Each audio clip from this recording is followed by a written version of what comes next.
The Psychology of Money, Morgan Housel, Introduction. The Greatest Show on Earth. I spent my college years working as a valet at a nice hotel in Los Angeles. One frequent guest was a technology executive. He was a genius, having designed and patented a key component in Wi-Fi routers in his 20s. He had started and sold several companies.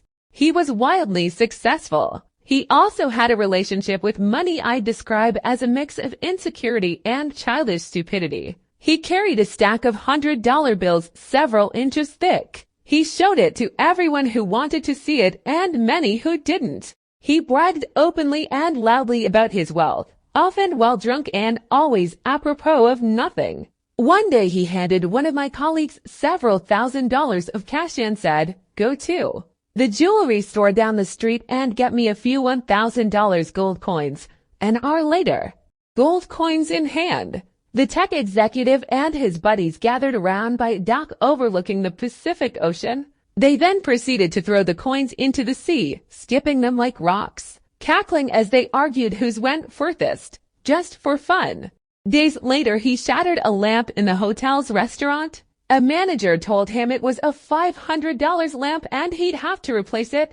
"You want $500? The executive asked incredulously, while pulling a brick of cash from his pocket and handing it to the manager. "Here's $5,000. Now get out of my face, and don't ever insult me like that again." You may wonder how long this behavior could last, and the answer was not long. I learned years later that he went broke. The premise of this book is that doing well with money has a little to do with how smart you are, and a lot to do with how you behave. And behavior is hard to teach, even to really smart people. A genius who loses control of their emotions can be a financial disaster. The opposite is also true. Ordinary folks with no financial education can be wealthy if they have a handful of behavioral skills that have nothing to do with formal measures of intelligence. My favorite Wikipedia entry begins, Ronald James Reed was an American philanthropist, investor, janitor, and gas station attendant. Ronald Reed was born in rural Vermont. He was the first person in his family to graduate high school, made all the more impressive by the fact that he hitchhiked to campus each day. For those who knew Ronald Reed, there wasn't much else worth mentioning. His life was about as low-key as they come. Reed fixed cars at a gas station for 25 years and swept floors at JCPenney for 17 years. He bought a 2-bedroom house for $12,000 at age 38 and lived there for the rest of his life. He was widowed at age 50 and never remarried.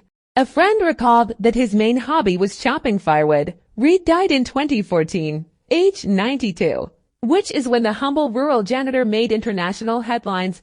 2,813. 503 Americans died in 2014. Fewer than 4,000 of them had a net worth of over $8 million when they passed away. Ronald Reed was one of them. In his will, the former janitor left $2 million to his stepkids and more than $6 million to his local hospital and library. Those who knew Reed were baffled. Where did he get all that money? It turned out there was no secret. There was no lottery win and no inheritance. Reed saved what little he could and invested it in blue-chip stocks. Then he waited for decades on end. As tiny savings compounded into more than $8 million, that's it, from janitor to philanthropist. A few months before Ronald Reed died, another man named Richard was in the news. Richard Fusconi was everything Ronald Reed was not. A Harvard-educated Merrill Lynch executive with an MBA. Fusconi had such a successful career in finance that he retired in his 40s to become a philanthropist. Former Merrill CEO David Komansky praised Fusconi's business savvy, leadership skills, sound judgment, and personal integrity. Crain's Business magazine once included him in a 40 under 40 list of successful business people. But then, like the gold coin skipping tech executive, everything fell apart. In the mid-2000s, Fusconi borrowed heavily to expand an 18,000-square-foot home in Greenwich, Connecticut that had 11 bathrooms, 2 elevators, 2 pools, 7 garages, and cost more than $90,000 a month to maintain. Then the 2008 financial crisis hit. The crisis hurt virtually everyone's finances. It apparently turned Fuscones into dust. High debt and illiquid assets left him bankrupt. "I currently have no income," he allegedly told a bankruptcy judge in 2008. First, his Palm Beach house was foreclosed. In 2014, it was the Greenwich Mansion's turn. 5 months before Ronald Read left his fortune to charity. Richard Fuscone's home, where guests recall the thrill of dining and dancing atop a see-through covering on the home's indoor swimming pool, was sold in a foreclosure auction for 75% less than an insurance company figured it was worth. Ronald Read was patient. Richard Fuscone was greedy. That's all it took to eclipse the massive education and experience gap between the two. The lesson here is not to be more like Ronald and less like Richard, though. That's not bad advice. The fascinating thing about these stories is how unique they are to finance. In what other industry does someone with no college degree, no training, no background, no formal experience, and no connections massively outperform someone with the best education, the best training, and the best connections? I struggle to think of any. It is impossible to think of a story about Ronald Read performing a heart transplant better than a Harvard-trained surgeon, or designing a skyscraper superior to the best-trained architects. There will never be a story of a janitor outperforming the world's top nuclear engineers, but these stories do happen in investing.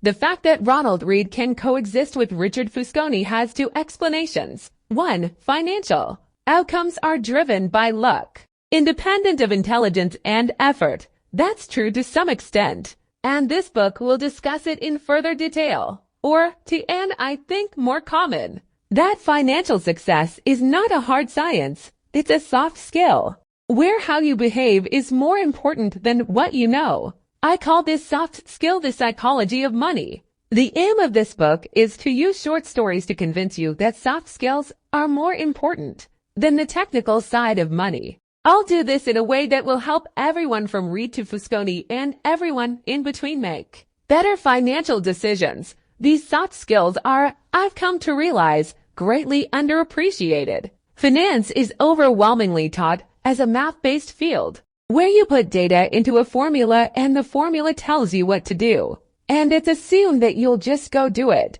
This is true in personal finance, where you're told to have a 6-month emergency fund and save 10% of your salary. It's true in investing, where we know the exact historical correlations between interest rates and valuations. And it's true in corporate finance, where CFOs can measure the precise cost of capital. It's not that any of these things are bad or wrong. It's that knowing what to do tells you nothing about what happens in your head when you try to do it. Two topics impact everyone, whether you are interested in them or not: health and money.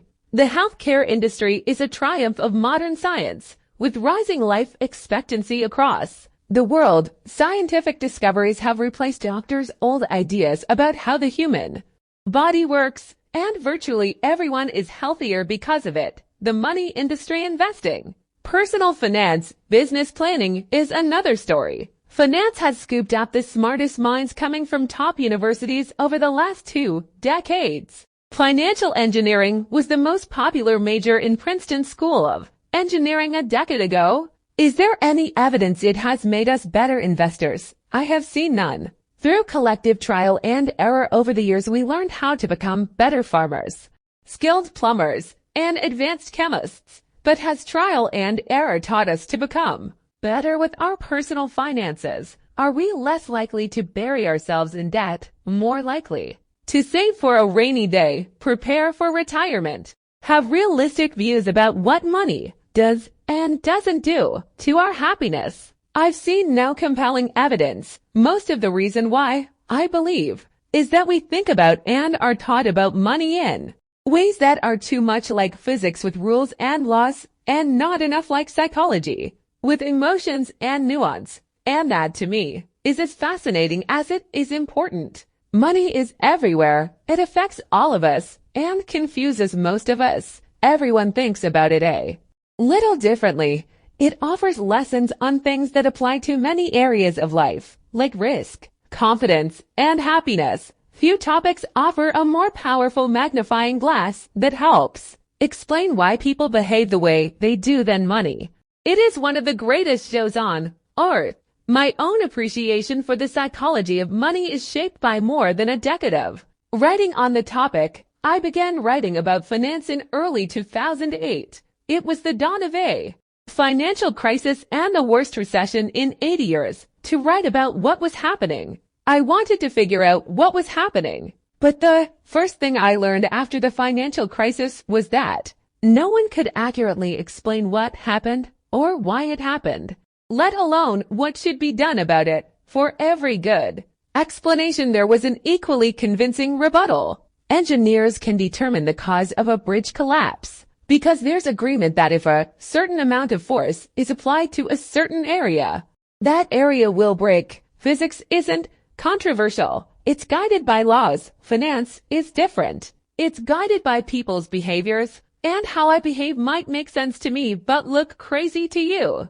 The more I studied and wrote about the financial crisis, the more I realized that you could understand it better through the lenses of psychology and history, not finance. To grasp why people bury themselves in debt, you don't need to study interest rates. You need to study the history of greed, insecurity, and optimism.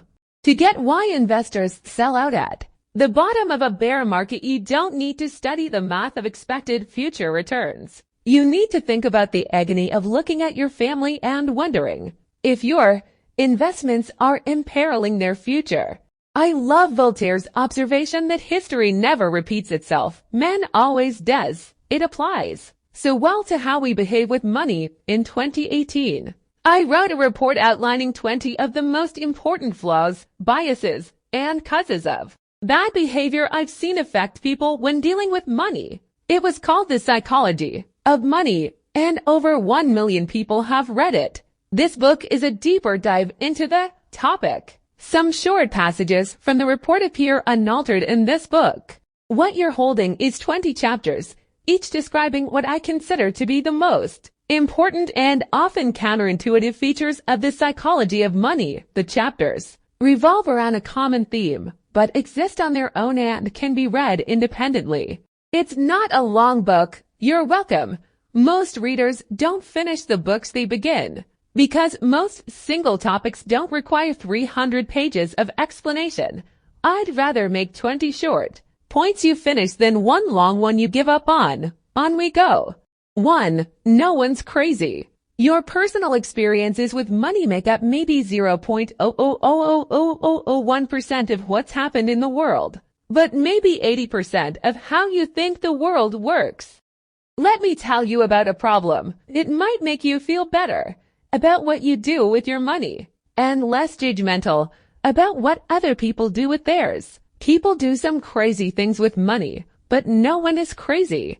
Here's the thing, people from different generations, raised by different parents who earned different incomes and held different values, in different parts of the world, born into different economies, experiencing different job markets with different incentives and different degrees of luck, learn very different lessons. Everyone has their own unique experience with how the world works, and what you've experienced is more compelling than what you learn secondhand. So all of us, you, me, everyone, go through life anchored to a set of views about how money works that vary wildly from person to person. What seems crazy to you might make sense to me. The person who grew up in poverty thinks about risk and reward in ways the child of a wealthy banker cannot fathom if he tried. The person who grew up when inflation was high experienced something the person who grew up with stable prices never had to. The stockbroker who lost everything during the Great Depression experienced something the tech worker basking in the glory of the late 1990s can't imagine. The Australian who hasn't seen a recession in 30 years has experienced something no American ever has. On and on.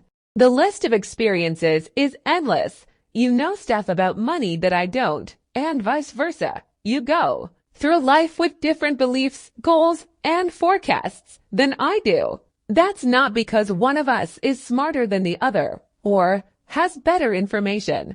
It's because we've had different lives shaped by different and equally persuasive experiences. Your personal experiences with money make up maybe 0.00001% of what's happened in the world, but maybe 80% of how you think the world works. So equally smart. People can disagree about how and why recessions happen, how you should invest your money, what you should prioritize, how much risk you should take, and so on. In his book on 1930s America, Frederick Lewis Allen wrote that the Great Depression marked millions of Americans inwardly for the rest of their lives. But there was a range of experiences 25 years later, as he was running for president. John F. Kennedy was asked by a reporter what he remembered from the Depression. He remarked, "I have no first-hand knowledge of the Depression. My family had one of the great fortunes of the world, and it was worth more than ever then.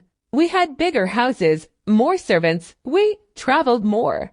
About the only thing that I saw directly was when my father hired some extra gardeners just to give them a job so they could eat. I really did not learn about the Depression until I read about it at Harvard. This was a major point in the 1960 election.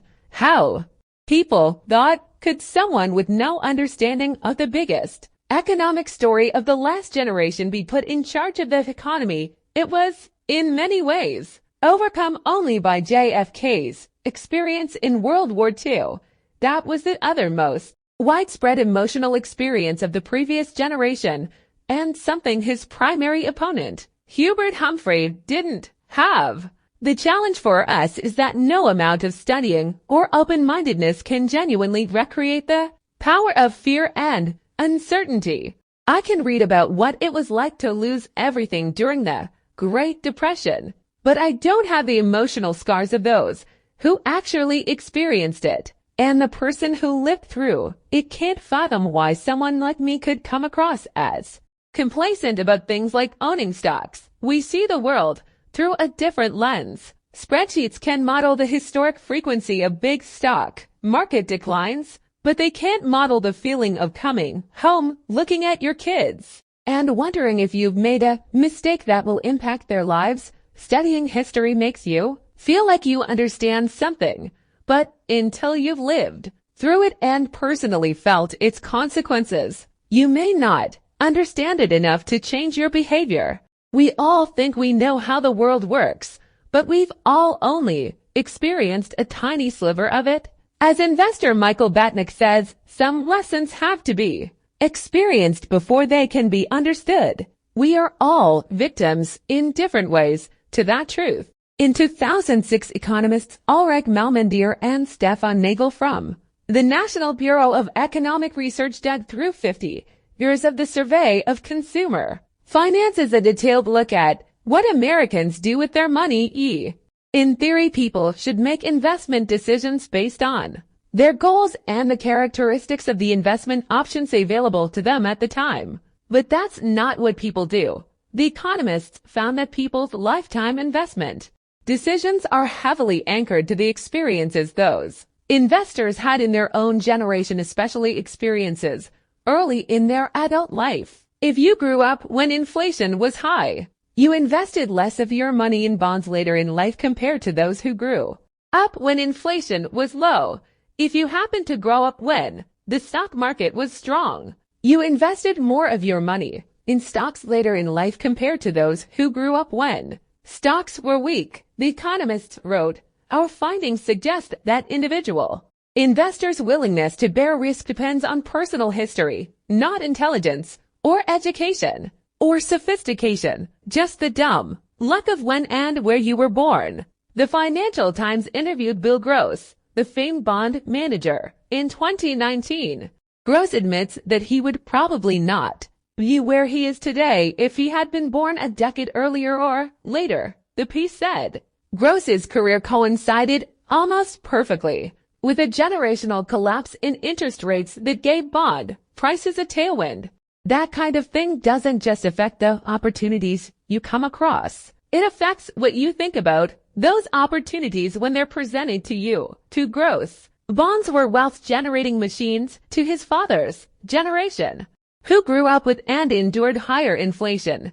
They might be seen as wealth incinerators. The differences in how people have experienced money are not small. Even among those you might think are pretty similar. Take stocks. If you were born in 1970, the S&P 500 increased almost tenfold, adjusted for inflation, during your teens and 20s. That's an amazing return. If you were born in 1950, the market went literally nowhere in your teens and 20s, as adjusted for inflation.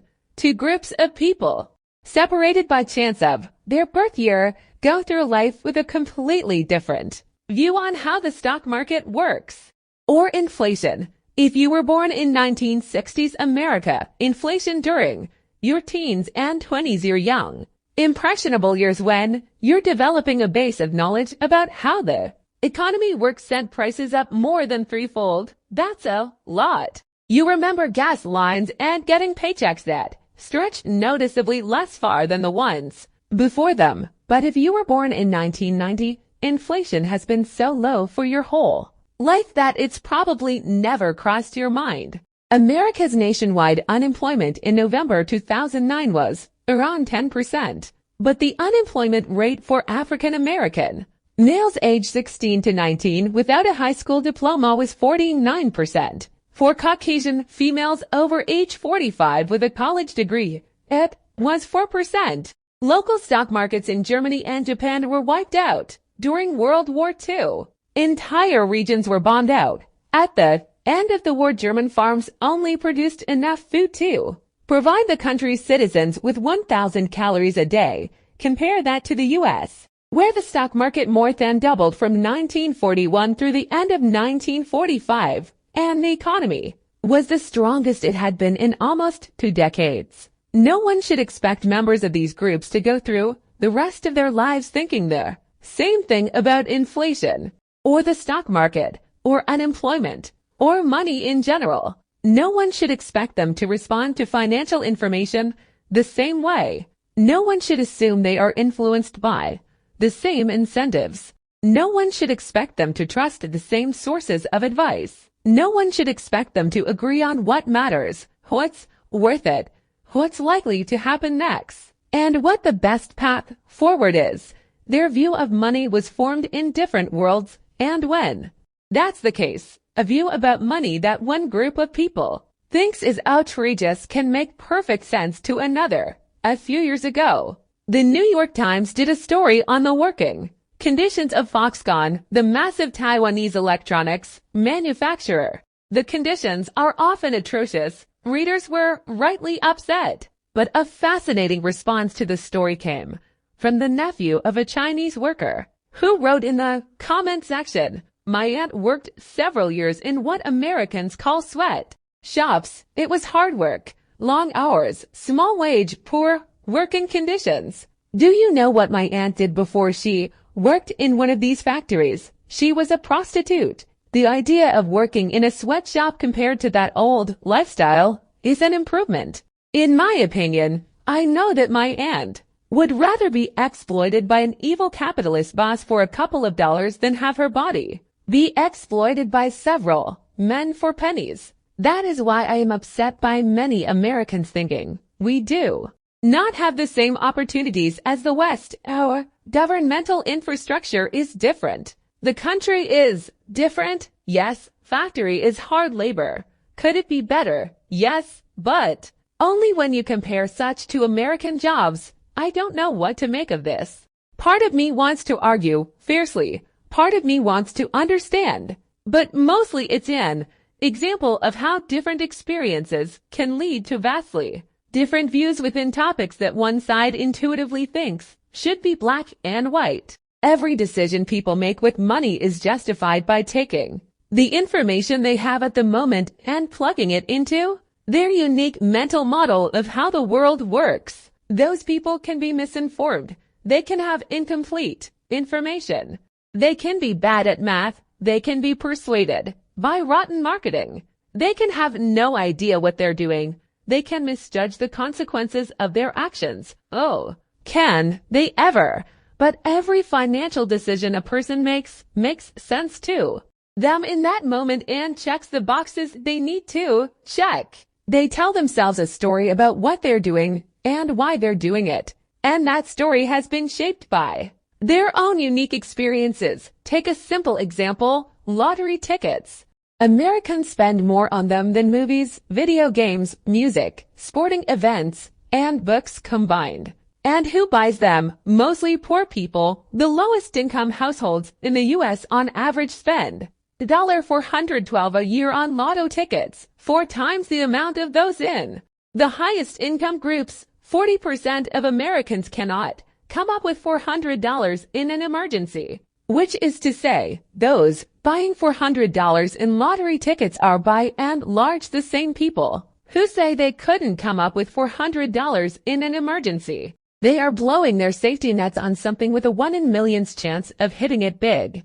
That seems crazy to me. It probably seems crazy to you, too. But I'm not in the lowest income group. You're likely not either. So it's hard for many of us to intuitively grasp the subconscious reasoning of low-income lottery ticket buyers, but strain a little, and you can imagine it going something like this. We live paycheck to paycheck and savings seems out of reach. Our prospects for much higher wages seem out of reach. We can't afford nice vacations, new cars, health insurance, or homes in safe neighborhoods. We can't put our kids through college without crippling debt. Much of the stuff you people who read finance books either have now or have a good chance of getting. We don't. Buying a lottery ticket is the only time in our lives we can hold a tangible dream of getting the good stuff that you already have and take for granted. We are paying for a dream. And you may not understand that because you are already living a dream. That's why we buy more tickets than you do. You don't have to agree with this reasoning. Buying lotto tickets when you're broke is still a bad idea. But I can kind of understand why lotto ticket sales persist. And that idea, what you're doing seems crazy, but I kind of understand why you're doing it, uncovers the root of many of our financial decisions. Few people make financial decisions purely with a spreadsheet. They make them at the dinner table or in a company meeting, places where personal history, your own unique view of the world, ego, pride, marketing, and odd incentives are scrambled together into a narrative that works for you. Another important point that helps explain why money decisions are so difficult and why there is so much misbehavior is to recognize how new this topic is. Money has been around a long time. King Alyattes of Lydia, now part of Turkey, is thought to have created the first official currency in 600 BC. But the modern foundation of money, decision saving and investing is based around concepts that are practically infants. Take retirement. At the end of 2018, there was $27 trillion in U.S. retirement accounts, making it the main driver of the common investor's saving and investing decisions. But the entire concept of being entitled to retirement is, at most, 2 generations old. Before World War II, most Americans worked until they died. That was the expectation and the reality. The labor force participation rate of men aged 65 and over was above 50% until the 1940s. Social Security aimed to change this, but its initial benefits were nothing close to a proper pension. When Ida Mae Fuller cashed the first Social Security check in 1940, it was for $22.54, or $416 adjusted for inflation.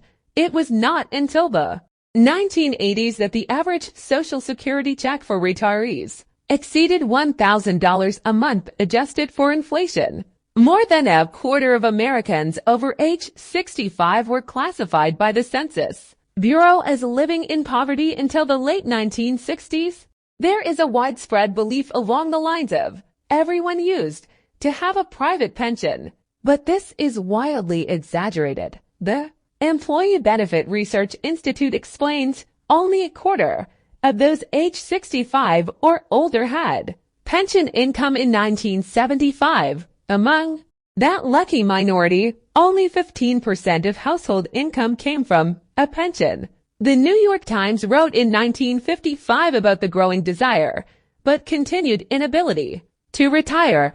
To rephrase an old saying, everyone talks about retirement, but apparently very few do anything about it. It was not until the 1980s that the idea that everyone deserves and should have a dignified retirement took hold, and the way to get that dignified retirement ever since has been an expectation that everyone will save and invest their own money. Let me reiterate how new this idea is. The 401k, the backbone savings vehicle of American retirement, and did not exist until 1978. The Roth IRA was not born until 1998. If it were a person, it would be barely old enough to drink. It should surprise no one that many of us are bad at saving and investing for retirement. We're not crazy. We're all just newbies. Same goes for college. The share of Americans over age 25 with a bachelor's degree has gone from less than 1 in 20 in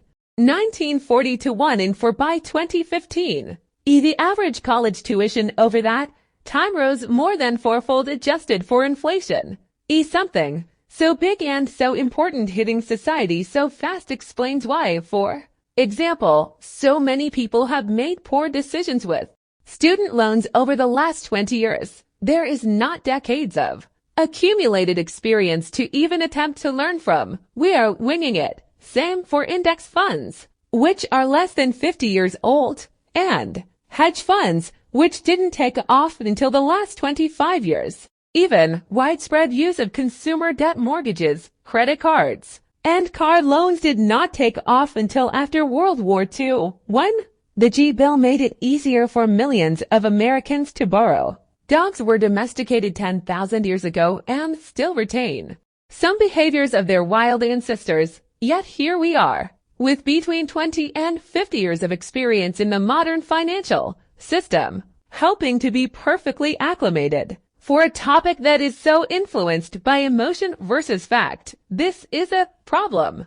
and it helps explain why we don't always do what we're supposed to with money. We all do crazy stuff with money because we're all relatively new to this game, and what looks crazy to you might make sense to me, but no one is crazy. We all make decisions based on our own unique experiences that seem to make sense to us in a given moment. Now, let me tell you a story about how Bill Gates got rich. To luck and risk, nothing is as good or as bad as it seems. Luck and risk are siblings. They are both the reality that every outcome in life is guided by forces other than individual effort. And why you Professor Scott Galloway has a related idea that is so important to remember when judging success, both your own and others. Nothing is as good or as bad as it seems. Bill Gates went to one of the only high schools in the world that had a computer. The story of how Lakeside School, just outside Seattle, even got a computer is remarkable. Bill Dougal was a World War II Navy pilot turned high school math and science teacher. He believed that book study wasn't enough without real-world experience. He also realized that we'd need to know something about computers when we got to college, recalled late Microsoft co-founder Paul Allen.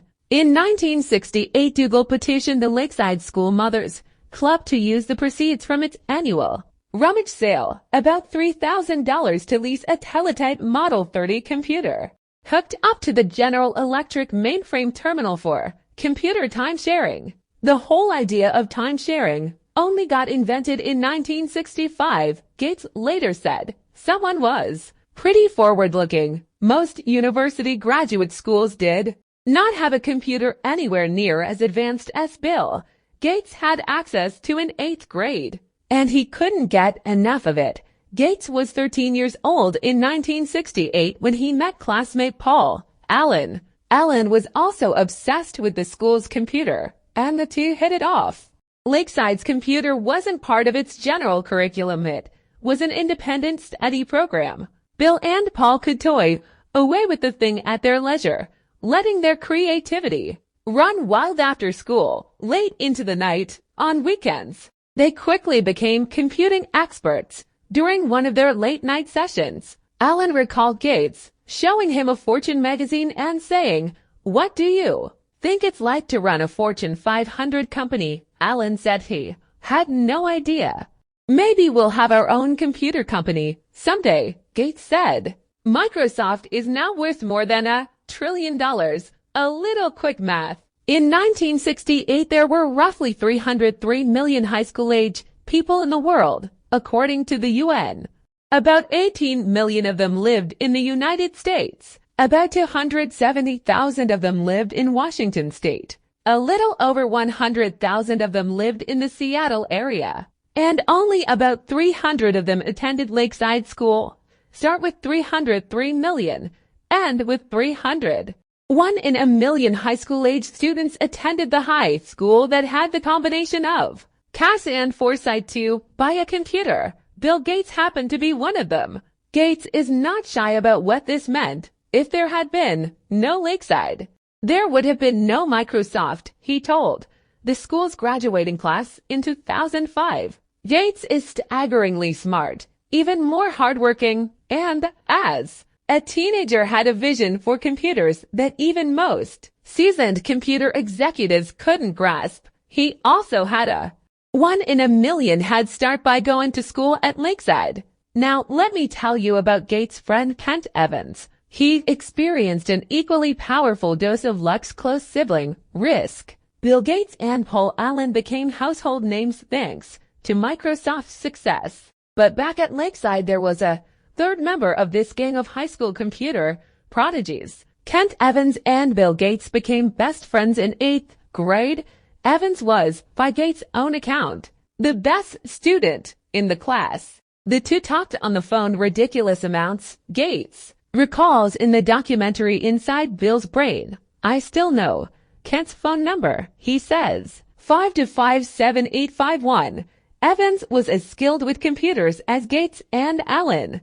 Lakeside once struggled to manually put together the school's class schedule, a maze of complexity, to get hundreds of students the classes they need at times that don't conflict with other courses. The school tasked Bill and Kent children by any measure to build a computer program to solve the problem. It worked, and unlike Paul Allen, Kent shared Bill's business mind and endless ambition. Kent always had the big briefcase, like a lawyer's briefcase. Gates recalls, "We were all wishaming about what we'd be doing 5 or 6 years in the future. Should we go be CEOs? What kind of impact could you have? Should we go be generals? Should we go be ambassadors?" Whatever it was, Bill and Kent knew they'd do it together. After reminiscing on his friendship with Kent, Gates trails off. "We would have kept working together. I'm sure we would have gone to college together." Kent could have been a founding partner of Microsoft with Gates and Allen, but it would never happen. Kent died in a mountaineering accident before he graduated high school. Every year there are around 3 dozen mountaineering deaths in the United States. The odds of being killed on a mountain in high school are roughly 1 in a million. Bill Gates experienced 1 in a million luck by ending up at Lakeside. Kent Evans experienced 1 in a million risk by never getting to finish what he and Gates set out to achieve. The same force, the same magnitude, working in opposite directions. Luck and risk are both the reality that every outcome in life is guided by forces other than individual effort. They are so similar that you can't believe in one without equally respecting the other. They both happen because the world is too complex to allow 100% of your actions to dictate 100% of your outcomes. They are driven by the same thing. You are one person in a game with 7 billion other people and infinite moving parts. The accidental impact of actions outside of your control can be more consequential than the ones you consciously take. But both are so hard to measure and hard to accept that they too often go overlooked. For every Bill Gates, there is a Kent Evans who was just as skilled and driven but ended up on the other side of life roulette. If you give luck and risk their proper respect, you realize that when judging people's financial success, both your own and others, it's never as good or as bad as it seems. Years ago, I asked economist Robert Shiller, who won the Nobel Prize in Economics, what do you want to know about investing that we can't know? The exact role of luck in successful outcomes, he answered. I love that response, because no one actually thinks luck doesn't play a role in financial success. But since it's hard to quantify luck and route to suggest people's success is owed to it, the default stance is often to implicitly ignore luck as a factor of success. If I say, there are 1 billion investors in the world, by sheer chance, would you expect 10 of them to become billionaires predominantly off luck? You would reply, of course, but then if I ask you to name those investors to their face, you will likely back down. When judging others, attributing success to luck makes you look jealous and mean, even if we know it exists. And when judging yourself, attributing success to luck can be too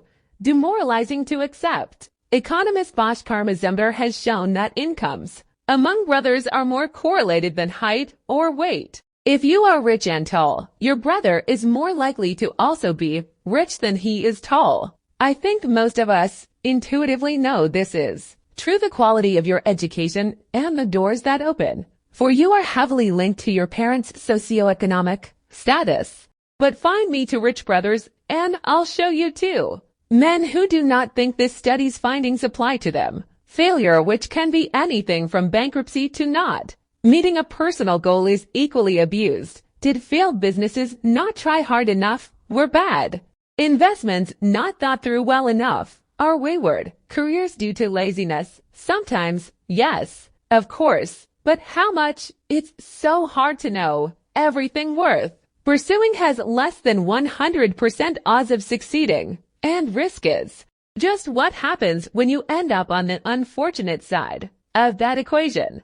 Just as with luck, the story gets too hard, too messy, too complex if we try to pick apart how much of an outcome was a conscious decision versus a risk. Say I buy a stock, and 5 years later it's gone nowhere. Possible that I made a bad decision by buying it in the first place. It's also possible that I made a good decision that had an 80% chance of making money, and I just happened to end up on the side of the unfortunate 20%. How do I know which is which? Did I make a mistake, or did I just experience the reality of risk? It's possible to statistically measure whether some decisions were wise, but in the real world, day to day, we simply don't. It's too hard. We prefer simple stories, which are easy but often devilishly misleading. After spending years around investors and business leaders, I've come to realize that someone else's failure is usually attributed to bad decisions, while your own failures are usually chalked up to the dark side of risk. When judging your failures, I'm likely to prefer a clean and simple story of cause and effect, because I don't know what's going on inside your head. You had a bad outcome, so it must have been caused by a bad decision is the story that makes the most sense to me. But when judging myself, I can make up a wild narrative justifying my past decisions and attributing bad outcomes to risk. The cover of Forbes magazine does not celebrate poor investors who made good decisions but happened to experience the unfortunate side of risk, but it almost certainly celebrates rich investors who made okay or even reckless decisions and happened to get lucky, both flipped the same coin that happened to land on a different side. The dangerous part of this is that we're all trying to learn about what works and what doesn't with money. What investing strategies work? Which ones don't? What business strategies work? Which ones don't? How do you get rich? How do you avoid being poor? We tend to seek out these lessons by observing successes and failures and saying, do what she did, avoid what he did. If we had a magic wand, we would find out exactly what proportion of these outcomes were caused by actions that are repeatable versus the role of random risk and luck that swayed those actions one way or the other. But we don't have a magic wand. We have brains that prefer easy answers without much appetite for nuance. So identifying The traits we should emulate or avoid can be agonizingly hard. Let me tell you another story of someone who, like Bill Gates, was wildly successful, but whose success is hard to pin down as being caused by luck or skill. Cornelius Vanderbilt had just finished a series of business deals to expand his railroad empire. One of his business advisors leaned in to tell Vanderbilt that every transaction he agreed to broke the law. "My God, John," said Vanderbilt, "you don't suppose you can run a railroad in accordance with the statutes of the state of New York, do you, D?" My first thought when reading this was, that attitude is why he was so successful. Laws didn't accommodate railroads during Vanderbilt's day, so he said to hell with it, and went ahead anyway. Vanderbilt was wildly successful, so it's tempting to view his law flaunting, which was notorious and vital to his success, as sage wisdom. That scrappy visionary let nothing get in his way. But how dangerous is that analysis? No sane person would recommend flagrant crime as an entrepreneurial trait. You can easily imagine Vanderbilt's story turning out much different. An outlaw whose young company collapsed under court order. So we have a problem here. You can praise Vanderbilt for flaunting the law with as much passion as you criticize Enron for doing the same. Perhaps one got lucky by avoiding the arm of the law while the other found itself on the side of risk. John D. Rockefeller is similar. His frequent circumventing of the law, judge once called his company no better than a common thief, is often portrayed by historians as cunning business smarts. Maybe it was, but when does the narrative shift from "you didn't let outdated laws get in the way of innovation" to "you committed a crime"? Or how little would the story have to shift for the narrative to have turned from "Rockefeller was a genius, tried to learn from his successes" to "Rockefeller was a criminal, tried to learn from his business failures"? Very little. What do I care about the law? Vanderbilt once said, "Ain't I got the power?" He did, and it worked. But it's easy to imagine those being the last words of a story with a very different outcome. The line between bold and reckless can be thin. When we don't give risk and luck their proper billing, it's often invisible. Benjamin Graham is known as one of the greatest investors of all time, the father of value investing and the early mentor of Warren Buffett. But the majority of Benjamin Graham's investing success was due to owning an enormous chunk of Geico stock, which, by his own admission, broke nearly every diversification rule that Graham himself laid out in his famous texts. Where does the thin line between bold and reckless fall here? I don't know. Graham wrote about his Geico bonanza, one lucky break, or one supremely shrewd decision. Can we tell them apart? Not easily. Similarly, think Mark Zuckerberg is a genius for turning down Yahoo's 2006 $1 billion offer to buy his company. He saw the future and stuck to his guns. But people criticize Yahoo with as much passion for turning down its own big buyout offer from Microsoft. Those fools should have cashed out while they could. What is the lesson for entrepreneurs here? I have no idea, because risk and luck are so hard to pin down. There are so many examples of this. Countless fortunes and failures owe their outcome to leverage. The best and worst managers drive their employees as hard as they can. The customer is always right, and customers don't know what they want are both accepted business wisdom. The line between inspiringly bold and foolishly reckless can be a millimeter thick and only visible with hindsight. Risk and luck are doppelgangers. This is not an easy problem to solve. The difficulty in identifying what is luck, what is skill, and what is risk is one of the biggest problems we face when trying to learn about the best way to manage money. But two things can point you in a better direction. Be careful who you praise and admire. Be careful who you look down upon and wish to avoid becoming. Or just be careful when assuming that 100% of outcomes can be attributed to effort and decisions. After my son was born, I wrote him a letter that said, in part, some people are born into families that encourage education, others are against it. Some are born into flourishing economies encouraging of entrepreneurship. Others are born into war and destitution. I want you to be successful, and I want you to earn it. But realize that not all success is due to hard work, and not all poverty is due to laziness. Keep this in mind when judging people, including yourself.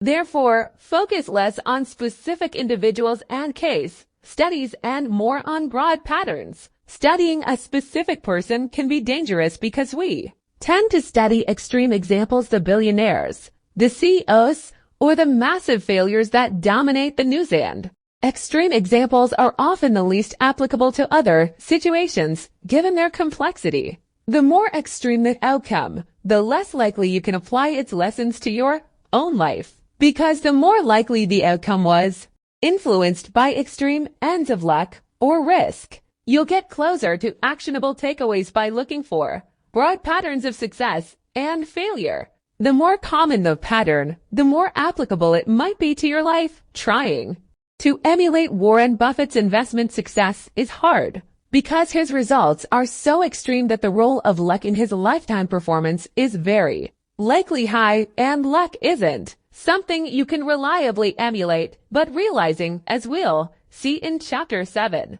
that people who have control over their time tend to be happier in life is a broad and common enough observation that you can do something with it. My favorite historian, Frederick Lewis Allen, spent his career depicting the life of the average, median American, how they lived, how they changed, what they did for work, what they ate for dinner, etc. There are more relevant lessons to take away from this kind of broad observation than there are in studying the extreme characters that tend to dominate the news.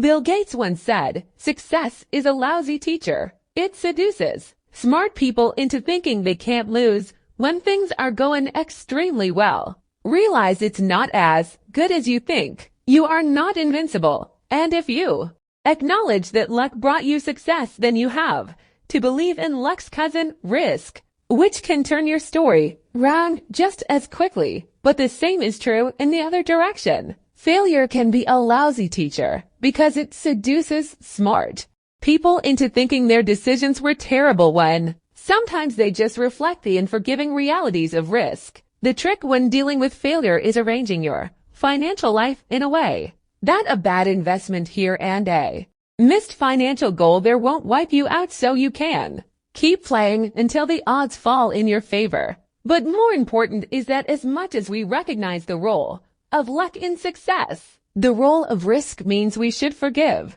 ourselves and leave room for understanding when judging failures. Nothing is as good or as bad as it seems. Now let's look at the stories of two men who pushed their luck. 3. Never enough. When rich people do crazy things.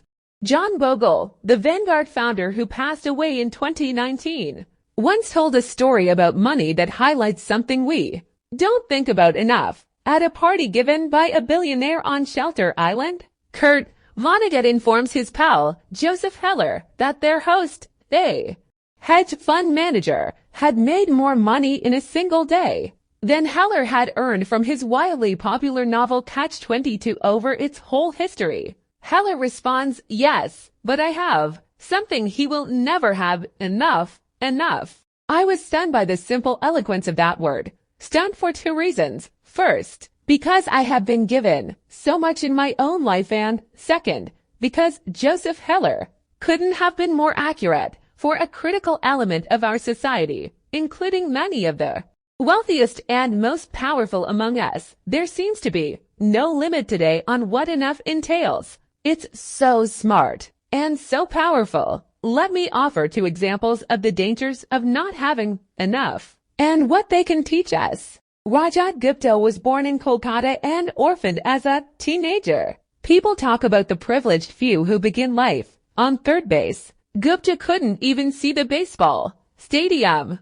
What he went on to achieve from those beginnings was simply phenomenal. By his mid-40s, Gupta was CEO of McKinsey, the world's most prestigious consulting firm. He retired in 2007 to take on roles with the United Nations and the World Economic Forum. He partnered on philanthropic work with Bill Gates. He sat on the board of directors of 5 public companies from the slums of Kolkata.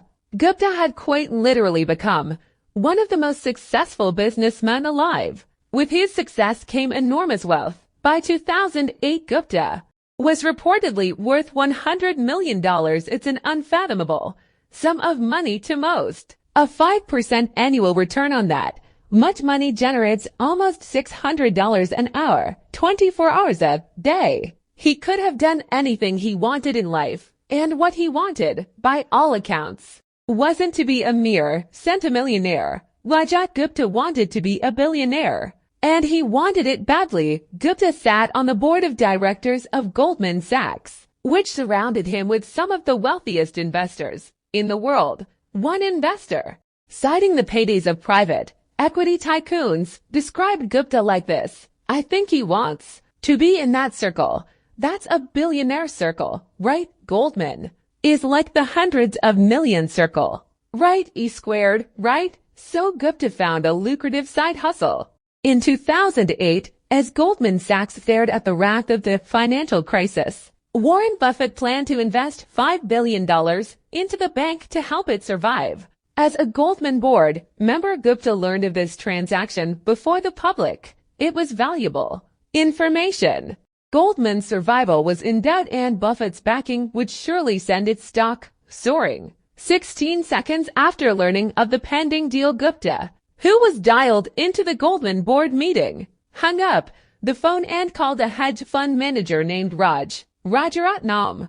The call wasn't recorded, but Rajaratnam immediately bought 175,000 shares of Goldman Sachs. So, you can guess what was discussed. The Buffett-Goldman deal was announced to the public hours later. Goldman stock surged. Rajaratnam made a quick $1 million. That was just one example of an alleged trend. The SEC claims Gupta's insider tips led to $17 million in profits. It was easy money, and for prosecutors, it was an even easier case. Gupta and Rajaratnam both went to prison for insider trading.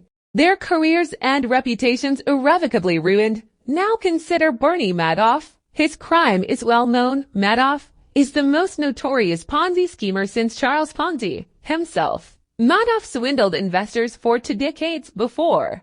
His crime was revealed ironically just weeks after Gupta's endeavor. What's overlooked is that Madoff, like Gupta, was more than a fraudster. Before the Ponzi scheme that made Madoff famous, he was a wildly successful and legitimate businessman. Madoff was a market maker, a job that matches buyers and sellers of stocks. He was very good at it. Here's how the Wall Street Journal described Madoff's market-making firm in 1992. He has built a highly profitable securities firm, Bernard-L. Madoff Investment Securities, which siphons a huge volume of stock trades away from the big board. The $740 million average daily volume of trades executed electronically by the Madoff firm off the exchange equals 9% of the New York exchanges. Mr. Madoff's firm can execute trades so quickly and cheaply that it actually pays other brokerage firms a penny a share to execute their customers' orders, profiting from the spread between bid and ask prices that most stocks trade for. This is not a journalist inaccurately describing a fraud yet to be uncovered. Madoff's market-making business was legitimate. A former staffer said the market-making arm of Madoff's business made between $25 million and $50 million per year. Bernie Madoff's legitimate, non-fraudulent business was by any measure a huge success. It made him hugely and legitimately wealthy, and yet the fraud. The question we should ask of both Gupta and Madoff is why someone worth hundreds of millions of dollars would be so desperate for more money that they risked everything in pursuit of even more. Crime committed by those living on the edge of survival is one thing. A Nigerian scam artist once told the New York Times that he felt guilty for hurting others, but poverty will not make you feel the pain. What Gupta and Madoff did is something different. They already had everything: unimaginable wealth, prestige, power, freedom, and they threw it all away because they wanted more. They had no sense of enough. They are extreme examples, but there are non-criminal versions of this behavior. The hedge fund long-term capital management was staffed with traders personally worth tens and hundreds of millions of dollars each, with most of their wealth invested in their own funds. Then they took so much risk in the quest for more that they managed to lose everything in 1998. In the middle of the greatest bull market and strongest economy in history, Warren Buffett later put it, to make money they didn't have and didn't need, they risk what they did have and did need. And that's foolish. It is just plain foolish. If you risk something that is important to you for something that is unimportant to you, it just does not make any sense. There is no reason to risk what you have and need for what you don't have and don't need. It's one of those things that's as obvious as it is overlooked. Few of us will ever have $100 million, as Gupta or Madoff did, but a measurable percentage of those reading this book will, at some point in their life, earn a salary or have a sum of money sufficient to cover every reasonable thing they need and a lot of what they want. If you're one of them, remember a few things. 1. The hardest financial skill is getting the goalpost to stop moving, but it's one of the most important.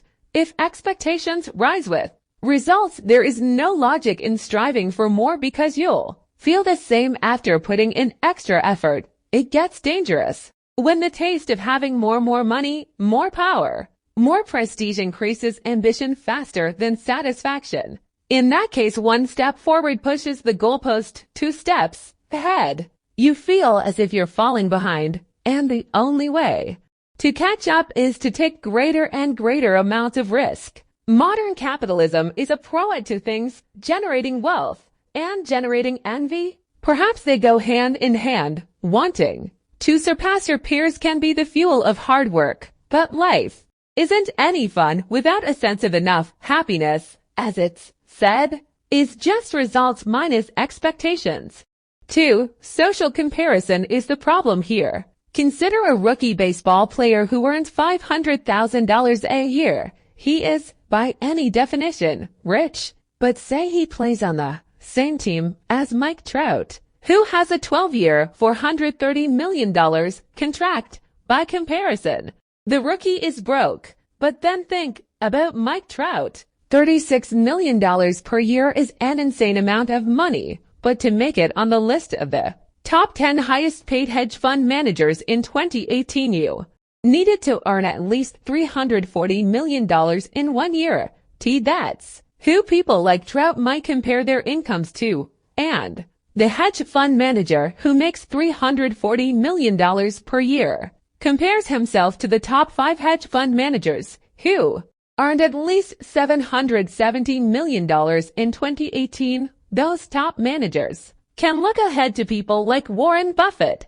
whose personal fortune increased by $3.5 billion in 2018. And someone like Buffett could look ahead to Jeff Bezos, whose net worth increased by $24 billion in 2018, a sum that equates to more per hour than the rich baseball player made in a full year. The point is that the ceiling of social comparison is so high that virtually no one will ever hit it, which means it's a battle that can never be won, or that the only way to win is to not fight to begin with, to accept that you might have enough, even if it's less than those around you. A friend of mine makes an annual pilgrimage to Las Vegas.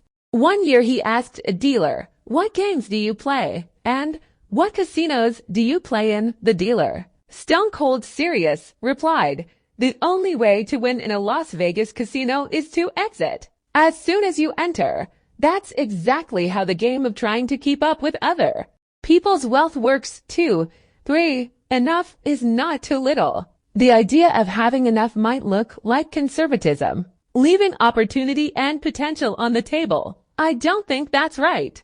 Enough is realizing that the opposite, an insatiable appetite for more, will push you to the point of regret. The only way to know how much food you can eat is to eat until you're sick. Few try this because vomiting hurts more than any meal is good. For some reason, the same logic doesn't translate to business and investing, and many will only stop reaching for more when they break and are forced to. This can be as innocent as burning out at work or a risky investment allocation you can't maintain. On the other end, there's Rajat Guptas and Bernie Madoffs in the world who resort to stealing because every dollar is worth reaching for, regardless of consequence. Whatever it is, the inability to deny a potential dollar will eventually catch up to you. 4.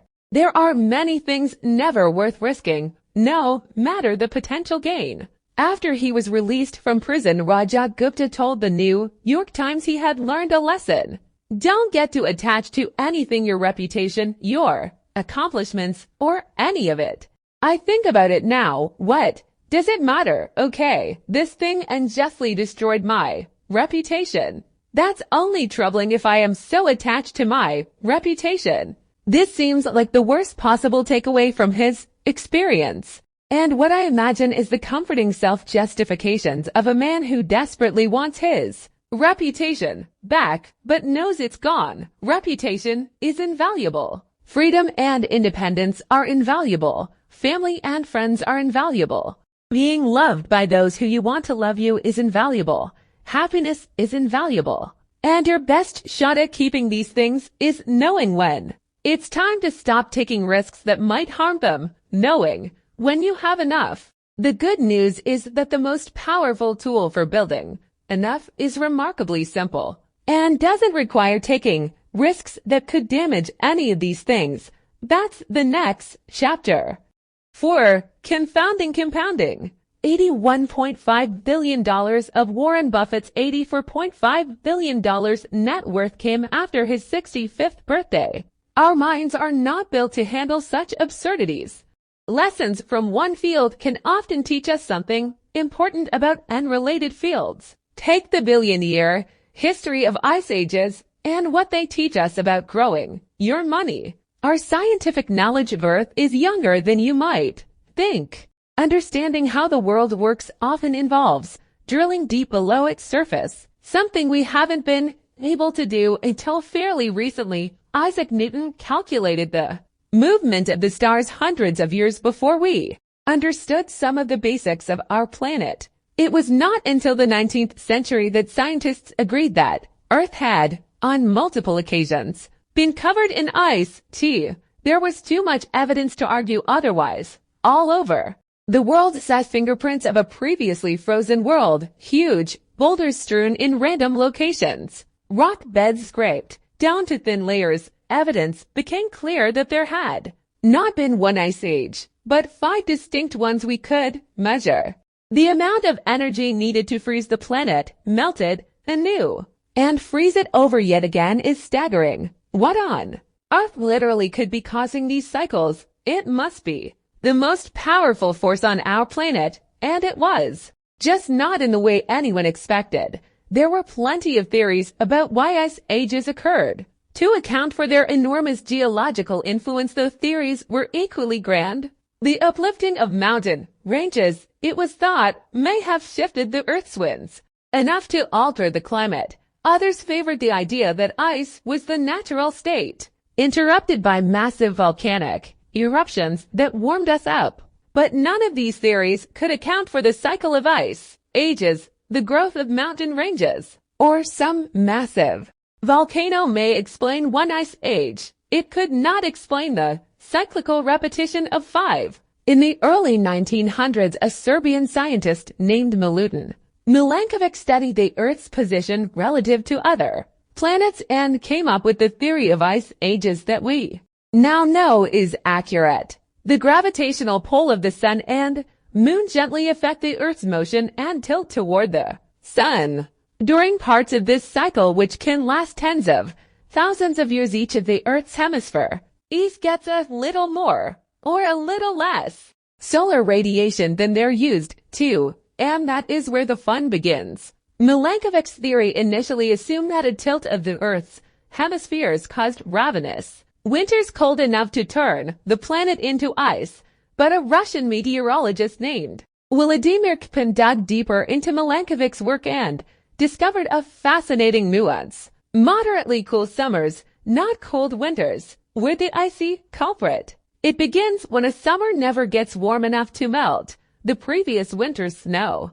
The leftover ice base makes it easier for snow to accumulate the following winter, which increases the odds of snow sticking around in the following summer, which attracts even more accumulation the following winter. Perpetual snow reflects more of the sun's rays, which exacerbates cooling, which brings more snowfall, and on and on. Within a few hundred years, a seasonal snowpack grows into a continental ice sheet, and you're off to the races. The same thing happens in reverse, an orbital tilt letting more sunlight in melts more of the winter snowpack, which reflects less light the following years, which increases temperatures, which prevents more snow the next year, and so on. That's the cycle. The amazing thing here is how big something can grow.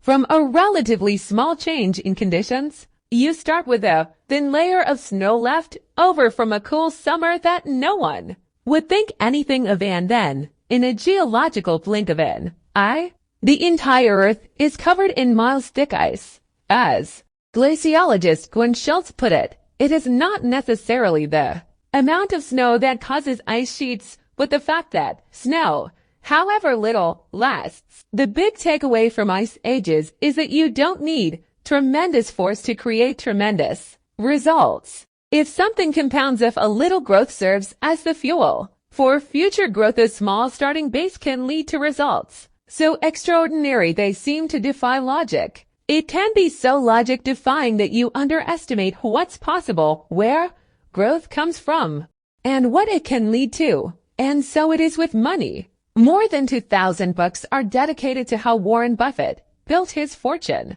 Many of them are wonderful, but few pay enough attention to the simplest fact. Buffett's fortune isn't due to just being a good investor, but being a good investor since he was literally a child. As I write this, Warren Buffett's net worth is $84.5 billion. Of that, $84.2 billion was accumulated after his 50th birthday. $81.5 billion came after he qualified for Social Security in his mid-60s. Warren Buffett is a phenomenal investor, but you miss a key point if you attach all of his success to investing acumen. The real key to his success is that he's been a phenomenal investor for 3/4 of a century. Had he started investing in his 30s and retired in his 60s, few people would have ever heard of him. Consider a little thought experiment. Buffett began serious investing when he was 10 years old. By the time he was 30, he had a net worth of $1 million, or $9.3 million adjusted for inflation.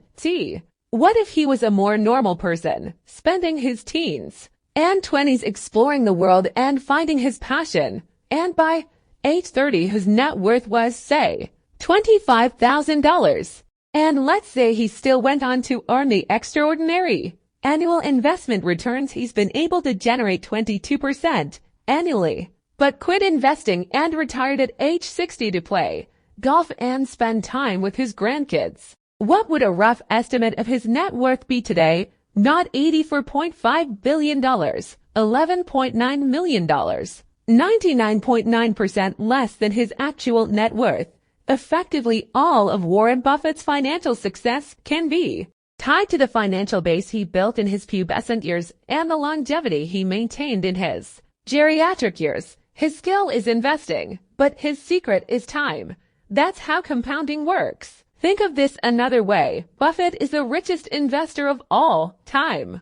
But he's not actually the greatest, at least not when measured by average annual returns. Jim Simons, head of the hedge fund Renaissance Technologies, has compounded money at 66% annually. Since 1988, no one comes close to this record, as we just saw. Buffett has compounded at roughly 22% annually, a third as much. Simon's net worth, as I write, is $21 billion. He is, and I know how ridiculous this sounds given the numbers we're dealing with. 75% less rich than Buffett. Why the difference? If Simons is such a better investor, because Simons did not find his investment stride until he was 50 years old, he's had less than half as many years to compound as Buffett. If James Simons had earned his 66% annual returns for the 70-year span Buffett has built his wealth, he would be worth, please hold your breath, 63 quintillion 900 quadrillion 781 trillion 780 billion $748,160,000. These are ridiculous, impractical numbers. The point is that what seem like small changes in growth assumptions can lead to ridiculous, impractical numbers. And so when we are studying why something got to become as powerful as it has, why an ice age formed, or why Warren Buffett is so rich, we often overlook the key drivers of success. I have heard many people say the first time they saw a compound interest table, or one of those stories about how much more you'd have for retirement if you began saving in your 20s versus your 30s, changed their life. But it probably didn't. What it likely did was surprise them, because the results intuitively didn't seem right. Linear thinking is so much more intuitive than exponential thinking. If I ask you to calculate 8 in your head, you can do it in a few seconds. It's 72. If I ask you to calculate 8 times 8 times 8 times 8 times 8 times 8 times 8 times 8 times 8, your head will explode. It's 134,117. 728. IBM made a 3.5 megabyte hard drive in the 1950s. By the 1960s, things were moving into a few dozen megabytes. By the 1970s, IBM's Winchester drive held 70 megabytes. Then, drives got exponentially smaller in size with more storage. A typical PC in the early 1990s held 200 to 500 megabytes. And then, wham, things exploded. 1999, Apple's iMac comes with a 6 gigabyte hard drive. 2003 to 120 gigs on the Power Mac. 2006 to 250 gigs on the new iMac. 2011 first 4 terabyte hard drive. 2017 60 terabyte hard drives. 2019 to 100 terabyte hard drives. Put that all together. From 1950 to 1990, we gained 196 megabytes. From 1990 through today, we gained 100 million megabytes. If you were a technology optimist in the 1950s, you may have predicted that practical storage would become 1,000 times larger, maybe 10,000 times larger. If you were swinging for the fences, few would have said 30 million times larger within my lifetime. But that's what happened. The counterintuitive nature of compounding leads even the smartest of us to overlook its power. In 2000, for Bill Gates criticized the new Gmail, wondering why anyone would need a gigabyte of storage.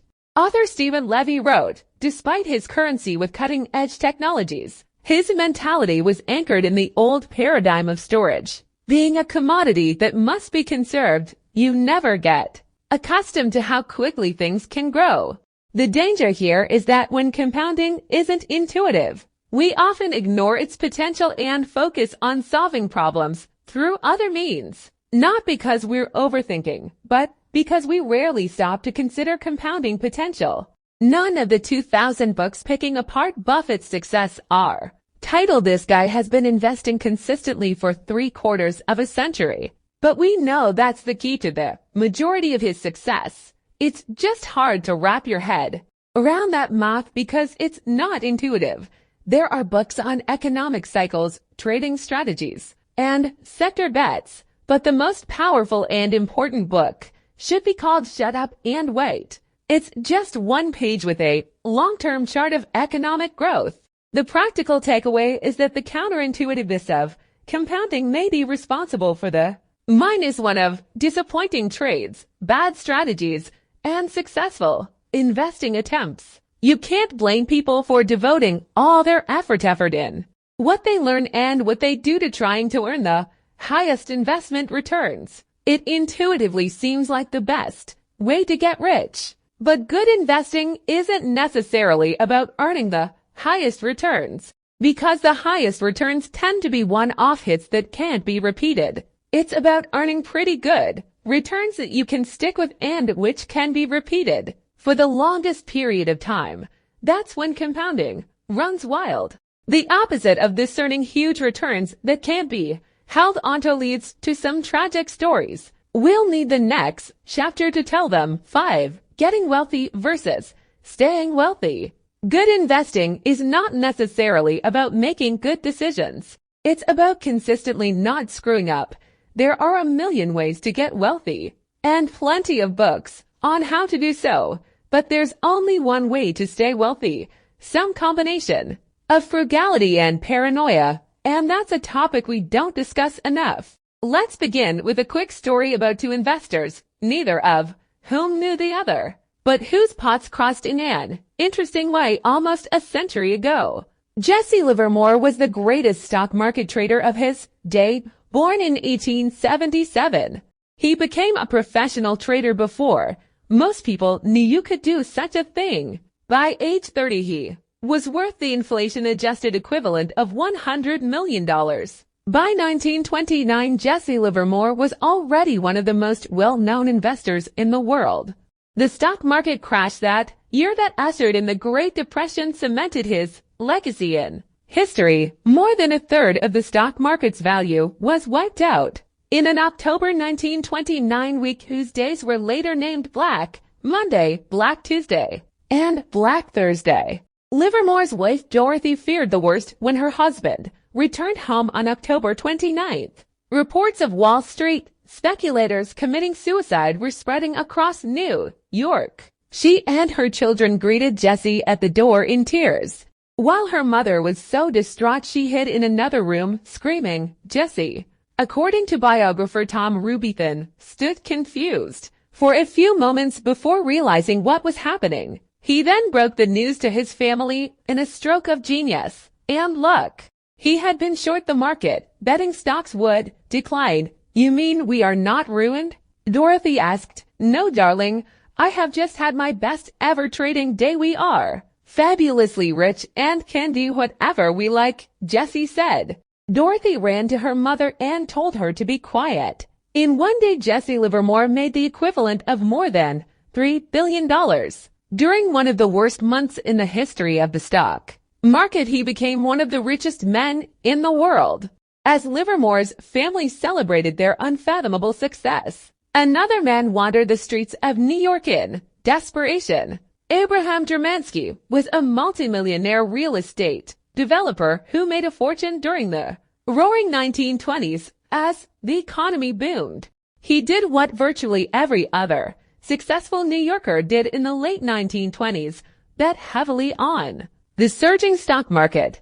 On October 26, 1929, the New York Times published an article that into paragraphs portrays a tragic ending. Bernard H. Sandler, attorney of 225 Broadway, was asked yesterday morning by Mrs. Abraham Jermansky of Mount Vernon to help find her husband, missing since Thursday morning. Jermansky, who is 50 years old and an East Side real estate operator, was said by Sandler to have invested heavily in stocks. Sandler said he was told by Mrs. Jermansky that a friend saw her husband late Thursday on Wall Street near the stock exchange. According to her informant, her husband was tearing a strip of ticker tape into bits and scattering it on the sidewalk as he walked toward Broadway, and that, as far as we know, was the end of Abraham Jermansky. Here we have a contrast. The October 1929 crash made Jesse Livermore one of the richest men in the world.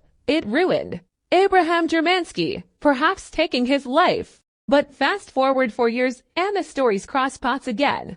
After his 1929 blowout, Livermore, overflowing with confidence, made larger and larger bets. He wound up far over his head in increasing amounts of debt and eventually lost everything in the stock market. Broke and ashamed, he disappeared for 2 days in 1933. His wife set out to find him, Jessie L. Livermore, the stock market operator of 1100 Park Avenue, missing and has not been seen since 3 p.m. yesterday. The New York Times wrote in 1933 he returned, but his path was set. Livermore eventually took his own life. The timing was different, but Germansky and Livermore shared a character trait. They were both very good at getting wealthy and equally bad at staying wealthy, even if wealthy is not a word you'd apply to yourself. The lessons from that observation apply to everyone at all income levels. Getting money is one thing, keeping it is another. If I had to summarize money success in a single word, it would be survival. As we'll see in Chapter 6, 40% of companies successful enough to become publicly traded lost effectively all of their value over time. The Forbes 400 list of richest Americans has, on average, roughly 20% turnover per decade for causes that don't have to do with death or transferring money to another family member. Capitalism is hard, but part of the reason this happens is because getting money and keeping money are two different skills. Getting money requires taking risks, being optimistic, and putting yourself out there. But keeping money requires the opposite of taking risk. It requires humility and fear that what you've made can be taken away from you just as fast. It requires frugality and an acceptance that at least some of what you've made is attributable to luck. So past success can't be relied upon to repeat indefinitely. Michael Moritz, the billionaire head of Sequoia Capital, was asked by Charlie Rose why Sequoia was so successful. Moritz mentioned longevity, noting that some VC firms succeed for 5 or 10 years, but Sequoia has prospered for 4 decades. Rose asked why that was. Moritz, I think we've always been afraid of going out of business. Rose, really? So it's fear. Only the paranoid survive. Moritz, there's a lot of truth to that. We assume that tomorrow won't be like yesterday. We can't afford to rest on our laurels. We can't be complacent. We can't assume that yesterday's success translates into tomorrow's good fortune. Here again, survival, not growth or brains or insight. The ability to stick around for a long time without wiping out or being forced to give up is what makes the biggest difference. This should be the cornerstone of your strategy, whether it's in investing or your career or a business you own. There are 2 reasons why a survival mentality is so key with money. One is the obvious. Few gains are so great that they're worth wiping yourself out over. The other, as we saw in Chapter 4, is the counterintuitive math of compounding. Compounding only works if you can give an asset years and years to grow. It's like planting oak trees. A year of growth will never show much progress. 10 years can make a meaningful difference, and 50 years can create something absolutely extraordinary. But getting and keeping that extraordinary growth requires surviving all the unpredictable ups and downs that everyone inevitably experiences over time. We can spend years trying to figure out how Buffett achieved his investment returns, how he found the best companies, the cheapest stocks, the best managers. That's hard. Less hard but equally important is pointing out what he didn't do. He didn't get carried away with debt. He didn't panic and sell during the 14 recessions he's lived through. He didn't sully his business reputation. He didn't attach himself to one strategy, one worldview, or one passing trend. He didn't rely on others' money managing investments through a public company meant investors couldn't withdraw their capital. He didn't burn himself out and quit or retire. He survived. Survival gave him longevity. And longevity, investing consistently from age 10 to at least age 89, is what made compounding work wonders. That single point is what matters most when describing his success. To show you what I mean, you have to hear the story of Rick Guerin. You've likely heard of the investing duo of Warren Buffett and Charlie Munger. But 40 years ago, there was a third member of the group, Rick Guerin. Warren, Charlie, and Rick made investments together and interviewed business managers together. Then Rick kind of disappeared, at least relative to Buffett and Munger's success. Investor Monish Pabrai once asked Buffett what happened to Rick. Monish recalled, "Warren said Charlie and I always knew that we would become incredibly wealthy. We were not in a hurry to get wealthy. We knew it would happen. Rick was just as smart as us, but he was in a hurry." What happened was that in the 1970 through 1974 downturn, Rick was levered with margin loans, and the stock market went down almost 70% in those 2 years, so he got margin calls. He sold his Berkshire stock to Warren. Warren actually said, "I bought Rick's Berkshire stock at under $40 a piece." Rick was forced to sell because he was levered. Charlie, Warren, and Rick were equally skilled at getting wealthy. But Warren and Charlie had the added skill of staying wealthy, which, over time, is the skill that matters most. Nassim Taleb put it this way: having an edge and surviving are two different things. The first requires the second. You need to avoid ruin at all costs. Applying the survival mindset to the real world comes down to appreciating three things. 1. More than I want big returns. I want to be financially unbreakable. And if I'm unbreakable, I actually think I'll get the biggest returns, because I'll be able to stick around long enough for compounding to work wonders. No one wants to hold cash during a bull market. They want to own assets that go up a lot. You look and feel conservative holding cash during a bull market because you become acutely aware of how much return you're giving up by not owning the good stuff. Say cash earns 1% and stocks return 10% a year. That 9% gap will gnaw at you every day. But if that cash prevents you from having to sell your stocks during a bear market, the actual return you earned on that cash is not 1% a year. It could be many multiples of that, because preventing one desperate, ill-timed stock sale can do more for your lifetime returns than picking dozens of big-time winners. Compounding doesn't rely on earning big returns merely. Good returns sustained uninterrupted for the longest period of time, especially in times of chaos and havoc, will always win. 2. Planning is important, but the most important part of every plan is to plan on the plan not going according to plan.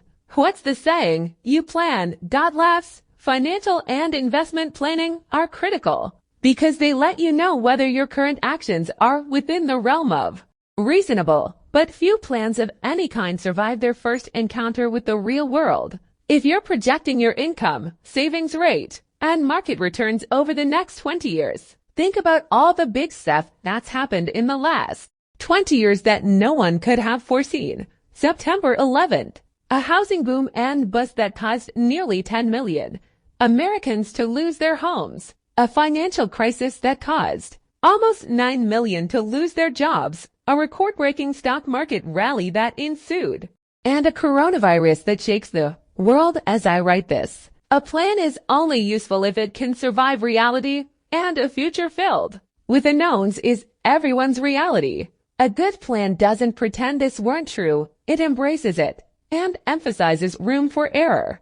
The more you need specific elements of a plan to be true, the more fragile your financial life becomes. If there's enough room for error in your savings rate that you can say, it'd be great if the market returns 8% a year over the next 30 years. But if it only does 4% a year, I'll still be okay.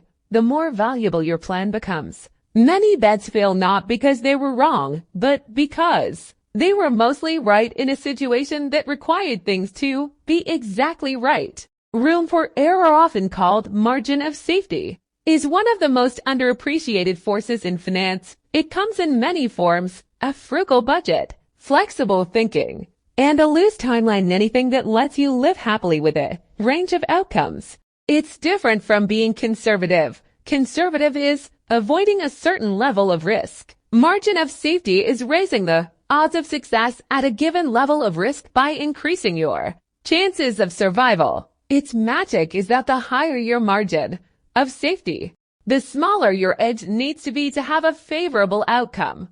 3. A barbell personality, optimistic about the future. but paranoid about what will prevent you from getting to the future is vital. Optimism is usually defined as a belief that things will go well, but that's incomplete. Sensible optimism is a belief that the odds are in your favor, and over time things will balance out to a good outcome even if what happens in between is filled with misery. And in fact, you know it will be filled with misery. You can be optimistic that the long-term growth trajectory is up and to the right, but equally sure that the road between now and then is filled with landmines and always will be. Those two things are not mutually exclusive. The idea that something can gain over the long run while being a basket case in the short run is not intuitive, but it's how a lot of things work in life. By age 20, the average person can lose roughly half the synaptic connections they had in their brain at age 2, as inefficient and redundant neural pathways are cleared out. But the average 20-year-old is much smarter than the average 2-year-old. Destruction in the face of progress is not only possible, but an efficient way to get rid of excess. Imagine if you were a parent and could see inside your child's brain. Every morning you notice fewer synaptic connections in your kid's head. You would panic. You would say, "This can't be right. There's loss and destruction here. We need an intervention. We need to see a doctor." But you don't. What you are witnessing is the normal path of progress. Economies, markets, and careers often follow a similar path, growth amid loss. Here's how the U.S. economy performed over the last 170 years. But do you know what happened during this period? Where do we begin? 1.3 million Americans died while fighting 9 major wars. Roughly 99.9% of all companies that were created went out of business. 4 U.S. presidents were assassinated. 675,000 Americans died in a single year from a flu pandemic. 30 separate natural disasters killed at least 400 Americans each. 33 recessions lasted a cumulative 48 years. The number of forecasters who predicted any of those recessions rounds to 0. The stock market fell more than 10% from a recent high at least 100 times. Stocks lost a third of their value at least 12 times. Annual inflation exceeded 7% in 20 separate years. The words economic pessimism appeared in newspapers at least 29,000 times. According to Google, our standard of living increased 20-fold in these 170 years. But barely a day went by that lacked tangible reasons for pessimism. A mindset that can be paranoid and optimistic at the same time is hard to maintain, because seeing things as black or white takes less effort than accepting nuance. But you need short-term paranoia to keep you alive long enough to exploit long-term optimism. Jesse Livermore figured this out the hard way. He associated good times with the end of bad times. Getting wealthy made him feel like staying wealthy was inevitable and that he was invincible. After losing nearly everything, he reflected, "I sometimes think that no price is too high for a speculator to pay to learn that which will keep him from getting the swelled head." A great many smashes by brilliant men can be traced directly to the swelled head. It's an expensive disease, he said, everywhere to everybody. Next, we'll look at another way growth in the face of adversity can be so hard to wrap your head around. 6 tails, you win. You can be wrong half the time and still make a fortune.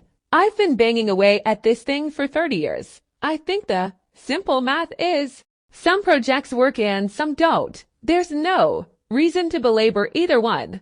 Just get on to the next. Brad Pitt accepting a Screen Actors Guild Award. Heinz Berggruen fled Nazi Germany in 1936. He settled in America, where he studied literature at UC Berkeley. By most accounts, he did not show particular promise in his youth, but by the 1990s, Berggruen was, by any measure, one of the most successful art dealers of all time. In 2000, Berggruen sold part of his massive collection of Picasso's, Braque's, Klee's, and Matisse's to the German government for more than 100 million euros. It was such a bargain that the Germans effectively considered it a donation. The private market value of the collection was well over a $1 billion. That one person can collect huge quantities of masterpieces is astounding. Art is as subjective as it gets. How could anyone have foreseen early in life what were to become the most sought-after works of the century? You could say skill. You could say luck. The investment firm Horizon Research has a third explanation, and it's very relevant to investors. The great investors bought vast quantities of art. The firm writes, a subset of the collections turned out to be great investments, and they were held for a sufficiently long period of time to allow the portfolio return to converge upon the return of the best elements in the portfolio. That's all that happens. The great art dealers operated like index funds. They bought everything they could, and they bought it in portfolios, not individual pieces they happened to like. Then they sat and waited for a few winners to emerge. That's all that happens. Perhaps 99% of the works someone like Berggruen acquired in his life turned out to be of little value. But that doesn't particularly matter if the other 1% turn out to be the work of someone like Picasso. Berggruen could be wrong most of the time and still end up stupendously right. A lot of things in business and investing work this way. Long tails, the farthest ends of a distribution of outcomes, have tremendous influence in finance, where a small number of events can account for the majority of outcomes. That can be hard to deal with, even if you understand the math. It is not intuitive that an investor can be wrong half the time and still make a fortune. It means we underestimate how normal it is for a lot of things to fail, which causes us to overreact when they do. Steamboat Willie put Walt Disney on the map as an animator. Business success was another story. Disney's first studio went bankrupt. His films were monstrously expensive to produce and financed at outrageous terms. By the mid-1930s, Disney had produced more than 400 cartoons. Most of them were short. Most of them were beloved by viewers, and most of them lost a fortune. Snow White and the Seven Dwarfs changed everything. The $8 million it earned in the first 6 months of 1938 was an order of magnitude higher than anything the company earned previously. It transformed Disney Studios. All company debts were paid off. Key employees got retention bonuses. The company purchased a new state-of-the-art studio in Burbank, where it remains today. An Oscar turned Walt from famous to full-blown celebrity. By 1938, he had produced several hundred hours of film, but in business terms, the 83 minutes of Snow White were all that mattered. Anything that is huge, profitable, famous, or influential is the result of a tail event, an outlying one in thousands or millions event. And most of our attention goes to things that are huge, profitable, famous, or influential. When most of what we pay attention to is the result of a tail, it's easy to underestimate how rare and powerful they are. Some tail-driven industries are obvious. Take venture capital. If ABC makes 50 investments, they likely expect half of them to fail, 10 to do pretty well, and 1 or 2 to be bonanzas that drive 100% of the fund's returns. Investment firm correlation. Ventures once crunched the numbers, squared out of more than 21,000 venture financings from 2004 to 2014. 65% lost money. 2.5% of investments made 10 by minus 20x. 1% made more than a 20x return. 0.5%, about 100 companies out of 21,000 earned 50x or more. That's where the majority of the industry's returns come from. This, you might think, is what makes venture capital so risky.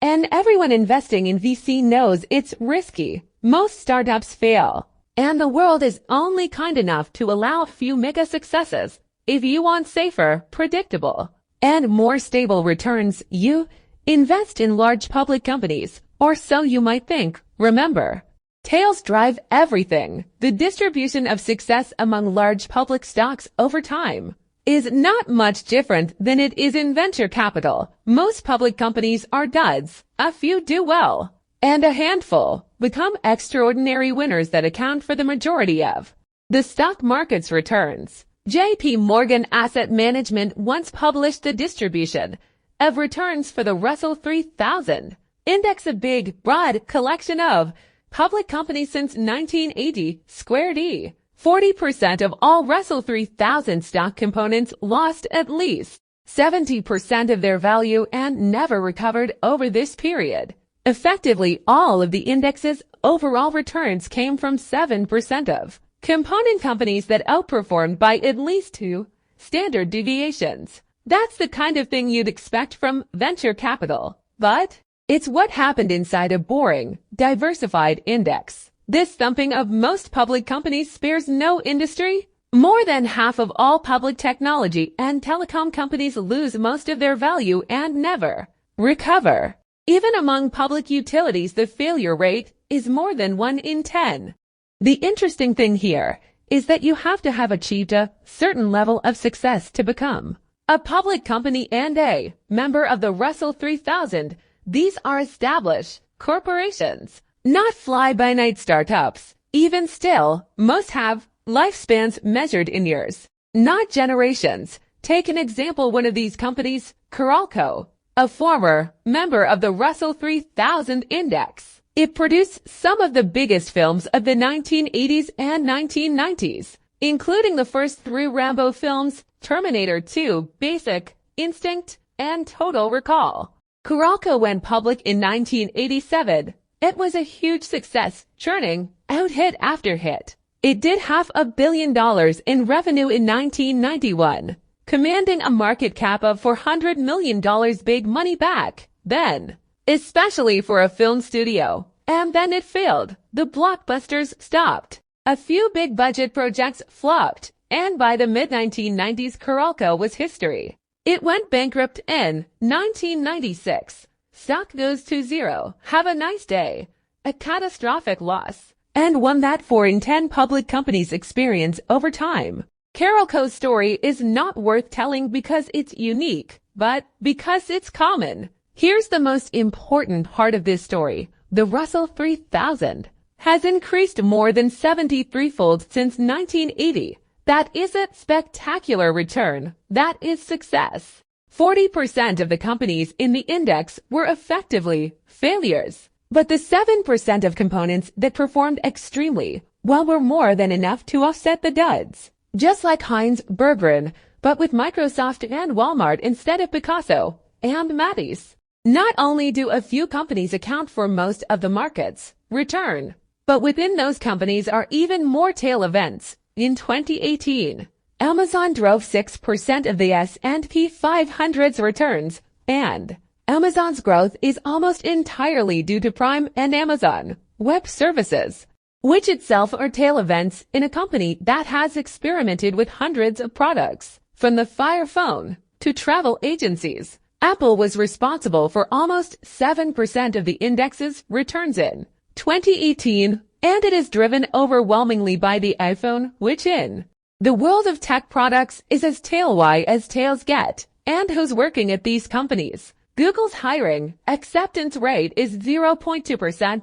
Squared Facebook's is 0.1%. Squared cubed Apple's is about 2%. Squared is so the people working on these tail projects that drive tail returns have tail careers. The idea that a few things account for most results is not just true for companies in your investment portfolio. It's also an important part of your own behavior as an investor. Napoleon's definition of a military genius was the man who can do the average thing when all those around him are going crazy. It's the same in investing. Most financial advice is about today. What should you do right now? And what stocks look like good buys today? But most of the time today is not that important. Over the course of your lifetime as an investor, the decisions that you make today or tomorrow or next week will not matter nearly as much as what you do during the small number of days, likely 1% of the time or less, when everyone else around you is going crazy. Consider what would happen if you saved $1 every month from 1900 to 2019. You could invest that $1 into the U.S. stock market every month. Rain or shine, it doesn't matter if economists are screaming about a looming recession or new bear market. You just keep investing. Let's call an investor who does this too. But maybe investing during a recession is too scary. So perhaps you invest your $1 in the stock market when the economy is not in a recession. Sell everything when it's in a recession and save your monthly dollar in cash. And invest everything back into the stock market when the recession ends. We'll call this Investor Jim. Or perhaps it takes a few months for a recession to scare you out. And then it takes a while to regain confidence before you get back in the market. You invest $1 in stocks when there's no recession. Sell 6 months after a recession begins. And invest back in 6 months after a recession ends. We'll call you Tom. How much money would these 3 investors end up with over time? Sue ends up with $435,551. Jim has $257,386. Tom $234,476. Sue wins by a mile. There were 1,428 months between 1900 and 2019. Just over 300 of them were during a recession. So by keeping her cool during just the 22% of the time the economy was in or near a recession, Sue ends up with almost 3/4 more money than Jim or Tom. To give a more recent example, how you behaved as an investor during a few months in late 2008 and early 2009 will likely have more impact on your lifetime returns than everything you did from 2000 to 2008.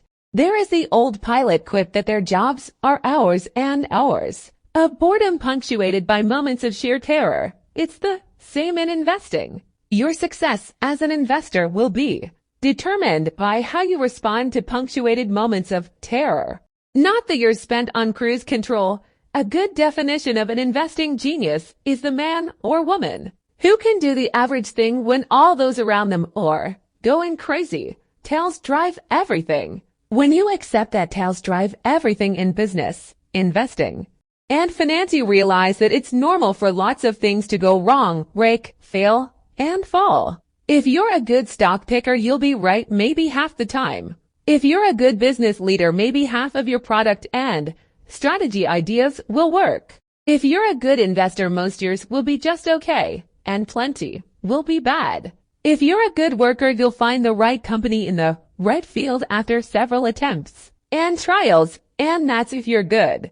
Peter Lynch is one of the best investors of our time. If you're terrific in this business, you're right 6 times out of 10, he once said. There are fields where you must be perfect every time, flying a plane, for example. Then there are fields where you want to be at least pretty good nearly all the time. A restaurant chef, let's say. Investing, business, and finance are just not like these fields. Something I've learned from both investors and entrepreneurs is that no one makes good decisions all the time. The most impressive people are packed full of horrendous ideas that are often acted upon. Take Amazon. It's not intuitive to think a failed product launch at a major company would be normal and fine. Intuitively, you'd think the CEO should apologize to shareholders. But CEO Jeff Bezos said shortly after the disastrous launch of the company's Fire phone, "If you think that's a big failure, we're working on much bigger failures right now. I am not kidding.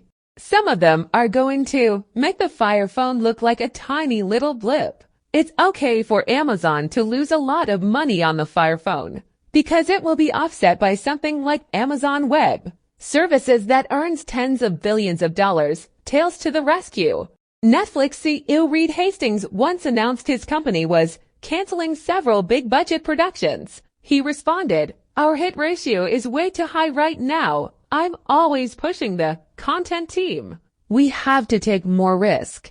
You have to try more crazy things because we should have a higher cancel rate overall." These are not delusions or failures of responsibility. They are a smart acknowledgement of how tails drive success for every Amazon Prime or Orange is the new black, you know, with certainty that you'll have some duds. Part of why this isn't intuitive is because in most fields we only see the finished product, not the losses incurred that led to the tail success product. The Chris Rock I see on TV is hilarious, flawless. The Chris Rock that performs in dozens of small clubs each year is just okay. That is by design. No comedic genius is smart enough to preemptively know what jokes will land well. Every big comedian tests their material in small clubs before using it in big venues. Rock was once asked if he missed small clubs. He responded, "When I start a tour, it's not like I start out in arenas. Before this last tour I performed in this place in New Brunswick called the Stress Factory. I did about 40 or 50 shows getting ready for the tour." One newspaper profiled these small club sessions. It described Rock thumbing through pages of notes and fumbling with material. "I'm going to have to cut some of these jokes," he says mid-skit. "The good jokes I see on Netflix are the tales that stack out of a universe of hundreds of attempts." A similar thing happens in investing. It's easy to find Warren Buffett's net worth, or his average annual returns, or even his best, most notable investments. They're right there in the open, and they're what people talk about.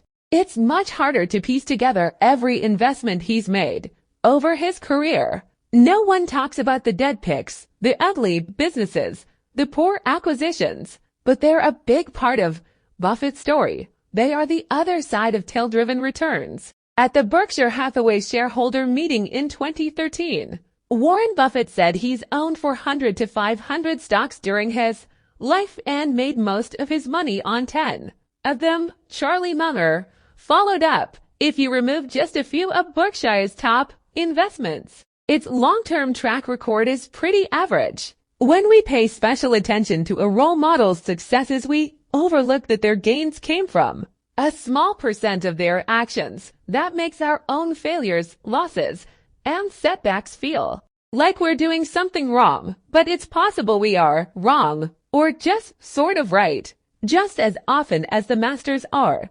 They may have been more right when they were right, but they could have been wrong just as often as you. It's not whether you're right or wrong that's important." George Soros once said, "But how much money you make when you're right and how much you lose when you're wrong. You can be wrong half the time and still make a fortune." There are 100 billion planets in our galaxy and only one, as far as we know, with intelligent life. The fact that you are reading this book is the result of the longest tale you can imagine. That's something to be happy about. Next, let's look at how money can make you even happier. 7. Freedom. Controlling your time is the highest dividend money pays. The highest form of wealth is the ability to wake up every morning and say, "I can do whatever I want today." People want to become wealthier to make them happier. Happiness is a complicated subject because everyone's different. But if there's a common denominator in happiness, a universal fuel of joy, it's that people want to control their lives, the ability to do what you want, when you want, with who you want, for as long as you want, is priceless. It is the highest dividend money pays. Angus Campbell was a psychologist at the University of Michigan, born in 1910. His research took place during an age when psychology was overwhelmingly focused on disorders that brought people down, things like depression, anxiety, schizophrenia. Campbell wanted to know what made people happy. His 1981 book, The Sense of Well-Being in America, starts by pointing out that people are generally happier than many psychologists assumed. But some were clearly doing better than others, and you couldn't necessarily group them by income or geography or education, because so many in each of those categories end up chronically unhappy. The most powerful common denominator of happiness was simple. Campbell summed it up: having a strong sense of controlling one's life is a more dependable predictor of positive feelings of well-being than any of the objective conditions of life we have considered. More than your salary, More than the size of your house, more than the prestige of your job. Control over doing what you want when you want to, with the people you want to, is the broadest lifestyle variable that makes people happy. Money's greatest intrinsic value, and this can't be overstated, is its ability to give you control over your time, to obtain, bit by bit, a level of independence and autonomy that comes from unspent assets that give you greater control over what you can do and when you can do it. A small amount of wealth means the ability to take a few days off work when you're sick without breaking the bank. Gaining that ability is huge if you don't have it. A bit more means waiting for a good job to come around after you get laid off, rather than having to take the first one you find. That can be life-changing. 6 months emergency expenses means not being terrified of your boss, because you know you won't be ruined if you have to take some time off to find a new job. More still means the ability to take a job with lower pay but flexible hours, maybe one with a shorter commute, or being able to deal with a medical emergency without the added burden of worrying about how you'll pay for it. Then there's retiring when you want to, instead of when you need to. Using your money to buy time and options has a lifestyle benefit few luxury goods can compete with. Throughout college, I wanted to be an investment banker. There was only one reason why. They made a lot of money. That was the only drive. And one I was 100% positive would make me happier once I got it. I scored a summer internship at an investment bank in Los Angeles in my junior year and thought I won the career lottery. This is all I ever wanted. On my first day, I realized why investment bankers make a lot of money. They work longer and more controlled hours than I knew humans could handle. Actually, most can't handle it. Going home before midnight was considered a luxury. And there was a saying in the office, if you don't come to work on Saturday, don't bother coming back on Sunday. The job was intellectually stimulating, paid well, and made me feel important. But every waking second of my time became a slave to my boss's demands, which was enough to turn it into one of the most miserable experiences of my life. It was a 4-month internship. I lasted a month. The hardest thing about this was that I loved the work, and I wanted to work hard. But doing something you love on a schedule you can't control can feel the same as doing something you hate.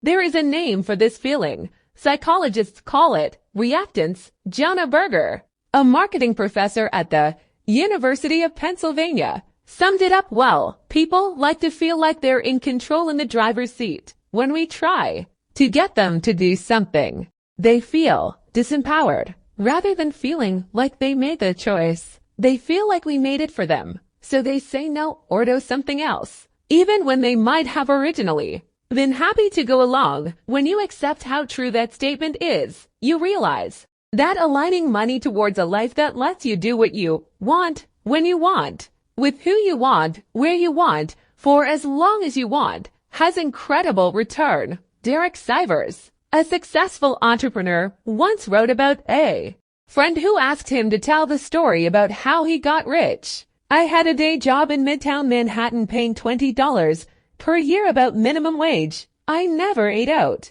and never took a taxi. My cost of living was about $1,000 a month, and I was earning $1,800 a month. I did this for 2 years and saved up $12,000. I was 22 years old. Once I had $12,000, I could quit my job and become a full-time musician. I knew I could get a few gigs per month to pay my cost of living, so I was free. I quit my job a month later and never had a job again. When I finished telling my friend this story, he asked for more. I said no. That was it. He said, no. What about when you sold your company? I said no. That didn't make a big difference in my life. That was just more money in the bank. The difference happened when I was 22. The United States is the richest nation in the history of the world, but there is little evidence that its citizens are, on average, happier today than they were in the 1950s. when wealth and income were much lower even at the median level and adjusted for inflation. A 2019 Gallup poll of 150,000 people in 140 countries found that about 45% of Americans said they felt a lot of worry the previous day. Squared E. The global average was 39%. 55% of Americans said they felt a lot of stress the previous day. For the rest of the world, 35% said the same. Part of what's happened here is that we've used our greater wealth to buy bigger and better stuff, but we've simultaneously given up more control over our time. At best, those things cancel each other out. Median family income adjusted for inflation was $29,000 in 1,955 in 2019. It was just over $62. Zero. We've used that wealth to live a life hardly conceivable to the 1950s American, even for a median family. The median American home increased from 983 square feet in 1950 to 2,436 square feet in 2018. The average new American home now has more bathrooms than occupants. Our cars are faster and more efficient. Our TVs are cheaper and sharper. What's happened to our time, on the other hand, barely looks like progress. And a lot of the reason has to do with the kind of jobs more of us now have. John D. Rockefeller was one of the most successful businessmen of all time. He was also a recluse, spending most of his time by himself. He rarely spoke deliberately, making himself inaccessible and staying quiet when you caught his attention. A refinery worker who occasionally had Rockefeller's ear once remarked, "He lets everybody else talk while he sits back and says nothing." When asked about his silence during meetings, Rockefeller often recited a poem. A wise old owl lived in an oak. The more he saw, the less he spoke. The less he spoke, the more he heard. Why aren't we all like that wise old bird? Rockefeller was a strange guy, but he figured out something that now applies to tens of millions of workers. Rockefeller's job wasn't to drill wells, load trains, or move barrels. It was to think and make good decisions. Rockefeller's product, his deliverable, wasn't what he did with his hands or even his words. It was what he figured out inside his head. So that's where he spent most of his time and energy. Despite sitting quietly most of the day in what might have looked like free time or leisure hours to most people, he was constantly working in his mind, thinking problems through. This was unique in his day.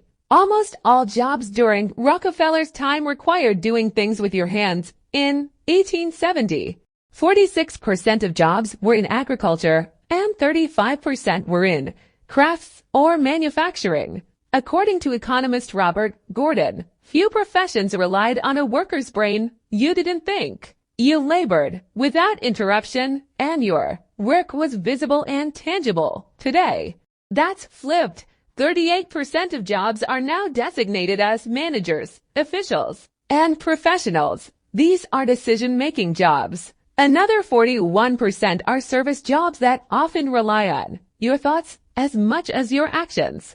More of us have jobs that look closer to Rockefeller than a typical 1950s manufacturing worker, which means our days don't end when we clock out and leave the factory. We're constantly working in our heads, which means it feels like work never ends. If your job is to build cars, there is little you can do when you're not on the assembly line. You detach from work and leave your tools in the factory, but if your job is to create a marketing campaign, a thought-based and decision job, your tool is your head, which never leaves you. You might be thinking about your project during your commute, as you're making dinner, while you put your kids to sleep, and when you wake up stressed at 3 in the morning. You might be on the clock for fewer hours than you would in 1950, but it feels like you're working 24/7. Derek Thompson of The Atlantic once described it like this: if the operating equipment of the 21st century is a portable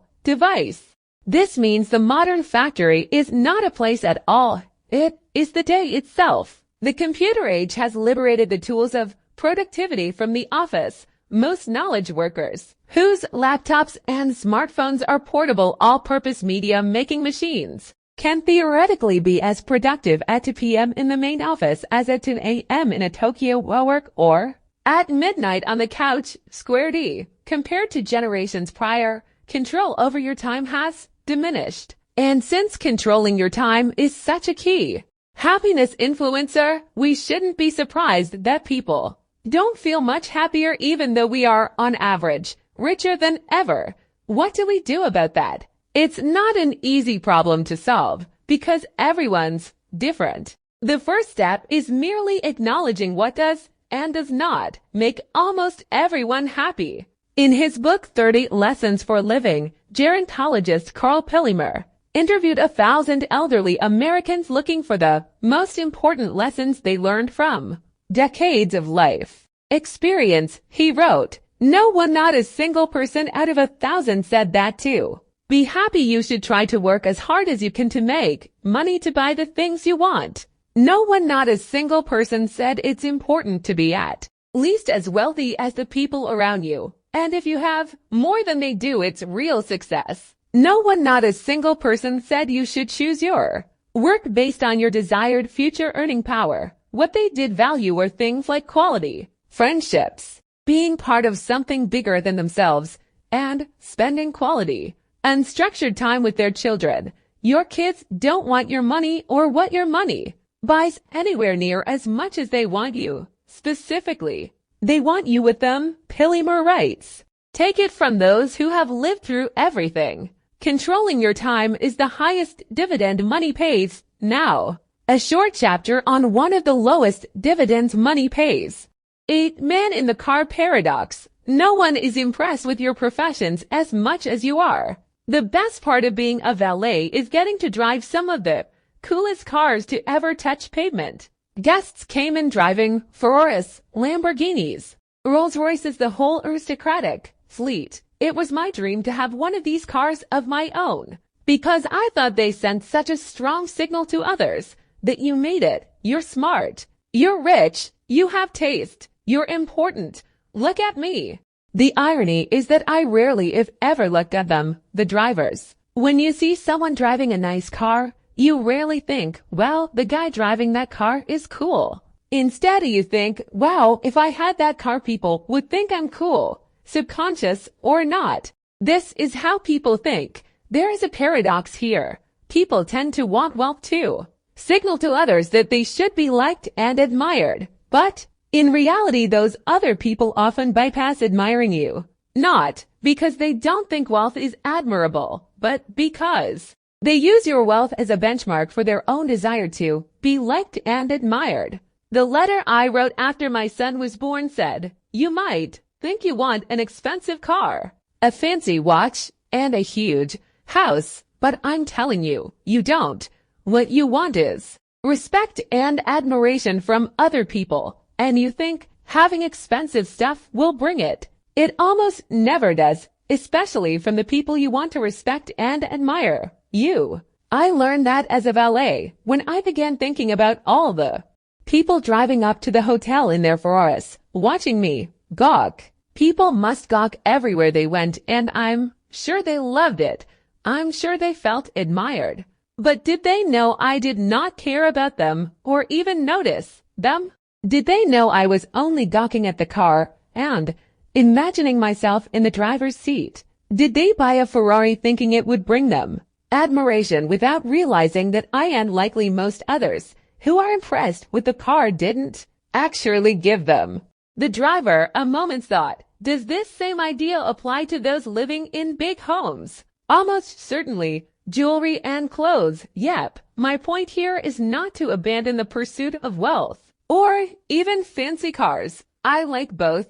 It's a subtle recognition that people generally aspire to be respected and admired by others. And using money to buy fancy things may bring less of it than you imagine. If respect and admiration are your goal, be careful how you seek it. Humility, kindness, and empathy will bring you more respect than horsepower ever will. We're not done talking about Ferraris. Another story about the paradox of fast cars in the next chapter.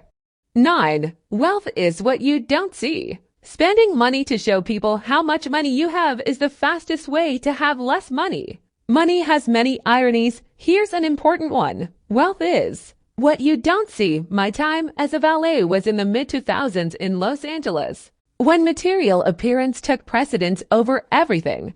But oxygen? If you see a Ferrari driving around, you might intuitively assume the owner of the car is rich even if you're not paying much attention to them. But as I got to know some of these people, I realized that wasn't always the case. Many were mediocre successes who spent a huge percentage of their paycheck on a car. I remember a fellow we'll call Roger. He was about my age. I had no idea what Roger did, but he drove a Porsche, which was enough for people to draw assumptions. Then one day Roger arrived in an old Honda. Same the next week and the next. What happened to your Porsche? I asked. It was repossessed after defaulting on his car loan, he said. There was not a morsel of shame. He responded like he was telling the next play in the game. Every assumption you might have had about him was wrong. Los Angeles is full of Rogers. Someone driving a $100,000 car might be wealthy, but the only data point you have about their wealth is that they have $100,000 less than they did before they bought the car, or $100,000 more in debt. That's all you know about them. We tend to judge wealth by what we see, because that's the information we have in front of us. We can't see people's bank accounts or brokerage statements, so we rely on outward appearances to gauge financial success. Cars, homes, Instagram photos. Modern capitalism makes helping people fake it until they make it a cherished industry. But the truth is that wealth is what you don't see. Wealth is the nice cars not purchased, the diamonds not bought, the watches not worn, the clothes foregone, and the first-class upgrade declined. Wealth is financial assets that haven't yet been converted into the stuff you see. That's not how we think about wealth, because you can't contextualize what you can't see. Singer Rihanna nearly went bankrupt after overspending and sued her financial advisor. The advisor responded, was it really necessary to tell her that if you spend money on things, you will end up with the things and not the money? Cubed Ev, you can laugh, and please do. But the answer is yes, people do need to be told that when most people say they want to be a millionaire, what they might actually mean is I'd like to spend $1 million. And that is literally the opposite of being a millionaire. Investor Bill Mann once wrote, there is no faster way to feel rich than to spend lots of money on really nice things. But the way to be rich is to spend money you have and to not spend money you don't have. It's really that simple. QD, it is excellent advice, but it may not go far enough. The only way to be wealthy is to not spend the money that you do have. It's not just the only way to accumulate wealth. It's the very definition of wealth. We should be careful to define the difference between wealthy and rich. It is more than semantics. Not knowing the difference is a source of countless poor money decisions. Rich is a current income. Someone driving a $100,000 car is almost certainly rich, because even if they purchase the car with debt, you need a certain level of income to afford the monthly payment. Same with those who live in big homes. It's not hard to spot rich people. They often go out of their way to make themselves known. But wealth is hidden. It's income not spent. Wealth is an option not yet taken to buy something later. Its value lies in offering you options, flexibility, and growth to one day purchase more stuff than you could right now. Diet and exercise offer a useful analogy. Losing weight is notoriously hard, even among those putting in the work of vigorous exercise. In his book, The Body, Bill Bryson explains why. One study in America found that people overestimate the number of calories they burned in a workout by a factor of 4. They also then consumed, on average, about twice as many calories as they had just burned off. The fact is, you can quickly undo a lot of exercise by eating a lot of food, and most of us do. Exercise is like being rich. You think, I did the work and I now deserve to treat myself to a big meal. Wealth is turning down that treat meal and actually burning net calories. It's hard and requires self-control, but it creates a gap between what you could do and what you choose to do that accrues to you over time.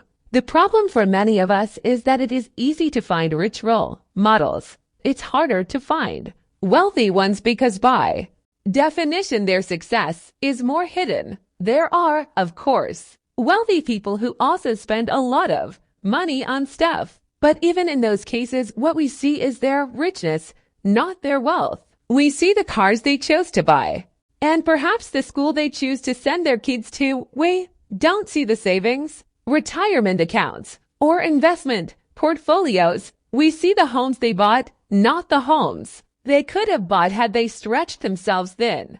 The danger here is that I think most people, deep down, want to be wealthy. They want freedom and flexibility, which is what financial assets not yet spent can give you. But it is so ingrained in us that to have money is to spend money, that we don't get to see the restraint it takes to actually be wealthy.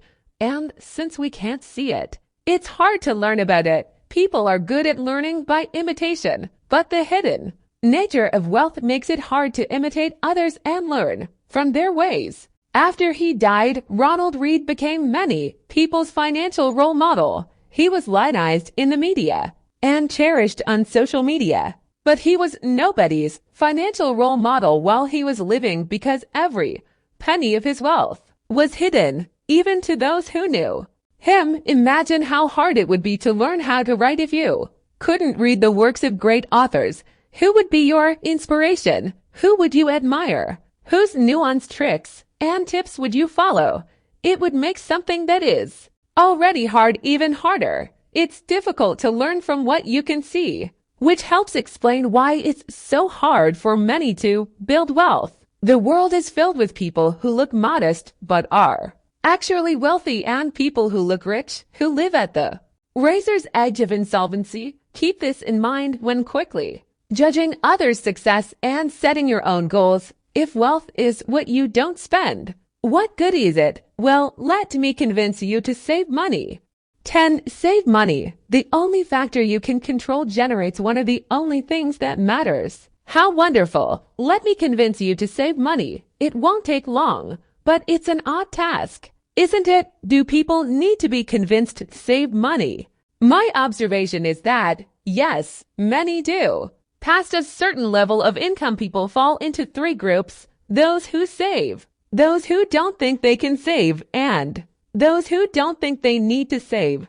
This is for the latter two. The first idea is simple, but easy to overlook, is that building wealth has little to do with your income or investment returns, and lots to do with your savings rate. A quick story about the power of efficiency. In the 1970s, the world looked like it was running out of oil. The calculation wasn't hard. The global economy used a lot of oil. The global economy was growing, and the amount of oil we could drill couldn't keep up. We didn't run out of oil, thank goodness. But that wasn't just because we found more oil, or even got better at taking it out of the ground. The biggest reason we overcame the oil crisis is because we started building cars, factories, and homes that are more energy efficient than they used to be. The United States uses 60% less energy per dollar of GDP today than it did in 1950. Cubed squared, the average miles per gallon of all vehicles on the road has doubled since 1975. A 1989 Ford Taurus sedan averaged 18.0 mpg. A 2019 Chevy Suburban absurdly large SUV averages 18.1 mpg.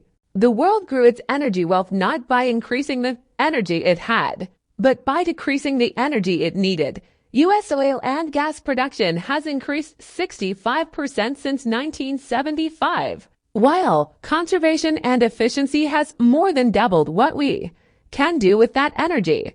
So it's easy to see which has mattered more. The important thing here is that finding more energy is largely out of our control and shrouded in uncertainty, because it relies on a slippery mix of having the right geology, geography, weather, and geopolitics. But becoming more efficient with the energy we use is largely in our control. The decision to buy a lighter car or ride a bike is up to you and has a 100% chance of improving efficiency. The same is true with our money. Investment returns can make you rich, but whether an investing strategy will work and how long it will work for, and whether markets will cooperate, is always in doubt. Results are shrouded in uncertainty. Personal savings and frugality, finances, conservation, and efficiency are parts of the money equation that are more in your control and have a 100% chance of being as effective in the future as they are today. If you view building wealth as something that will require more money or big investment returns, you may become as pessimistic as the energy doomers were in the 1970s. The path forward looks hard and out of your control. If you view it as powered by your own frugality and efficiency, the destiny is clearer. Wealth is just the accumulated leftovers after you spend what you take in, and since you can build wealth without a high income, but have no chance of building wealth without a high savings rate, it's clear which one matters more. More importantly, the value of wealth is relative to what you need. Say you and I have the same net worth, and say you're a better investor than me. I can earn 8% annual returns and you can earn 12% annual returns. But I'm more efficient with my money. Let's say I need half as much money to be happy while your lifestyle compounds as fast as your assets. I'm better off than you are, despite being a worse investor. I'm getting more benefit from my investments despite lower returns. The same is true for incomes. Learning to be happy with less money creates a gap between what you have and what you want, similar to the gap you get from growing your paycheck, but easier and more in your control. A high savings rate means having lower expenses than you otherwise could. And having lower expenses means your savings go farther than they would if you spent more. Think about this in the context of how much time and effort goes into achieving 0.1% of annual investment. Outperformance millions of hours of research, tens of billions of dollars of effort from professionals, and it's easy to see what's potentially more important or worth chasing. There are professional investors who grind 80 hours a week to add a tenth of a percentage point to their returns when there are 2 or 3 full percentage points of lifestyle bloat in their finances that can be exploited with less effort. Big investment returns and fat paychecks are amazing when they can be achieved, and some can achieve them. But the fact that there's so much effort put into one side of the finance equation and so little put into the other is an opportunity for most people past a certain level of income. What you need is just what sits below your ego. Everyone needs the basics. Once they're covered, there's another level of comfortable basics. And past that, there's basics that are both comfortable, entertaining, and enlightening. But spending beyond a pretty low level of materialism is mostly a reflection of ego approaching income. A way to spend money to show people that you have or had money. Think of it like this. And one of the most powerful ways to increase your savings isn't to raise your income. It's to raise your humility. When you define savings as the gap between your ego and your income, you realize why many people with decent incomes save so little. It's a daily struggle against instincts to extend your peacock feathers to their outermost limits and keep up with others doing the same. People with enduring personal finance success, not necessarily those with high incomes, tend to have a propensity to not give a damn what others think about them, so people's ability to save is more in their control than they might think. Savings can be created by spending less. You can spend less if you desire less, and you will desire less if you care less about what others think of you. As I argue often in this book, money relies more on psychology than finance. And you don't need a specific reason to save.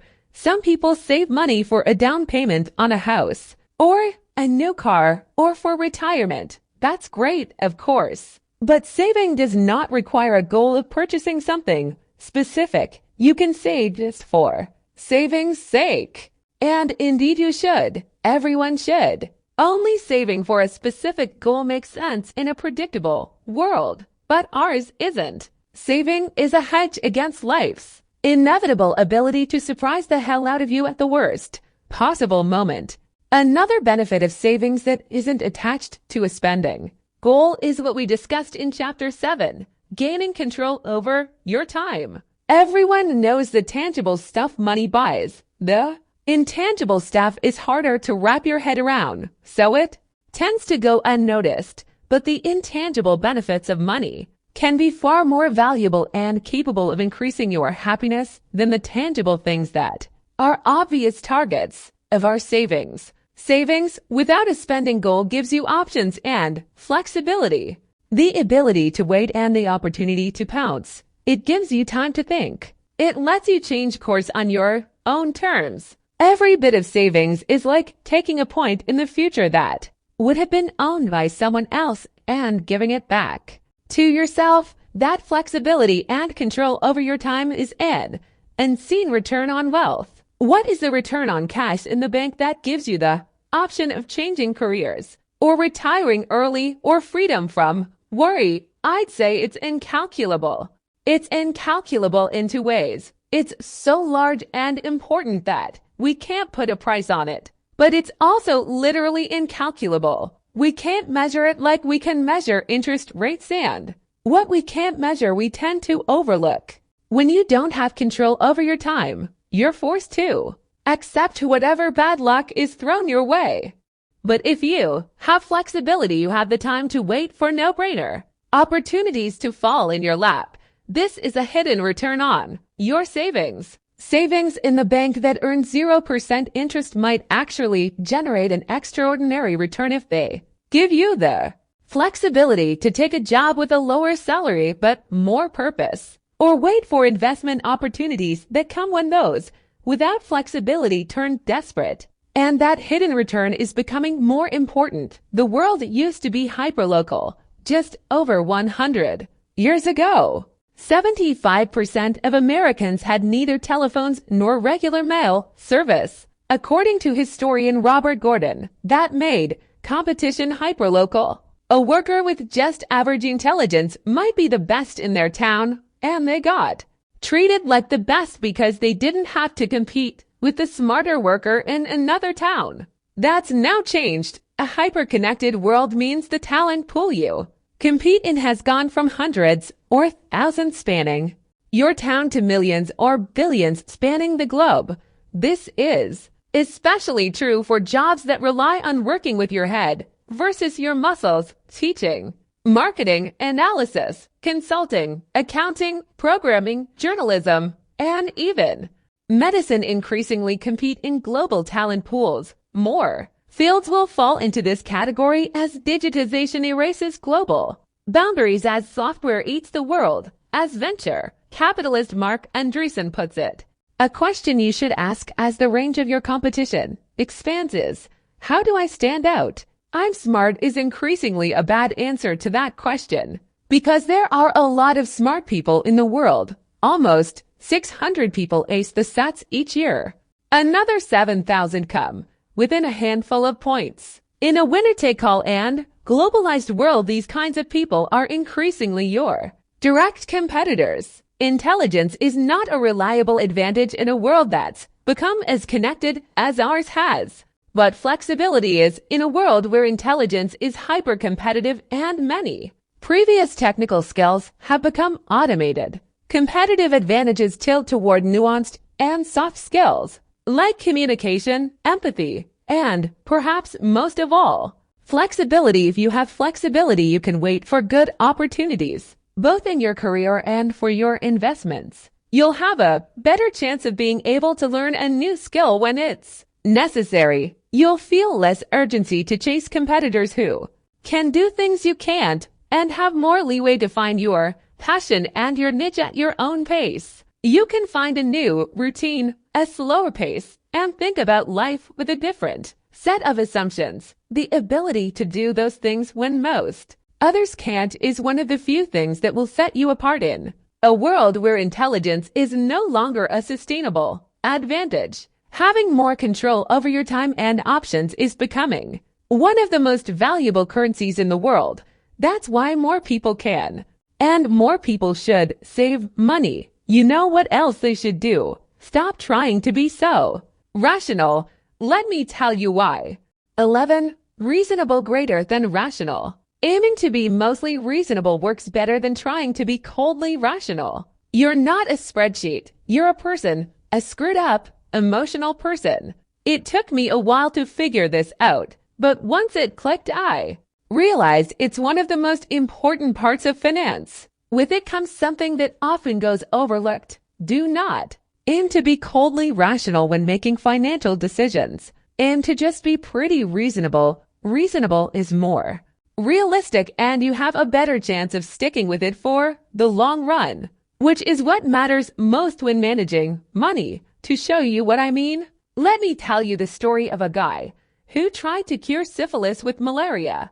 Julius Wagner Jaureg was a 19th century psychiatrist with two unique skills. He was good at recognizing patterns, and what others saw as crazy he found merely bold. His specialty was patients with severe neurosyphilis, then a fatal diagnosis with no known treatment. He began noticing a pattern. Syphilis patients tended to recover if they had the added misfortune of having prolonged fevers from an unrelated ailment. Wagner Jaureg assumed that this was due to a hunch that had been around for centuries, but doctors didn't understand. Well, fevers play a role in helping the body fight infection. So he jumped to the logical conclusion. In the early 1900s, Wagner Jaureg began injecting patients with low-end strains of typhoid, malaria, and smallpox to trigger fevers strong enough to kill off their syphilis. This was as dangerous as it sounds. Some of his patients died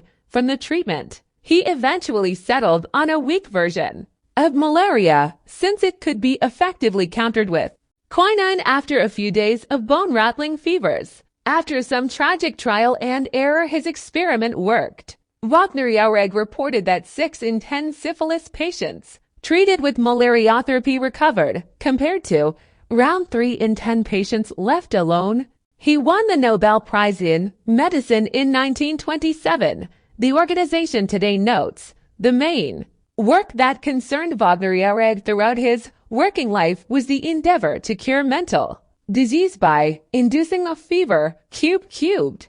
Penicillin eventually made malariotherapy for syphilis patients obsolete, thank goodness. But Wagner Jaureg is one of the only doctors in history who not only recognized fever's role in fighting infection, but also prescribed it as a treatment. Fevers have always been as feared as they are mysterious. Ancient Romans worshipped Febris, the goddess who protected people from fevers. Amulets were left at temples to placate her, hoping to stave off the next round of shivers. But Wagner Jaureg was onto something. Fevers are not accidental nuisances. They do play a role in the body's road to recovery. We now have better, more scientific evidence of fever's usefulness in fighting infection. A 1 degree increase in body temperature has been shown to slow the replication rate of some viruses by a factor of 200. Numerous investigators have identified a better outcome among patients who displayed fever. One NIH paper writes, the Seattle Children's Hospital includes a section on its website to educate parents who may panic at the slightest rise in their child's temperature. Fevers turn on the body's immune system.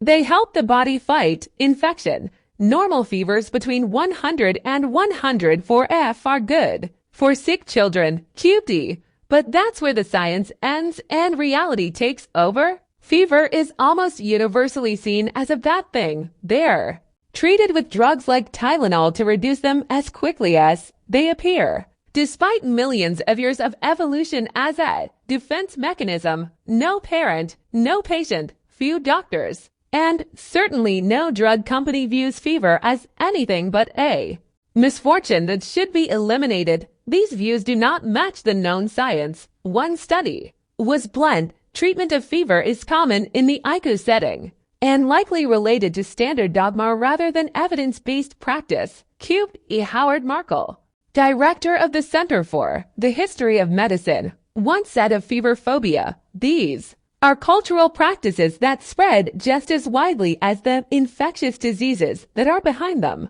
QP, why does this happen if fevers are beneficial? Why do we fight them so universally? I don't think it's complicated. Fevers hurt, and people don't want to hurt. That's it. A doctor's goal is not just to cure disease, it's to cure disease within the confines of what's reasonable and tolerable to the patient. Fevers can have marginal benefits in fighting infection, but they hurt. And I go to the doctor to stop hurting. I don't care about double-blind studies when I'm shivering under a blanket. If you have a pill that can make a fever stop, give it to me now. It may be rational to want a fever if you have an infection, but it's not reasonable. That philosophy aiming to be reasonable instead of rational is one more people should consider when making decisions with their money. Academic finance is devoted to finding the mathematically optimal investment strategies. My own theory is that, in the real world, people do not want the mathematically optimal strategy. They want the strategy that maximizes for how well they sleep at night. Harry Markowitz won the Nobel Prize for exploring the mathematical trade-off between risk and return. He was once asked how he invested his own money and described his portfolio allocation in the 1950s when his models were first developed.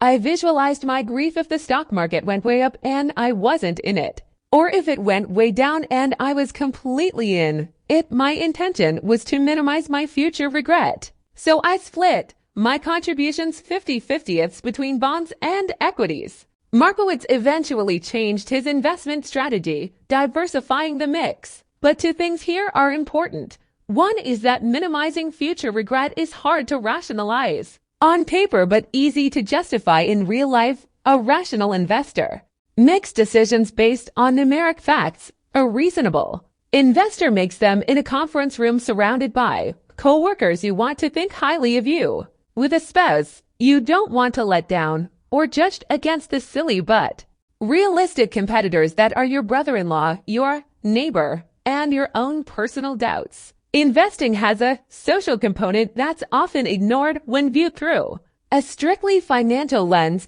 The second is that this is fine. Jason Zweig, who conducted the interview when Markowitz described how he invested, later reflected, "My own view is that people are neither rational nor irrational. We are human. We don't like to think harder than we need to, and we have unceasing demands on our attention." Seen in that light, there's nothing surprising about the fact that the pioneer of modern portfolio theory built his initial portfolio with so little regard for his own research. Nor is it surprising that he adjusted it later. Cube D. Markowitz is neither rational or irrational. He's reasonable. What's often overlooked in finance is that something can be technically true but contextually nonsense. In 2008, a pair of researchers from Yale published a study arguing young savers should supercharge their retirement accounts using 2-to-1 margin to dollars of debt for every dollar of their own money when buying stocks. It suggests investors taper that leverage as they age.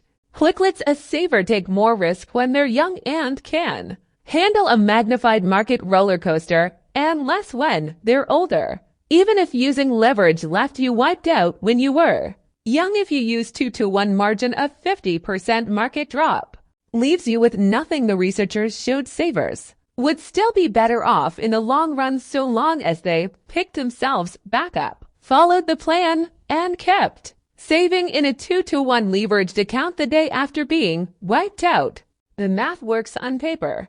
It's a rational strategy, but it's almost absurdly unreasonable. No normal person could watch 100% of their retirement account evaporate and be so unfazed that they carry on with the strategy undeterred. They'd quit, look for a different option, and perhaps to their financial advisor.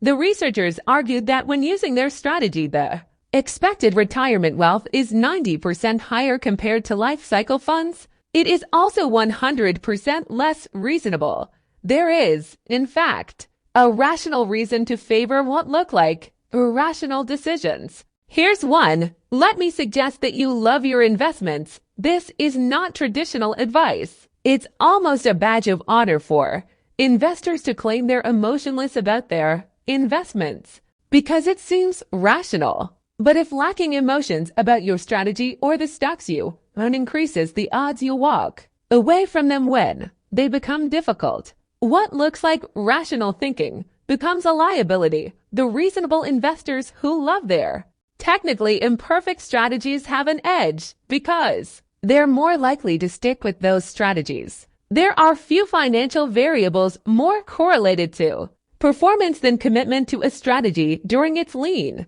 years, both the amount of performance and the odds of capturing it over a given period of time. The historical odds of making money in U.S. markets are 50/50 over one-day periods, 68% in one-year periods, 88% in 10-year periods, and so far 100% in 20-year periods. Anything that keeps you in the game has a quantifiable advantage. If you view Do What You Love as a guide to a happier life, it sounds like empty fortune cookie advice. If you view it as the thing providing the endurance necessary to put the quantifiable odds of success in your favor, you realize it should be the most important part of any financial strategy. Invest in a promising company you don't care about, and you might enjoy it when everything's going well. But when the tide inevitably turns, you're suddenly losing money on something you're not interested in. It's a double burden, and the path of least resistance is to move on to something else. If you're passionate about the company to begin with, you love the mission, the product, the team, the science, whatever the inevitable downtimes when you're losing money or the company needs help are blunted by the fact that at least you feel like you're part of something meaningful. That can be the necessary motivation that prevents you from giving up and moving on. There are several other times when it's fine to be reasonable instead of rational with money. There's a well-documented home bias where people prefer to invest in companies from the country they live in while ignoring the other 95% plus of the planet. It's not rational until you consider that investing is effectively giving money to strangers. If familiarity helps you take the leap of faith required to remain backing those strangers, it's reasonable. Day trading and picking individual stocks is not rational for most investors. The odds are heavily against your success, but they're both reasonable in small amounts if they scratch and itch hard enough to leave the rest of your more diversified investments alone. Investor Josh Brown, who advocates and mostly owns diversified funds, once explained why he also owns a smattering of individual stocks. I'm not buying individual stocks because I think I'm going to generate alpha outperformance. I just love stocks and have ever since I was 20 years old, and it's my money. I get to do whatever. Quite reasonable. Most forecasts about where the economy and the stock market are heading next are terrible, but making forecasts is reasonable. It's hard to wake up in the morning telling yourself you have no clue what the future holds. Even if it's true, acting on investment forecasts is dangerous, but I get why people try to predict what will happen next year. It's human nature. It's reasonable. Jack Bogle, the late founder of Vanguard, spent his career on a crusade to promote low-cost passive index investing. Many thought it interesting that his son found a career as an active, high-fee hedge fund and mutual fund manager. Bogle, the man who said high-fee funds violate the humble rules of arithmetic, invested some of his own money in his son's funds. What's the explanation? We do some things for family reasons. Bogle told the Wall Street Journal, if it's not consistent, well, life isn't always consistent. Indeed, it rarely is. 12. Surprise. History is the study of change, ironically used as a map of the future. Stanford professor Scott Sagan once said something. Everyone who follows the economy or investment markets should hang on their wall things that have never happened before happen all the time. History is mostly the study of surprising events, but it is often used by investors and economists as an unassailable guide to the future. Do you see the irony? Do you see the problem? It is smart to have a deep appreciation for economic and investing history. History helps us calibrate our expectations, study where people tend to go wrong, and offers a rough guide of what tends to work. But it is not, in any way, a map of the future. A trap many investors fall into is what I call historians as prophets fallacy, an over-reliance on past data as a signal to future conditions in a field where innovation and change are the lifeblood of progress. You can't blame investors for doing this. If you view investing as a hard science, history should be a perfect guide to the future. Geologists can look at a billion years of historical data and form models of how the Earth behaves. So can meteorologists, and doctors' kidneys operate the same way in 2020 as they did in 1020. But investing is not a hard science. It's a massive group of people making imperfect decisions with limited information about things that will have a massive impact on their well-being, which can make even smart people nervous. Greedy and paranoid. Richard Feynman, the great physicist, once said, imagine how much harder physics would be if electrons had feelings. Well, investors have feelings. Quite a few of them. That's why it's hard to predict what they'll do next based solely on what they did in the past. The cornerstone of economics is that things change over time, because the invisible hand hates anything staying too good or too bad indefinitely. Investor Bill Bonner once described how Mr. Market works. He's got a capitalism at work t-shirt on and a sledgehammer in his hand. Phew. Things stay the same for very long, which means we can't treat historians as prophets. The most important driver of anything tied to money is the stories people tell themselves and the preferences they have for goods and services. Those things don't tend to sit still. They change with culture and generation. They're always changing and always will. The mental trick we play on ourselves here is an over-admiration of people who have been there, done that. When it comes to money, experiencing specific events does not necessarily qualify you to know what will happen next. In fact, it rarely does, because experience leads to overconfidence more than forecasting ability. Investor Michael Batnick once explained this well. Confronted with the argument that few investors are prepared for rising interest rates because they've never experienced them, the last big period of rising interest rates occurred almost 40 years ago, he argued that it didn't matter, because experiencing or even studying what happened in the past might not serve as any guide to what will happen when rates rise in the future. So what? Will the current rate hike look like the last one or the one before that? Will different asset classes behave similarly, the same,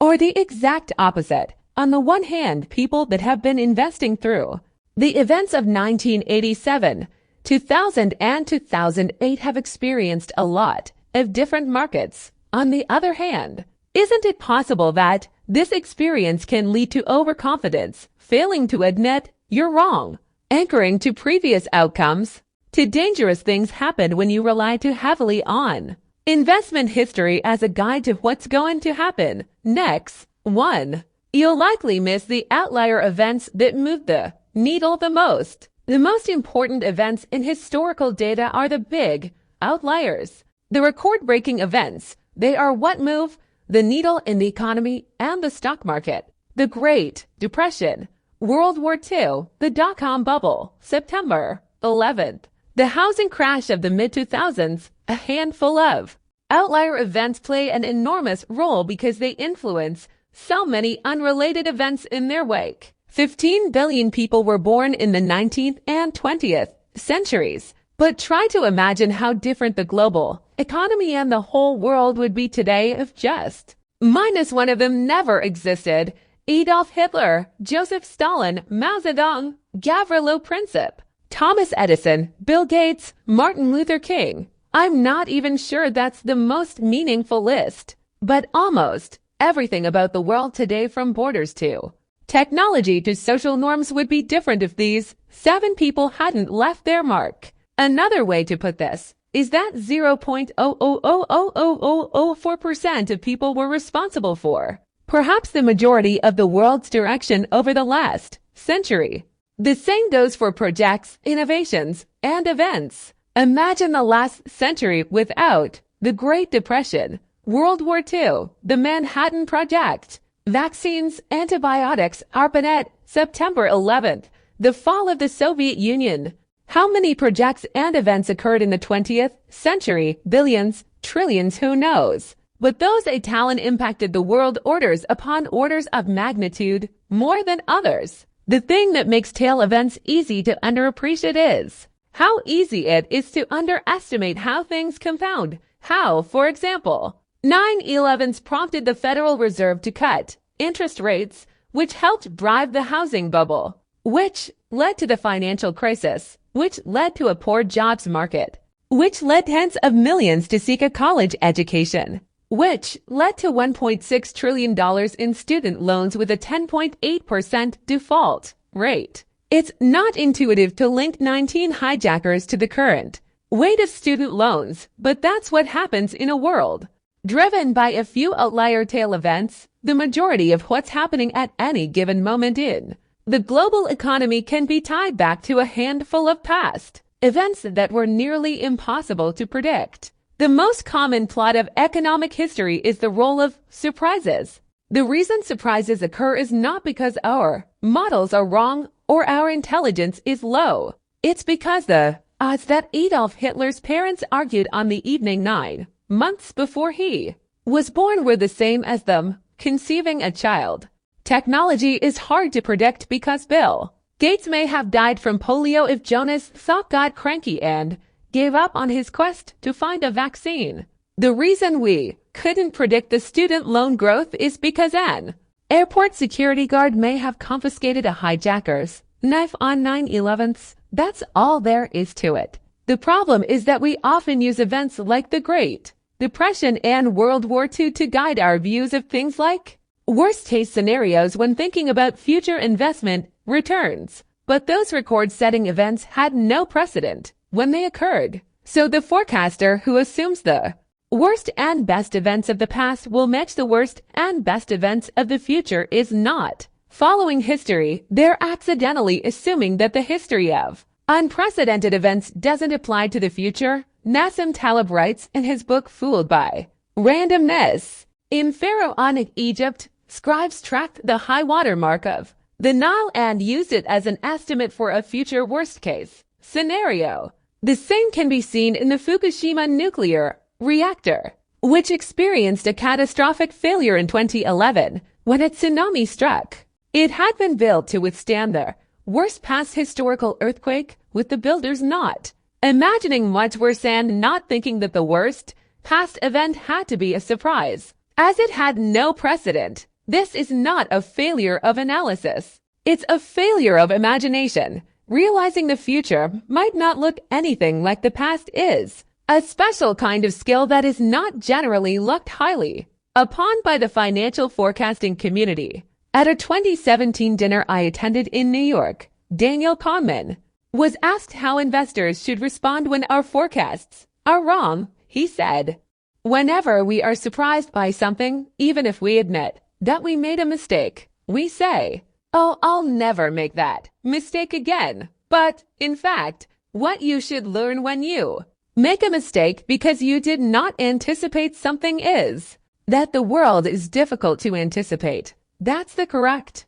lesson to learn from surprises, that the world is surprising. The correct lesson to learn from surprises is that the world is surprising. Not that we should use past surprises as a guide to future boundaries, that we should use past surprises as an admission that we have no idea what might happen next. The most important economic events of the future, things that will move the needle the most, are things that history gives us little to no guide about. They will be unprecedented events. Their unprecedented nature means we won't be prepared for them, which is part of what makes them so impactful. This is true for both scary events like recessions and wars, and great events like innovation. I'm confident in that prediction because surprise is moving the needle the most is the one forecast that's been accurate at virtually every point in history. 2. History can be a misleading guide to the future of the economy and stock market because it doesn't account for structural changes that are relevant to today's world.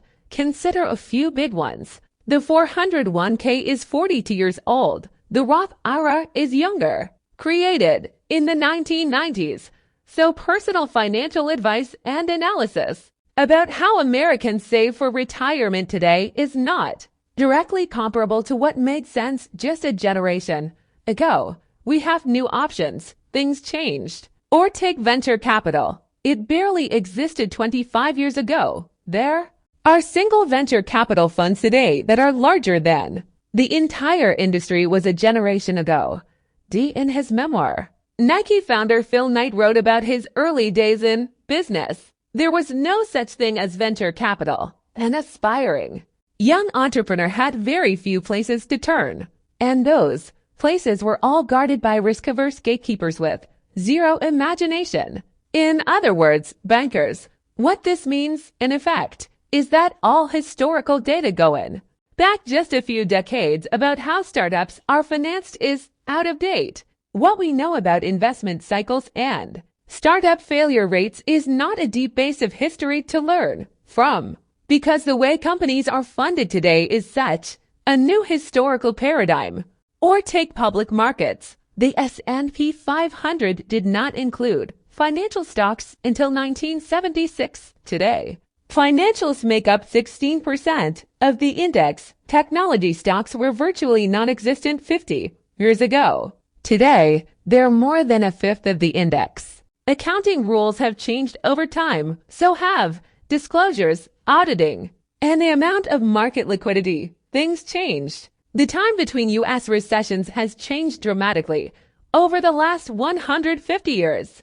The average time between recessions has grown from about 2 years in the late 1800s to 5 years in the early 20th century to 8 years over the last half century.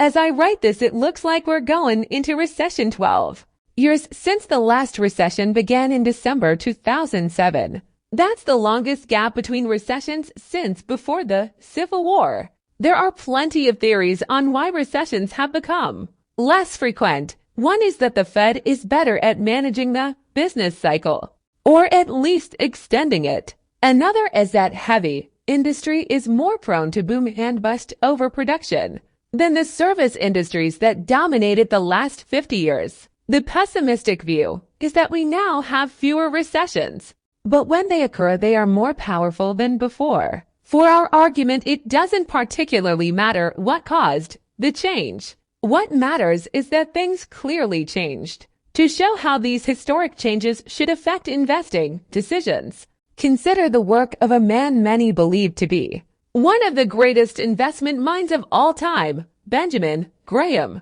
Graham's classic book, The Intelligent Investor, is more than theory. It gives practical directions like formulas investors can use to make smart investing decisions. I read Graham's book when I was a teenager, learning about investing for the first time. The formulas presented in the book were appealing to me because they were literally step-by-step instructions on how to get rich. Just follow the instructions. It seems so easy, but something becomes clear when you try applying some of these formulas. Few of them actually work. Graham advocated purchasing stocks trading for less than their net working assets, basically cash in the bank minus all debts. This sounds great, but few stocks actually trade that cheaply anymore other than, say, a penny stock. Accused of accounting fraud, one of Graham's criteria instructs conservative investors to avoid stocks trading for more than 1.5 times book value. If you followed this rule over the last decade, you would have owned almost nothing but insurance and bank stocks. There is no world where that is okay. The Intelligent Investor is one of the greatest investing books of all time. But I don't know a single investor who has done well implementing Graham's published formulas. The book is full of wisdom, perhaps more than any other investment book ever published. But as a how-to guide, it's questionable at best.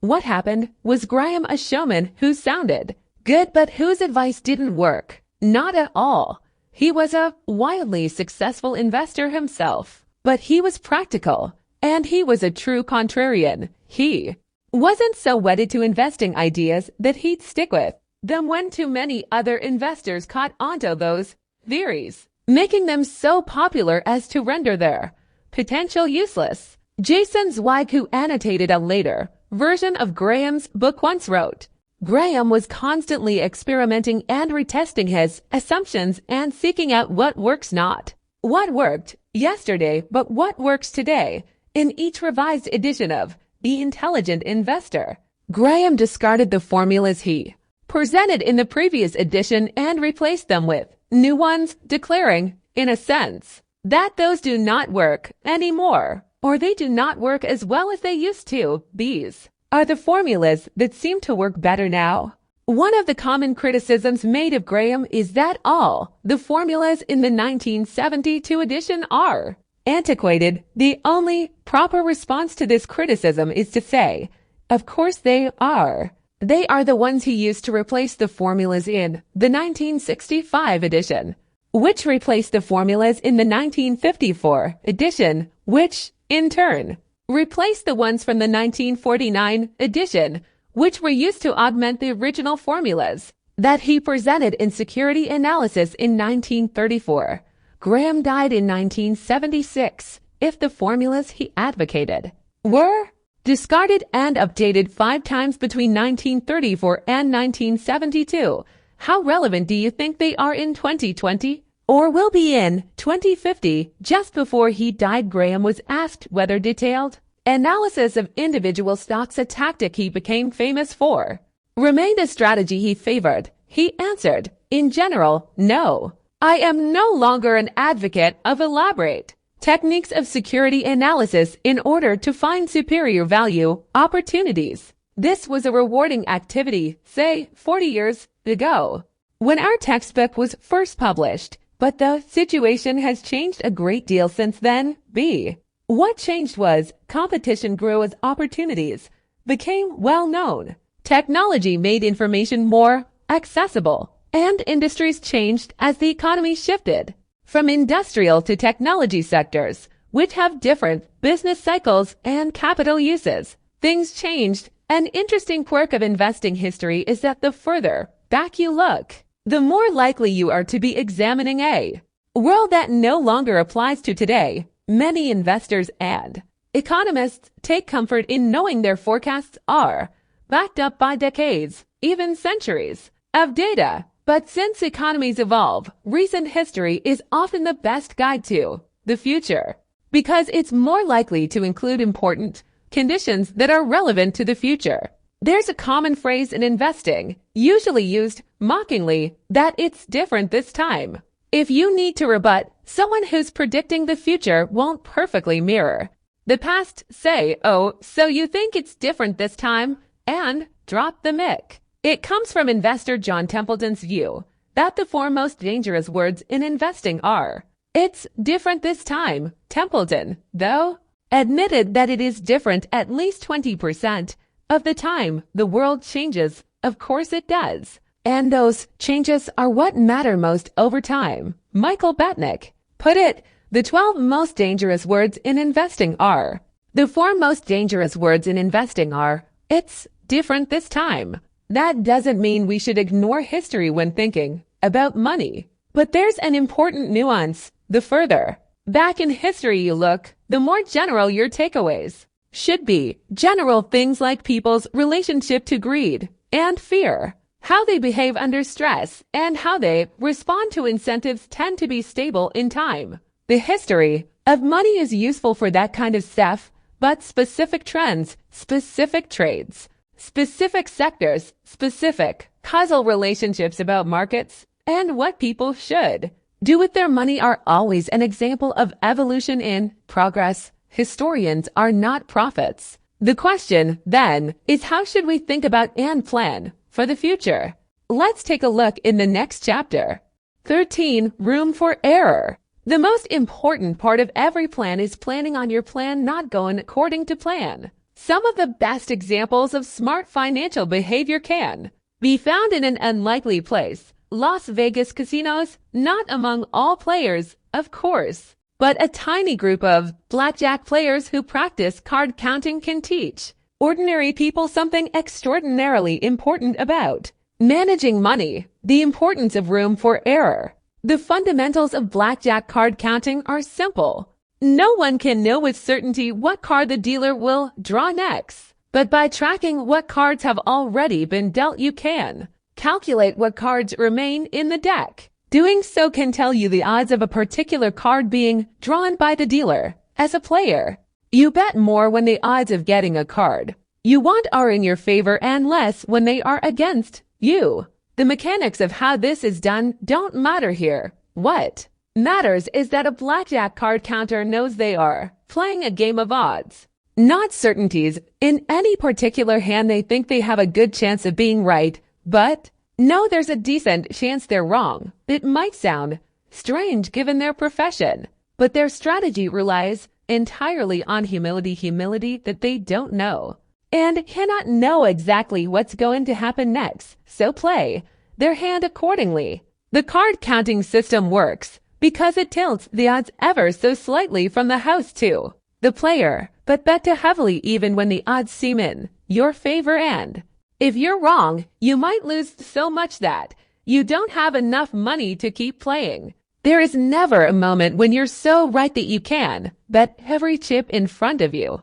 The world isn't that kind to anyone, not consistently anyways. You have to give yourself room for error. You have to plan on your plan not going according to plan. Kevin Lewis, a successful card counter portrayed in the book Bringing Down the House, wrote more about this philosophy.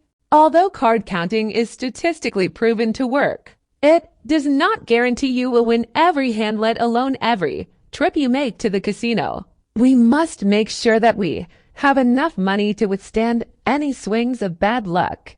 Let's assume you have roughly a 2% edge over the casino. That still means the casino will win 49% of the time. Therefore, you need to have enough money to withstand any variant swings against you. A rule of thumb is that you should have at least 100 basic units. Assuming you start with $10,000, you could comfortably play $100 unit. History is littered with good ideas taken too far, which are indistinguishable from bad ideas. The wisdom in having room for error is acknowledging that uncertainty, randomness, and chance unknowns are an ever-present part of life. The only way to deal with them is by increasing the gap between what you think will happen and what can happen while still leaving you capable of fighting another day. Benjamin Graham is known for his concept of margin of safety. He wrote about it extensively and in mathematical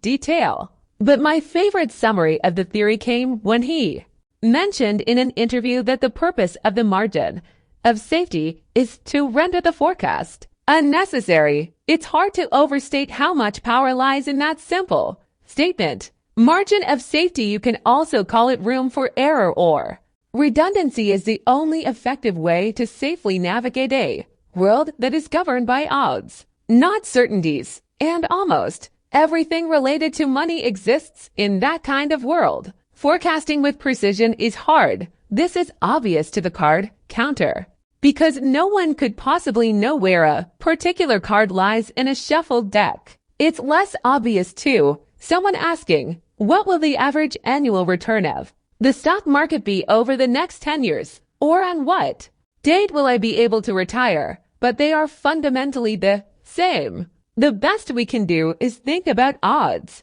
Graham's margin of safety is a simple suggestion that we don't need to view the world in front of us as black or white, predictable, or a crapshoot. The gray area, pursuing things where a range of potential outcomes are acceptable, is the smart way. to proceed, but people underestimate the need for room for error in almost everything they do that involves money. Stock analysts give their clients price targets, not price ranges. Economic forecasters predict things with precise figures, rarely broad probabilities. The pundit who speaks in unshakable certainties will gain a larger following than the one who says we can't know for sure and speaks in probabilities E squared. We do this in all kinds of financial endeavors, especially those related to our own decisions. Harvard psychologist Max Bazerman once showed that when analyzing other people's home renovation plans, most people estimate the project will run between 25% and 50% over budget, EQ'd, but when it comes to their own projects, people estimate that renovations will be completed on time and at budget. Oh, the eventual disappointment. Two things cause us to avoid room for error. One is the idea that somebody must know what the future holds, driven by the uncomfortable feeling that comes from admitting the opposite. The second is that you're therefore doing yourself harm by not taking actions that fully exploit an accurate view of that future coming true. But room for error is underappreciated and misunderstood. It's often viewed as a conservative hedge used by those who don't want to take much risk or aren't confident in their views. But when used appropriately, it's quite the opposite. Room for error lets you endure a range of potential outcomes, and endurance lets you stick around long enough to let the odds of benefiting from a low probability outcome fall in your favor. The biggest gains occur infrequently, either because they don't happen often or because they take time to compound. So the person with enough room for error in part of their strategy cash to let them endure hardship in another stocks has an edge over the person who gets wiped out. Game over. Insert more tokens when they're wrong. Bill Gates understood this well. When Microsoft was a young company, he said he came up with this incredibly conservative approach that I wanted to have enough money in the bank to pay a year's worth of payroll even if we didn't get any payments coming in. Warren Buffett expressed a similar idea when he told Berkshire Hathaway shareholders in 2008, I have pledged to you, the rating agencies, and myself to always run Berkshire with more than ample cash. When forced to choose, I will not trade even a night's sleep for the chance of extra profits. B. There are a few specific places for investors to think about. Room for error. One is volatility. Can you survive your assets declining by 30% on a spreadsheet? Maybe yes in terms of actually paying your bills and staying cash flow positive. But what about mentally? It is easy to underestimate what a 30% decline does to your psyche.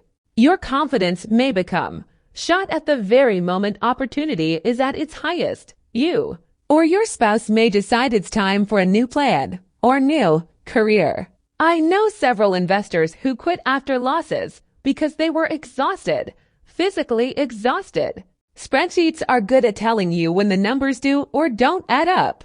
They're not good at modeling how you'll feel when you tuck your kids in at night wondering if the investment decisions you've made were a mistake that will hurt their future. Having a gap between what you can technically endure versus what's emotionally possible is an overlooked version of room for error.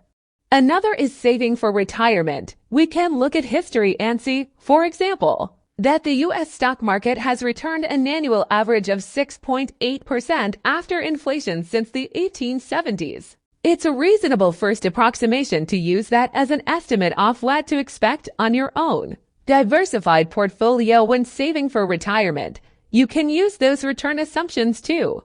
Back into the amount of money you'll need to save each month to achieve your target nest egg. But what if future returns are lower? Or what if long-term? History is a good estimate of the long-term future, but your target retirement date ends up falling in the middle of a brutal bear market, like 2009.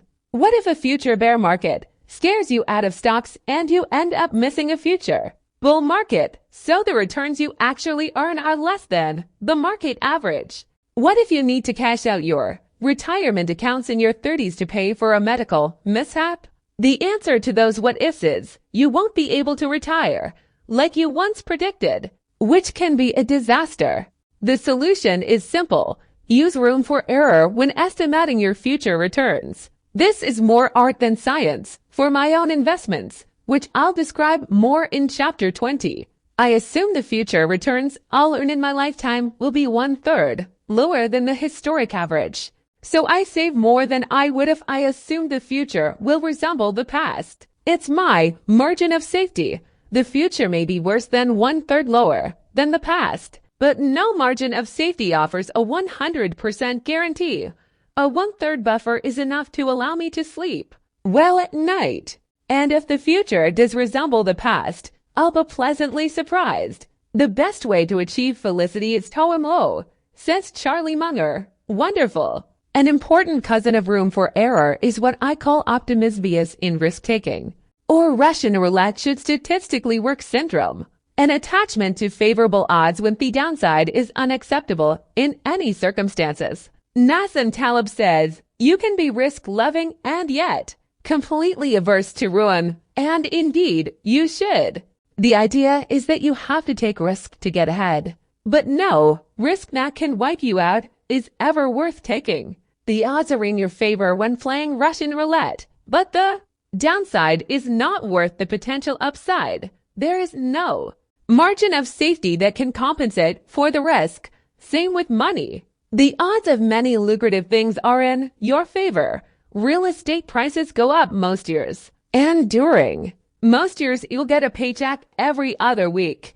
But if something has 95% odds of being right, the 5% odds of being wrong means you will almost certainly experience the downside at some point in your life. And if the cost of the downside is ruin, the upside the other 95% of the time likely isn't worth the risk, no matter how appealing it looks. Leverage is the devil here. Leverage taking on debt too. Make your money go further pushes routine risks into something capable of producing ruin. The danger is the traditional optimism most of the time masks the odds of ruin some of the time. The result is we systematically underestimate risk. Housing prices fell 30% last decade. A few companies defaulted on their debt. That's capitalism. It happens. But those with high leverage had a double whip out. Not only were they left broke, but being wiped out erased every opportunity to get back in the game at the very moment opportunity was ripe. A homeowner wiped out in 2009 had no chance of taking advantage of cheap mortgage rates in 2010. Lehman Brothers had no chance of investing in cheap debt in 2009. They were done. To get around this, I think of my own money as barbelled. I take risks with one portion and am terrified with the other. This is not inconsistent, but the psychology of money would lead you to believe that it is. I just want to ensure I can remain standing long enough for my risks to pay off. You have to survive to succeed. To repeat a point we've made a few times in this book, the ability to do what you want, when you want, for as long as you want, has an infinite ROI. Room for error does more than just widen the target around what you think might happen. It also helps protect you from things you'd never imagine, which can be the most troublesome events we face. The Battle of Stalingrad during World War II was the largest battle in history. With it came equally staggering stories of how people dealt with risk. One came in late 1942 when a German tank unit sat in reserve on grasslands outside the city. When tanks were desperately needed on the front lines, something happened that surprised everyone. Almost none of them worked. Out of 104 tanks in the unit, fewer than 20 were operable. Engineers quickly found the issue. Historian William Craig writes, during the weeks of inactivity behind the front lines, field mice had nested inside the vehicles and eaten away insulation covering the electrical systems. The Germans had the most sophisticated equipment in the world, yet there they were, defeated by me. You can imagine their disbelief. This almost certainly never crossed their minds. What kind of tank designer thinks about mouse protection? Not a reasonable one, and not one who studied tank history. But these kinds of things happen all the time. You can plan for every risk except the things that are too crazy to cross your mind. And those crazy things can do the most harm because they happen more often than you think and you have no plan for how to deal with them. In 2006, Warren Buffett announced a search for his eventual replacement. He said he needed someone genetic lipogram to recognize and avoid serious risks, including those never before encountered. I have seen this skill at work with startups my firm. Collaborative Fund has backed. Ask a founder to list the biggest risks they face. And the usual suspects are mentioned, but beyond the predictable struggles of running a startup. Here are a few issues we've dealt with among our portfolio companies. Water pipes broke. Flooding and ruining a company's office. A company's office was broken into 3 times. A company was kicked out of its manufacturing plant. A store was shut down after a customer called the health department because she didn't like that another customer brought a dog inside. A CEO's email was spoofed in the middle of a fundraise that required all of his attention. A founder had a mental breakdown. Several of these events were existential to the company's future, but none were foreseeable because none had previously happened to the CEOs dealing with these problems or anyone else they knew. For that matter, it was uncharted territory. Avoiding these kinds of unknown risks is almost by definition impossible. You can't prepare for what you can't envision. If there's one way to guard against their damage, it's avoiding single points of failure. A good rule of thumb for a lot of things in life is that everything that can break will eventually break. So if many things rely on one thing working and that thing breaks, you are counting the days to catastrophe. That's a single point of failure. Some people are remarkably good at avoiding single points of failure. Most critical systems on airplanes have backups, and the backups often have backups. Modern jets have 4 redundant electrical systems. You can fly with one engine and technically land with none, as every jet must be capable of stopping on a runway with its brakes alone without thrust. Reverse from its engines, suspension bridges can similarly lose many of their cables without falling.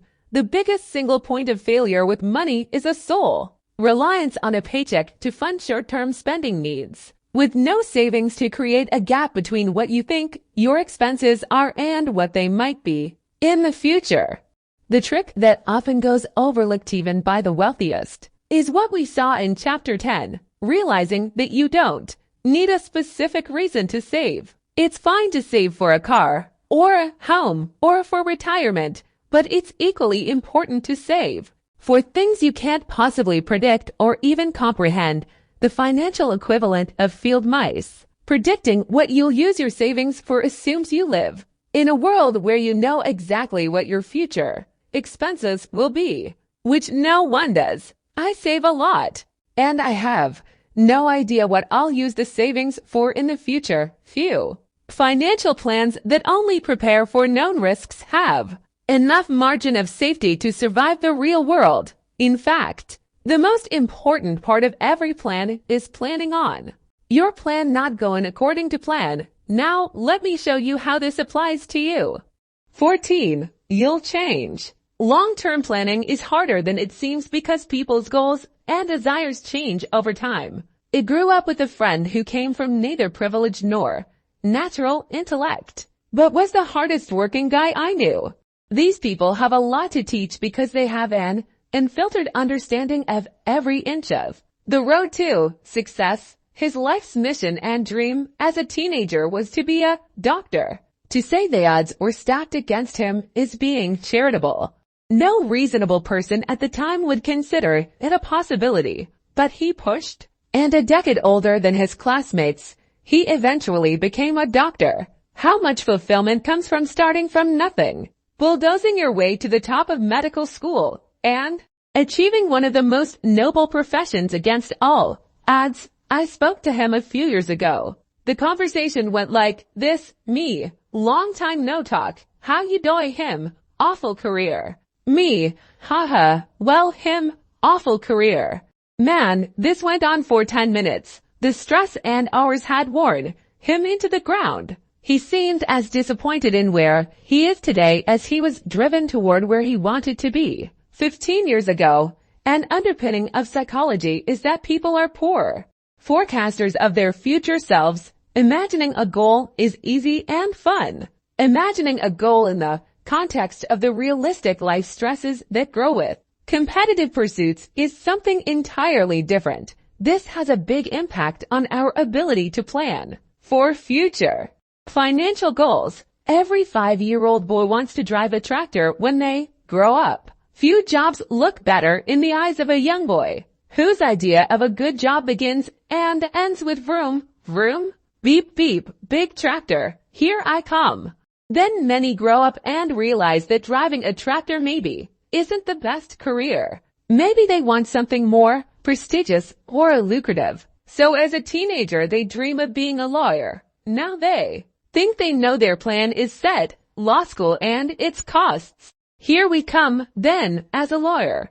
They face such long working hours that they rarely see their families, so perhaps they take a lower-paying job with flexible hours. Then they realize that childcare is so expensive that it consumes most of their paycheck, and they opt to be a stay-at-home parent. This, they conclude, is finally the right choice. Then, at age 70, they realize that a lifetime of staying home means they're unprepared to afford retirement. Many of us wind through life on a similar trajectory. Only 27% of college grads have a job related to their major, according to the Federal Reserve. 29% of stay-at-home parents have a college degree.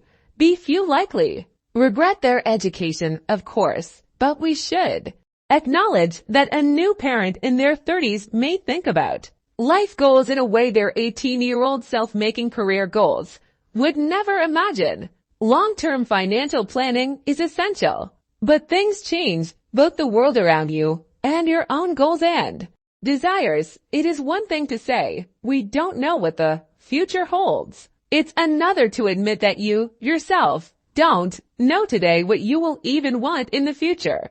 And the truth is, few of us do. It's hard to make enduring long-term decisions when your view of what you want in the future is likely to shift. The end of history illusion is what psychologists call the tendency for people to be keenly aware of how much they've changed in the past, but to underestimate how much their personalities, desires, and goals are likely to change in the future. Harvard psychologist Daniel Gilbert once said, "At every stage of our lives, we make decisions that will profoundly influence the lives of the people we're going to become.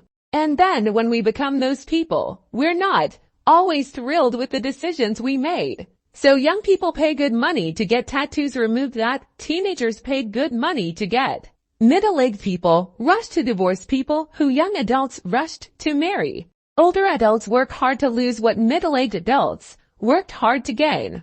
On and on and on. All of us, he said, are walking around with an illusion that history, our personal history, has just come to an end. That we have just recently become the people that we were always meant to be and will be for the rest of our lives. We tend to never learn this lesson. Gilbert's research shows people from age 18 to 68 underestimate how much they will change in the future. You can see how this can impact a long-term financial plan. Charlie Munger says the first rule of compounding is to never interrupt it unnecessarily. But how do you not interrupt a money plan? Careers, investments, spending, budgeting, whatever and what you want out of life changes. It's hard. Part of the reason people like Ronald Reed, the wealthy janitor we met earlier in the book, and Warren Buffett becomes so successful is because they kept doing the same thing for decades on end, letting compounding run wild. But many of us evolve so much over a lifetime that we don't want to keep doing the same thing for decades on end, or anything close to it. So rather than 180-something year lifespan, our money has perhaps 4 distinct 20-year blocks. I know young people who purposefully live austere lives with little income, and they're perfectly happy with it. Then there are those who work their tails off to pay for a life of luxury and they're perfectly happy with that. Both have risks, the former risks being unprepared to raise a family or fund retirement. The latter risks regret that you spent your youthful and healthy years in a cubicle. There is no easy solution to this problem. Tell a 5-year-old boy he should be a lawyer instead of a tractor driver, and he will disagree with every cell in his body. But there are two things to keep in mind when making what you think are long-term decisions. We should avoid the extreme ends of financial planning, assuming you'll be happy with a very low income, or choosing to work endless hours in pursuit of a high one increases the odds that you'll one day find yourself at a point of regret. The fuel of the end of history illusion is that people adapt to most circumstances, so the benefits of an extreme plan, the simplicity of having hardly anything, or the thrill of having almost everything wear off. But the downsides of those extremes, not being able to afford retirement, or looking back at a life spent devoted to chasing dollars, become enduring regrets. Regrets are especially painful when you abandon a previous plan and feel like you have to run in the other direction twice as fast to make up for lost time. Compounding works best when you can give a plan years or decades to grow. This is true for not only savings but careers and relationships. Endurance is key. And when you consider our tendency to change who we are over time, balance at every point in your life becomes a strategy to avoid future regret and encourage endurance. Aiming at every point in your working life to have moderate annual savings, moderate free time, no more than a moderate commute, and at least moderate time with your family increases the odds of being able to stick with a plan and avoid regret than if any one of those things fall to the extreme sides of the spectrum. We should also come to accept the reality of changing our minds. Some of the most miserable workers I've met are people who stay loyal to a career only because it's the field they picked when deciding on a college major at age 18. When you accept the end of history illusion, you realize that the odds of picking a job when you're not old enough to drink that you will still enjoy when you're old enough to qualify for Social Security are low. The trick is to accept the reality of change and move on as soon as possible. Jason Zweig, the Wall Street Journal investment columnist, worked with psychologist Daniel Kahneman on writing Kahneman's book Thinking Fast and Slow. Zweig once told a story about a personality quirk of Kahneman's that served him well. Nothing amazed me more about Danny than his ability to detonate what we had just done. Zweig wrote, he and Kahneman could work endlessly on a chapter, but the next thing you know, Kahneman sends a version so utterly transformed that it is unrecognizable. It begins differently. It ends differently. It incorporates anecdotes and evidence you never would have thought of. It draws on research that you've never heard of. When I asked Danny how he could start again, as if we had never written an earlier draft, Zweig continued, he said, the words I've never forgotten. I have no sunk costs. Sunk costs anchoring decisions to past efforts that can't be refunded are a devil in a world where people change over time. They make our future selves prisoners to our past, different selves. It's the equivalent of a stranger making major life decisions for you, embracing the idea that financial goals made when you were a different person should be abandoned without mercy, versus put on life support and dragged on can be a good strategy to minimize future regret. The quicker it's done, the sooner you can get back to compounding. Next, let's talk about compounding's price of admission. 15. Nothing's free. Everything has a price. But not all prices appear no labels. Everything has a price, and the key to a lot of things with money is just figuring out what that price is and being willing to pay it. The problem is that the price of a lot of things is not obvious until you've experienced them firsthand when the bill is overdue. General Electric was the largest company in the world in 2004, worth $1/3 trillion. It had either been first or second each year for the previous decade. Capitalism's shining example of corporate aristocracy. then everything fell to pieces. The 2008 financial crisis sent GE's financing division, which supplied more than half the company's profits, into chaos. It was eventually sold for scrap. Subsequent bets in oil and energy were disasters, resulting in billions in write-offs. GE stock fell from $40 in 2007 to $7 by 2018.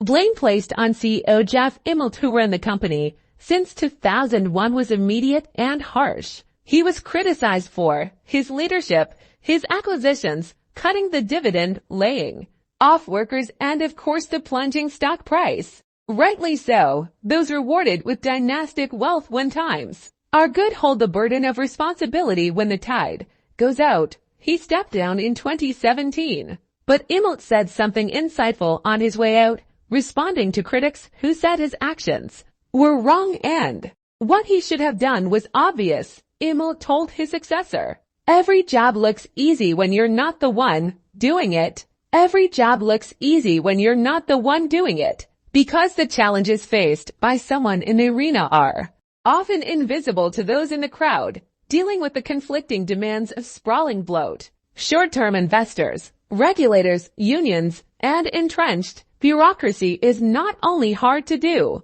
but it's hard to even recognize the severity of the problems until you're the one dealing with them. Immelt's successor, who lasted 14 months, learned this as well. Most things are harder in practice than they are in theory. Sometimes this is because we're overconfident. More often, it's because we're not good at identifying what the price of success is, which prevents us from being able to pay it.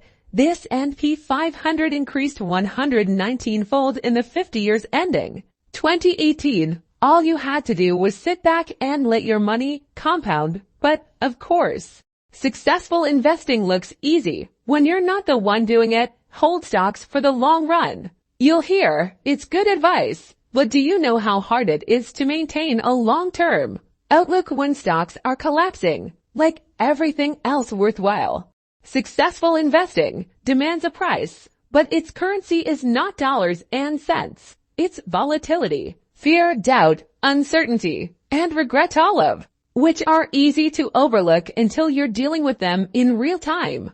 The inability to recognize that investing has a price can tempt us to try to get something for nothing, which, like shoplifting, rarely ends well. Say you want a new car. It costs $30,000. You have three options. 1, pay $30,000 for it. 2, find a cheaper used one. Or 3, steal it. In this case, 99% of people know to avoid the third option because the consequences of stealing a car outweigh the upside. But say you want to earn an 11% annual return over the next 30 years so you can retire in peace. Does this reward come free? Of course not. The world is never that nice. There's a price tag, a bill that must be paid. In this case, it's a never-ending taunt from the market, which gives big returns and takes them away just as fast, including dividends. The Dow Jones Industrial Average returned about 11% per year from 1950 to 2019, which is great. But the price of success during this period was dreadfully high. The shaded lines in the chart show when it was at least 5% below its previous all-time high. This is the price of market returns, the fee. It is the cost of admission, and it hurts. Like most products, the bigger the returns, the higher the price. Netflix stock returned more than 35,000% from 2002 to 2018.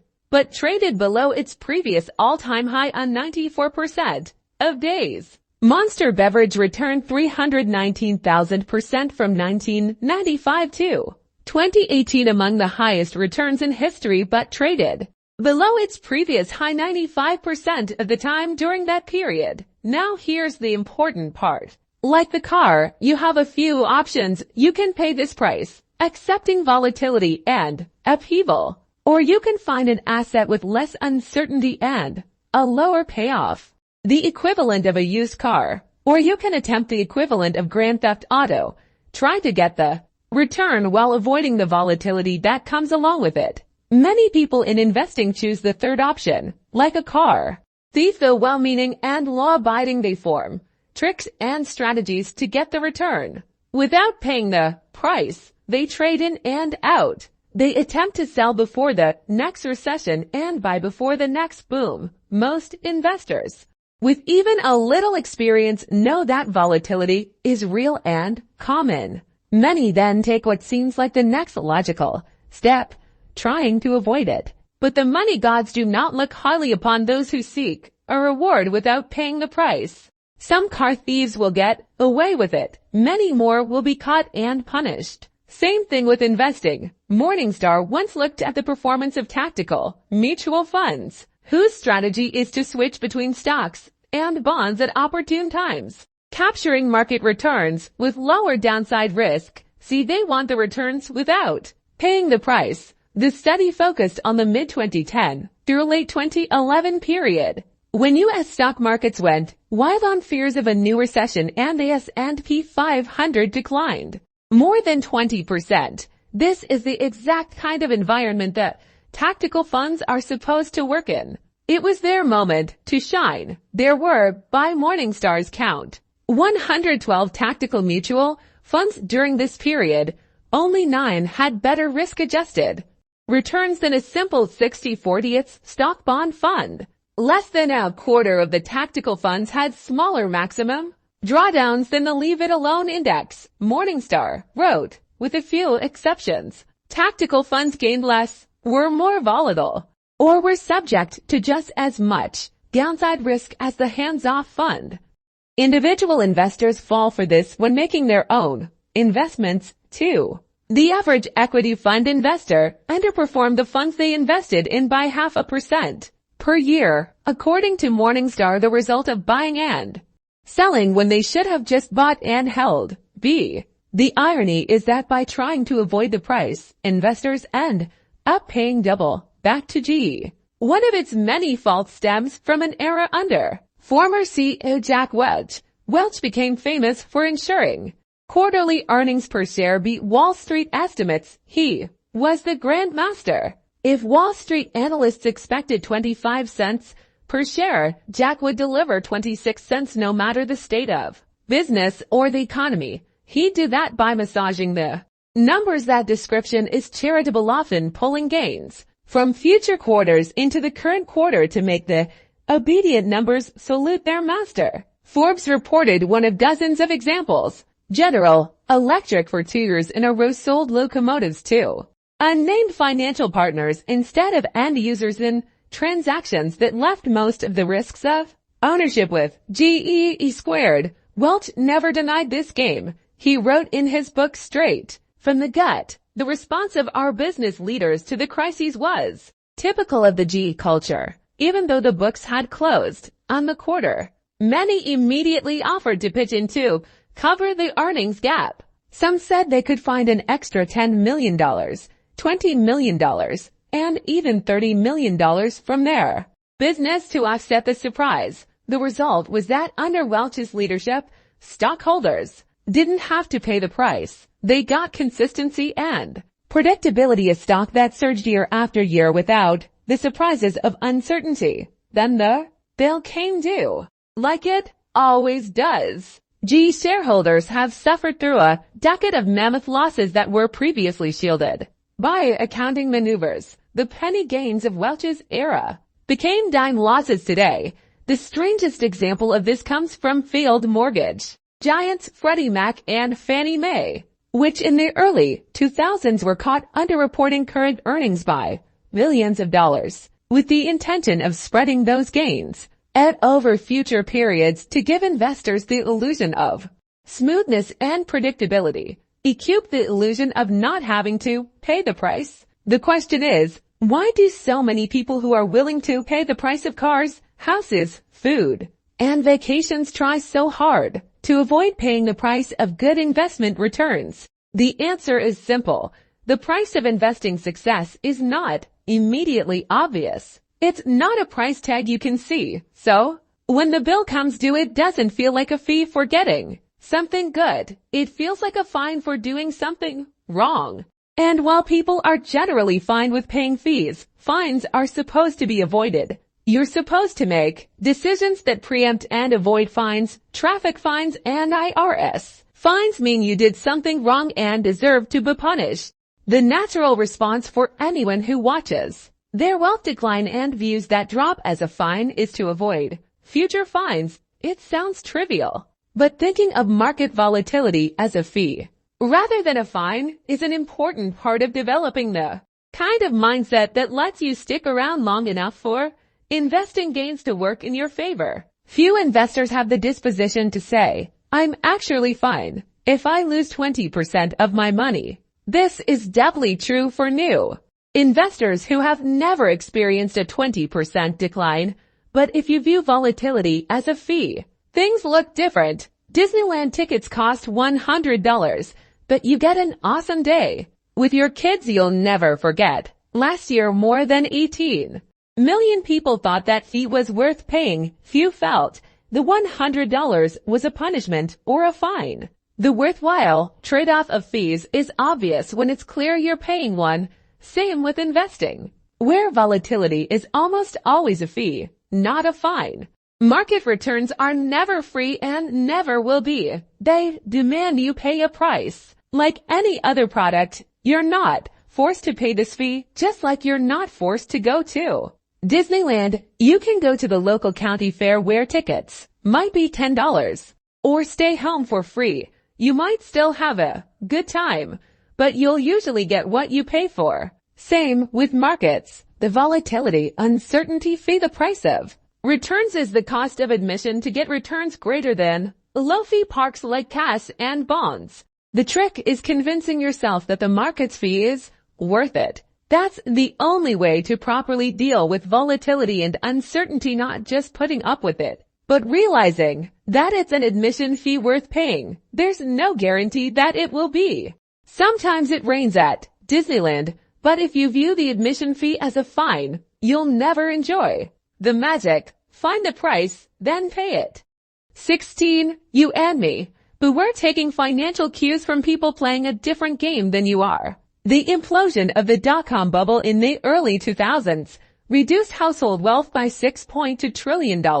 The end of the housing bubble cut away more than $8 trillion. It's hard to overstate how socially devastating financial bubbles can be. They ruin lives. Why do these things happen, and why do they keep happening? Why can't we learn our lessons? The common answer here is that people are greedy, and greed is an indelible feature of human nature. That may be true, and it's a good enough answer for most. But remember from chapter 1, no one is crazy. People make financial decisions they regret, and they often do so with scarce information and without logic. But the decisions made sense to them when they were made. Blaming bubbles on greed and stopping their misses important. Lessons about how and why people rationalize what in hindsight look like greedy decisions. Part of why bubbles are hard to learn from is that they are not like cancer, where a biopsy gives us a clear warning and diagnosis. They are closer to the rise and fall of a political party, where the outcome is known in hindsight, but the cause and blame are never agreed upon. Competition for investment returns is fierce, and someone has to own every asset at every point in time. That means the mere idea of bubbles will always be controversial, because no one wants to think they own an overvalued asset. In hindsight, we're more likely to point cynical fingers than to learn lessons. I don't think we'll ever be able to fully explain why bubbles occur. It's like asking why wars occur. There are almost always several reasons, many of them conflicting, all of them controversial. It's too complicated a subject for simple answers. But let me propose one reason they happen that both goes overlooked and applies to you personally. Investors often innocently take cues from other investors who are playing a different game than they are. An idea exists in finance that seems innocent but has done incalculable damage. It's the notion that assets have one rational price in a world where investors have different goals and time horizons. Ask yourself, How much should you pay for Google stock? Today, the answer depends on who you are. Do you have a 30-year time horizon? Then the smart price to pay involves a sober analysis of Google's discounted cash flows over the next 30 years. Are you looking to cash out within 10 years? Then the price to pay can be figured out by an analysis of the tech industry's potential over the next decade and whether Google management can execute on its vision. Are you looking to sell within a year? Then pay attention to Google's current product sales cycles and whether we'll have a bear market. Are you a day trader? Then the smart price to pay is who cares? Because you're just trying to squeeze a few bucks out of whatever happens between now and lunchtime, which can be accomplished at any price. When investors have different goals and time horizons, and they do in every asset class, prices that look ridiculous to one person can make sense to another because the factors those investors pay attention to are different. Take the dot-com bubble in the 1990s. People can look at Yahoo stock in 1999 and say that was crazy, a zillion times revenue. The valuation made no sense, but many investors who owned Yahoo stock in 1999 had time horizons so short that it made sense for them to pay a ridiculous price. A day trader could accomplish what they need whether Yahoo was at $5 a share or $500 a share, as long as it moved in the right direction that day. And it did. For years, an iron rule of finance is that money chases returns to the greatest extent that it can. If an asset has momentum, it's been moving consistently up for a period of time. It's not crazy for a group of short-term traders to assume it will keep moving up. Not indefinitely, just for the short period of time they need it to. Momentum attracts short-term traders in a reasonable way, then it's off to the races. Bubbles form when the momentum of short-term returns attracts enough money that the makeup of investors shifts from mostly long-term to mostly short-term. That process feeds on itself. As traders push up short-term returns, they attract even more traders before long, and it often doesn't take long. The dominant market price setters with the most authority are those with shorter time horizons. Bubbles aren't so much about valuations rising. That's just a symptom of something else. Time horizons shrinking as more short-term traders enter the playing field. It's common to say the dot-com bubble was a time of irrational optimism about the future. But one of the most common headlines of that era was announcing record trading volume, which is what happens when investors are buying and selling in a single day. Investors, particularly the ones setting prices, were not thinking about the next 20 years. The average mutual fund had 120% annual turnover in 1999, meaning they were, at most, thinking about the next 8 months. So were the individual investors who bought those mutual funds. Maggie Maher wrote in her book, Bull, by the mid-90s, the press had replaced annual scorecards with reports that appeared every 3 months.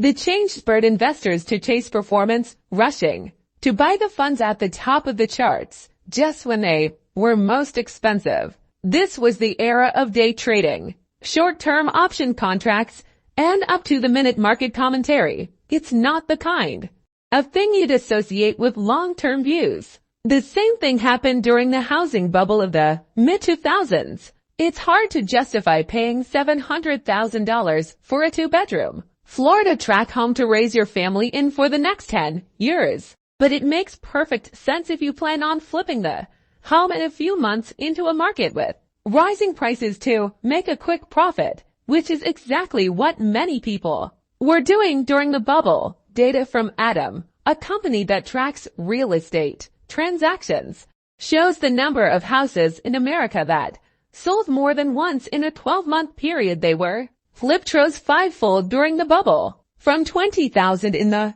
first quarter of 2000 to over 100,000 in the first quarter of 2004. The flipping plunged after the bubble to less than 40,000 per quarter, where it's roughly remained since. Do you think these flippers cared about long-term price-to-rent ratios, or whether the prices they paid were backed up by long-term income growth? Of course not. Those numbers weren't relevant to their game. The only thing that mattered to flippers was that the price of the home would be more next month than it was this month. And for many years it was. You can say a lot about these investors. You can call them speculators. You can call them irresponsible. You can shake your head at their willingness to take huge risks. But I don't think you can call all of them irrational. The formation of bubbles isn't so much about people irrationally participating in long-term investing. They're about people somewhat rationally moving toward short-term trading to capture momentum that had been feeding on itself. What do you expect people to do when momentum creates a big short-term return potential? Sit and watch patiently? Never.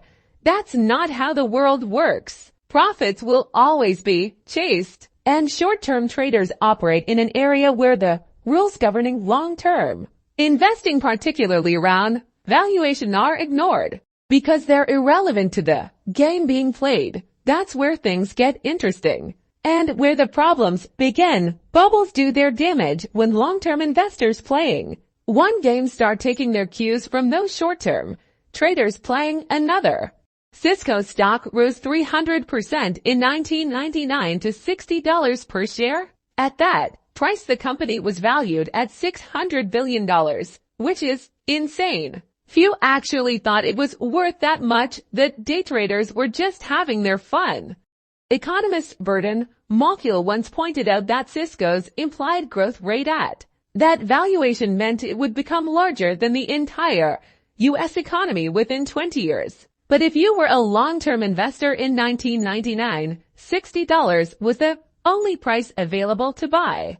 And many people were buying it at that price. So you may have looked around and said to yourself, wow, maybe these other investors know something I don't. Maybe you went along with it. You even felt smart about it. What you don't realize is that the traders who were setting the marginal price of the stock were playing a different game than you were. $60 a share was a reasonable price for the traders because they planned on selling the stock before the end of the day, when its price would probably be higher. But $60 was a disaster in the making for you because you planned on holding shares for the long run. These two investors rarely even know that each other exists, but they're on the same field, running toward each other when their paths blindly collide. Someone gets hurt. Many finance and investment decisions are rooted in watching what other people do and either copying them or betting against them.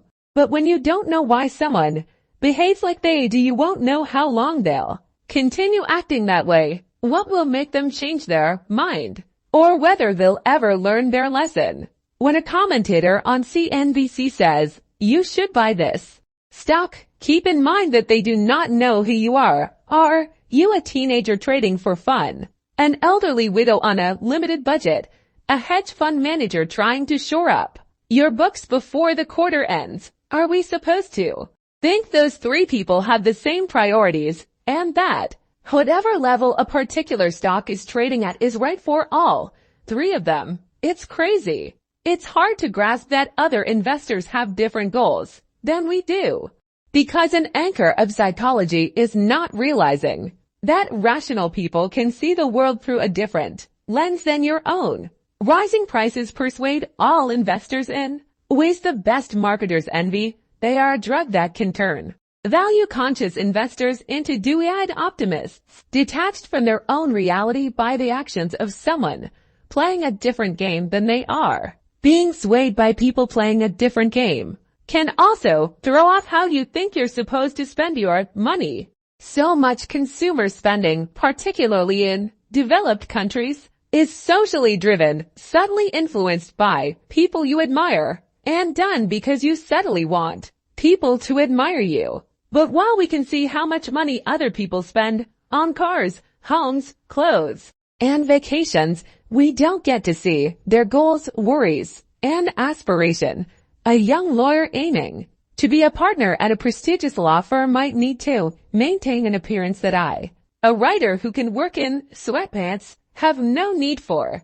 But when his purchases set my own expectations, I'm wandering down a path of potential disappointment because I'm spending the money without the career boost he's getting. We might not even have different styles. We're just playing a different game. It took me years to figure this out. A takeaway here is that few things matter more with money than understanding your own time horizon and not being persuaded by the actions and behaviors of people playing different games than you are.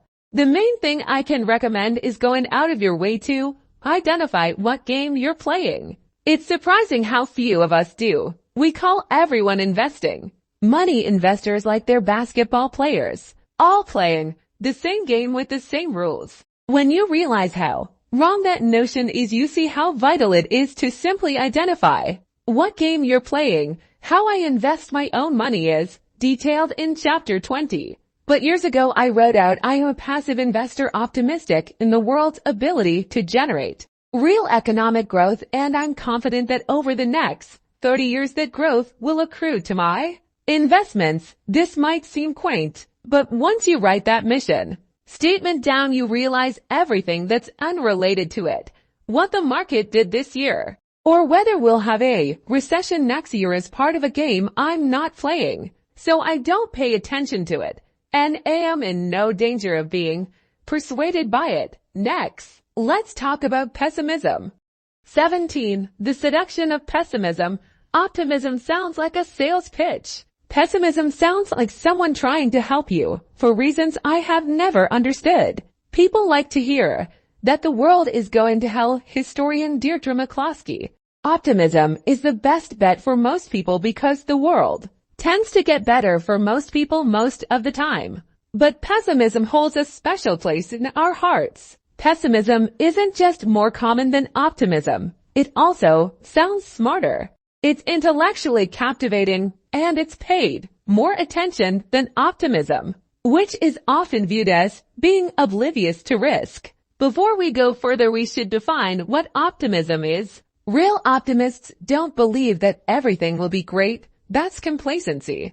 Optimism is a belief that the odds of a good outcome are in your favor over time, even when there will be setbacks along the way. The simple idea that most people wake up in the morning trying to make things a little better and more productive than wake up looking to cause trouble is the foundation of optimism. It's not complicated. It's not guaranteed either. It's just the most reasonable bet. For most people, most of the time, the late statistician Hans Rosling put it differently. I am not an optimist. I am a very serious possibilist. Now we can discuss optimism's more compelling sibling, pessimism. December 29, 2008. The worst year for the economy in modern history is about to close. Stock markets around the world had collapsed. The global financial system was on day-to-day life support. Unemployment was surging. As things looked like they couldn't get worse, the Wall Street Journal published a story arguing that we hadn't seen anything yet. It ran a front-page article on the outlook of a Russian professor named Igor Panarin, whose economic views rivaled the flair of science fiction writers. The journal wrote, around the end of June 2010 or early July, Panarin says, the U.S. will break into 6 pieces with Alaska reverting to Russian control. California will form the nucleus of what he calls the Californian Republic and will be part of China or under Chinese influence. Texas will be the heart of the Texas Republic, a cluster of states that will go to Mexico or fall under Mexican influence. Washington, D.C. and New York will be part of an Atlantic America that may join the European Union. Canada will grab a group of northern states. Professor Panarin calls the Central North American Republic. Hawaii, he suggests, will be a protectorate of Japan or China, and Alaska will be subsumed into Russia. B. This was not the ramblings of a backroom blog or tinfoil hat newsletter. This was on the front page of the most prestigious financial newspaper in the world. It is fine to be pessimistic about the economy. It's even okay to be apocalyptic. History is full of examples of countries experiencing not just recessions, but disintegrations. The interesting thing about Panarin-type stories is that they're polar opposite forecasts of outrageous optimism are rarely taken as seriously as prophets of doom. Take Japan in the late 1940s. The nation was gutted by defeat from World War II in every way, economically, industrially, culturally, socially. A brutal winter in 1946 caused a famine that limited food to less than 800 calories per person per day. Imagine if a Japanese academic had written a newspaper article during this time that said, "Chin up, everyone. Within our lifetime, our economy will grow to almost 15 times the size it was before the end of the war. Our life expectancy will nearly double. Our stock market will produce returns like any country in history has rarely seen. We will go more than 40 years without ever seeing unemployment top 6%. We will become a world leader in electronic innovation and corporate managerial systems. Before long, we will be so rich that we will own some of the most prized real estate in the United States. Americans, by the way, will be our closest ally and will try to copy our economic insights. They would have been summarily laughed out of the room and asked to seek a medical evaluation. Keep in mind the description above is what actually happened in Japan in the generation after the war. But the mirror opposite of Panarin looks absurd in a way a forecast of doom doesn't. Pessimism just sounds smarter and more plausible than optimism. Tell someone that everything will be great and they're likely to either shrug you off or offer a skeptical eye. Tell someone they're in danger and you have their undivided attention.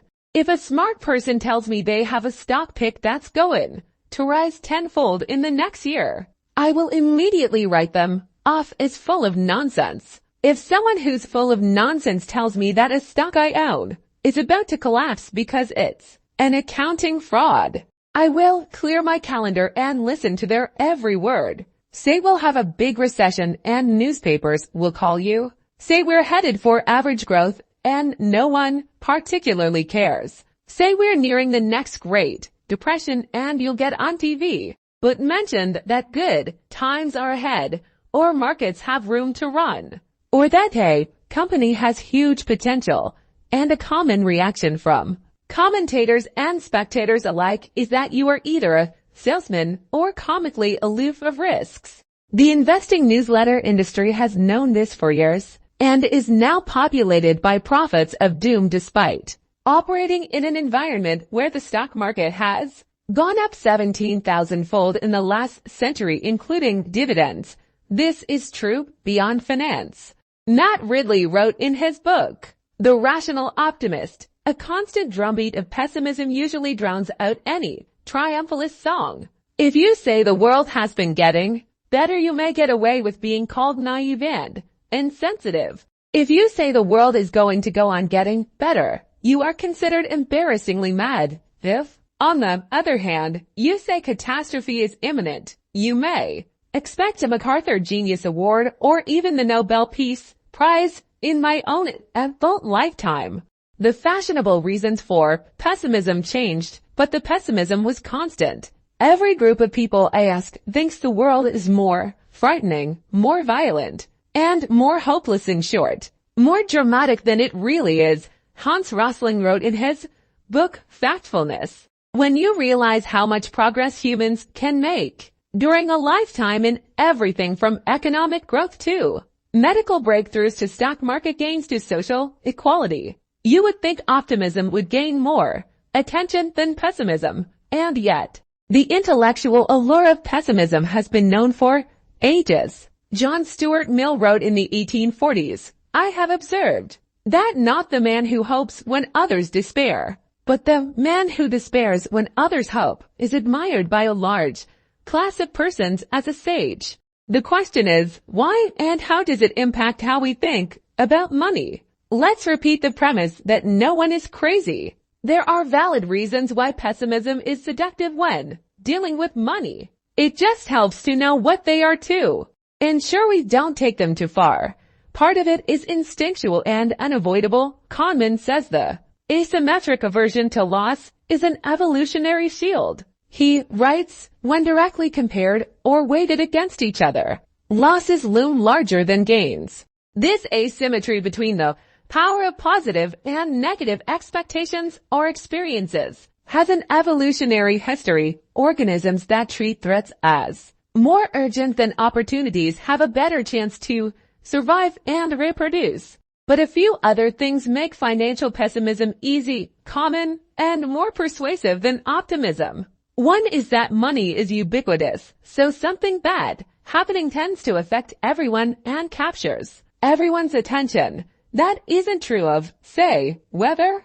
A hurricane barreling down on Florida poses no direct risk to 92% of Americans, but a recession barreling down on the economy could impact every single person, including you. So pay attention.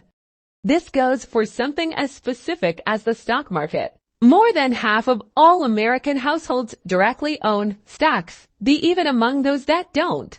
The stock market's gyrations are promoted so heavily in the media that the Dow Jones Industrial Average might be the stock class household's most watched economic barometer. Stocks rising 1% might be briefly mentioned in the evening news, but a 1% fall will be reported in bold, all caps letters, usually written in blood red. The asymmetry is hard to avoid, and while few question or try to explain why the market went up isn't it supposed to go up, there is almost always an attempt to explain why it went down. Are investors worried about economic growth? Did the Fed screw things up again? Are politicians making bad decisions? Is there another shoe to drop? Narratives about why a decline occurred make them easier to talk about, worry about, and frame a story around what you think will happen next. Usually more of the same. Even if you don't own stocks, those kind of things will grab your attention. Only 2.5% of Americans own stocks on that eve of the great crash of 1929 that sparked the Great Depression, but the majority of Americans, if not the world, watched in amazement as the market collapsed, wondering what it signaled about their own fate. This was true whether you were a lawyer or a farmer or a car mechanic. Historian Eric Rochway writes, this fall in value immediately afflicted only a few Americans, but so closely had the others watched the market and regarded it as an index of their fates that they suddenly stopped much of their economic activity. As the economist Joseph Schumpeter later wrote, people felt that the ground under their feet was giving way. There are two topics that will affect your life whether you are interested in them or not: money and health. While health issues tend to be individual, money issues are more systemic. In a connected system where one person's decisions can affect everyone else, it's understandable why financial risks gain a spotlight and capture attention in a way few other topics can. Another is that pessimists often extrapolate present trends without accounting for how markets adapt. In 2008, environmentalist Lester Brown wrote, by 2030, China would need 98 million barrels of oil a day. The world is currently producing 85 million barrels a day and may never produce much more than that. There go the world's oil reserves. See, he's right. The world would run out of oil in that scenario, but that's not how markets work. There's an iron law in economics. Extremely good and extremely bad circumstances rarely stay that way for long because supply and demand adapt in hard to predict ways. Consider what happened to oil immediately after Brown's prediction. Oil prices surged in 2008 as growing global demand, much of it from China, crept up to potential output. A barrel of oil sold for $20 in 2001 and $138 by 2008. See, the new price meant drilling oil was like pulling gold out of the ground. The incentives for oil producers changed dramatically. Hard to tap oil supplies that weren't worth the fight. At $20 a barrel, the cost of drilling didn't offset the price you could sell it for. Became the bonanza of a lifetime. Now that you could sell a barrel for $138, that sparked a surge of new fracking and horizontal drilling technologies. The Earth has had roughly the same amount of oil reserves for all of human history, and we've known where the big oil deposits are for some time. What changes is the technology we have that lets us economically pull the stuff out of the ground. Oil historian Daniel Yergin writes, 86% of oil reserves in the United States are the result not of what is estimated at time of discovery but of the revisions that come when our technology improves. That's what happened as fracking took off in 2008. In the United States alone, oil production went from roughly 5 million barrels per day in 2008 to 13-1 by 2019. World oil production is now over 100 million barrels per day, some 20% above what Brown assumed was the high mark. To a pessimist extrapolating oil trends in 2008, of course, things looked bad. To a realist who understood that necessity is the mother of all invention, it was far less scary. Assuming that something ugly will stay ugly is an easy forecast to make. And it's persuasive because it doesn't require imagining the world changing, but problems correct. And people adapt. Threats incentivize solutions in equal magnitude. That's a common plot of economic history that is too easily forgotten by pessimists who forecast in straight lines. A third is that progress happens too slowly to notice, but setbacks happen too quickly to ignore. There are lots of overnight tragedies. There are rarely overnight miracles. On January 5, 1889, the Detroit Free Press pushed back against the long-held dream that man could one day fly like a bird. Airplanes, the paper wrote, appear impossible. The smallest possible weight of a flying machine, with the necessary fuel and engineer, could not be less than 300 or 400 pounds, but there is a low limit of weight, certainly not much beyond 50 pounds, beyond which it is impossible for an animal to fly. Nature has reached this limit, and with her utmost effort has failed to pass it. 6 months later, Orville Wright dropped out of high school to help his brother, Wilbur, tinker in their backyard shed to build a printing press. It was the brothers' first joint invention. It would not be their last. If you had to make a list of the most important inventions of the 20th century, the airplane would be at least top 5, if not number 1. The airplane changed everything. It started world wars. It ended world wars. It connected the world, bridging gaps between cities and rural communities, oceans and countries. But the story of the Wright brothers' quest to build the first plane has a fascinating twist. After they conquered flight, no one seemed to notice. Nobody seemed to care. In his 1952 book on American history, Frederick Lewis Allen wrote, several years went by before the public grasped what the Wrights were doing. People were so convinced that flying was impossible that most of those who saw them flying about Dayton, Ohio in 1905 decided that what they had seen must be some trick without significance, somewhat as most people today would regard a demonstration of, say, telepathy. It was not until May 1908, nearly 4.5 years after the Wrights' first flight, that experienced reporters were sent to observe what they were doing. Experienced editors gave full credence to these reporters' excited dispatches, and the world at last woke up to the fact that human flight had been successfully accomplished. Even after people caught on to the plane's wonder, they underestimated it for years. First, it was seen mainly as a military weapon, then a rich person's toy, then, perhaps, used to transport a few people. The Washington Post wrote in 1909, there will never be such a thing as commercial aerial freighters. Freight will continue to drag its slow weight across the patient earth. The first cargo plane took off 5 months later. Now compare that slow, years-long awakening to becoming optimistic about the airplane to how quickly people pay attention to drivers of pessimism, like a corporate bankruptcy or a major war or a plane crash. Some of the first mentions of the Wrights' plane came in 1908 when an Army lieutenant named Thomas Selfridge was killed during a demonstration flight. E² growth is driven by compounding, which always takes time. Destruction is driven by single points of failure. which can happen in seconds, and loss of confidence, which can happen in an instant. It's easier to create a narrative around pessimism because the story pieces tend to be fresher and more recent. Optimistic narratives require looking at a long stretch of history and developments, which people tend to forget and take more effort to piece together. Consider the progress of medicine. Looking at the last year will do you little good.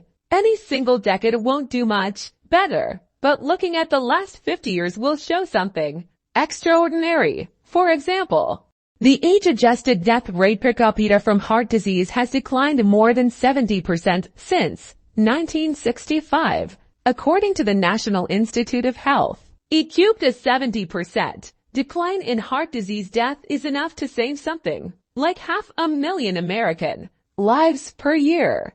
Picture the population of Atlanta saved every year. But since that progress happened so slowly, it captures less attention than quick, sudden losses like terrorism, plane crashes, or natural disasters. We could have a Hurricane Katrina 5 times a week. Every week. Imagine how much attention that would receive, and it would not offset the number of annual lives saved by the decline in heart disease in the last 50 years. This same thing applies to business, where it takes years to realize how important a product or company is, but failures can happen overnight. And in stock markets, where a 40% decline that takes place in 6 months will draw congressional investigations. But a 140% gain that takes place over 6 years can go virtually unnoticed. And in careers, where reputations take a lifetime to build and a single email to destroy, the short sting of pessimism prevails while the powerful pull of optimism goes unnoticed. This underscores an important point made previously in this book. In investing, you must identify the price of success, volatility, and loss amid the long backdrop of growth and be willing to pay it. In 2000, for the New York Times interviewed Stephen Hawking, the scientist whose incurable motor neuron disease left him paralyzed and unable to talk at age 21. Through his computer, Hawking told the interviewer how excited he was to sell books to lay people. "Are you always this cheerful?" The Times asked. "My expectations were reduced to zero when I was 21. Everything since then has been a bonus," he replied. Expecting things to be great means a best-case scenario that feels flat. Pessimism reduces expectations, narrowing the gap between possible outcomes and outcomes you feel great about. Maybe that's why it's so seductive. Expecting things to be bad is the best way to be pleasantly surprised when they're not, which, ironically, is something to be optimistic about. Now, a short story about stories. 18. When you'll believe anything, appealing fictions, and why stories are more powerful than statistics. Imagine an alien dispatched to Earth. His job is to keep tabs on our economy. He circles above New York City, trying to size up the economy and how it changed between 2007 and 2009. On New Year's Eve 2007, he hovers over Times Square. He sees tens of thousands of happy partygoers surrounded by bright lights, monstrous billboards, fireworks, and TV cameras. He comes back to Times Square on New Year's Eve 2009. He sees tens of thousands of happy partygoers surrounded by bright lights, monstrous billboards, fireworks, and TV cameras. It looks about the same. He cannot see much difference. He sees roughly the same number of New Yorkers hustling round the city. Those people are surrounded by the same number of office buildings, which house the same number of desks with the same number of computers hooked up to the same number of internet connections. Outside the city, he sees the same number of factories and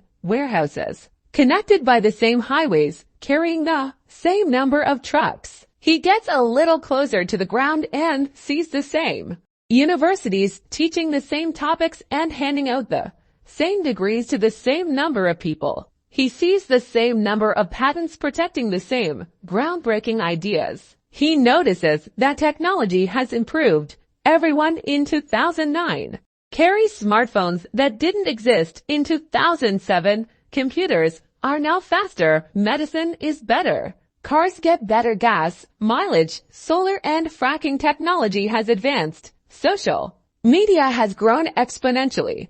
As he flies around the country, he sees the same. Around the globe, more of the same. The economy is in about the same shape, maybe even better. In 2009 as it was in 2007, he concludes. Then he looks at the numbers. He's shocked that U.S. households are $16 trillion poorer in 2009 than they were in 2007.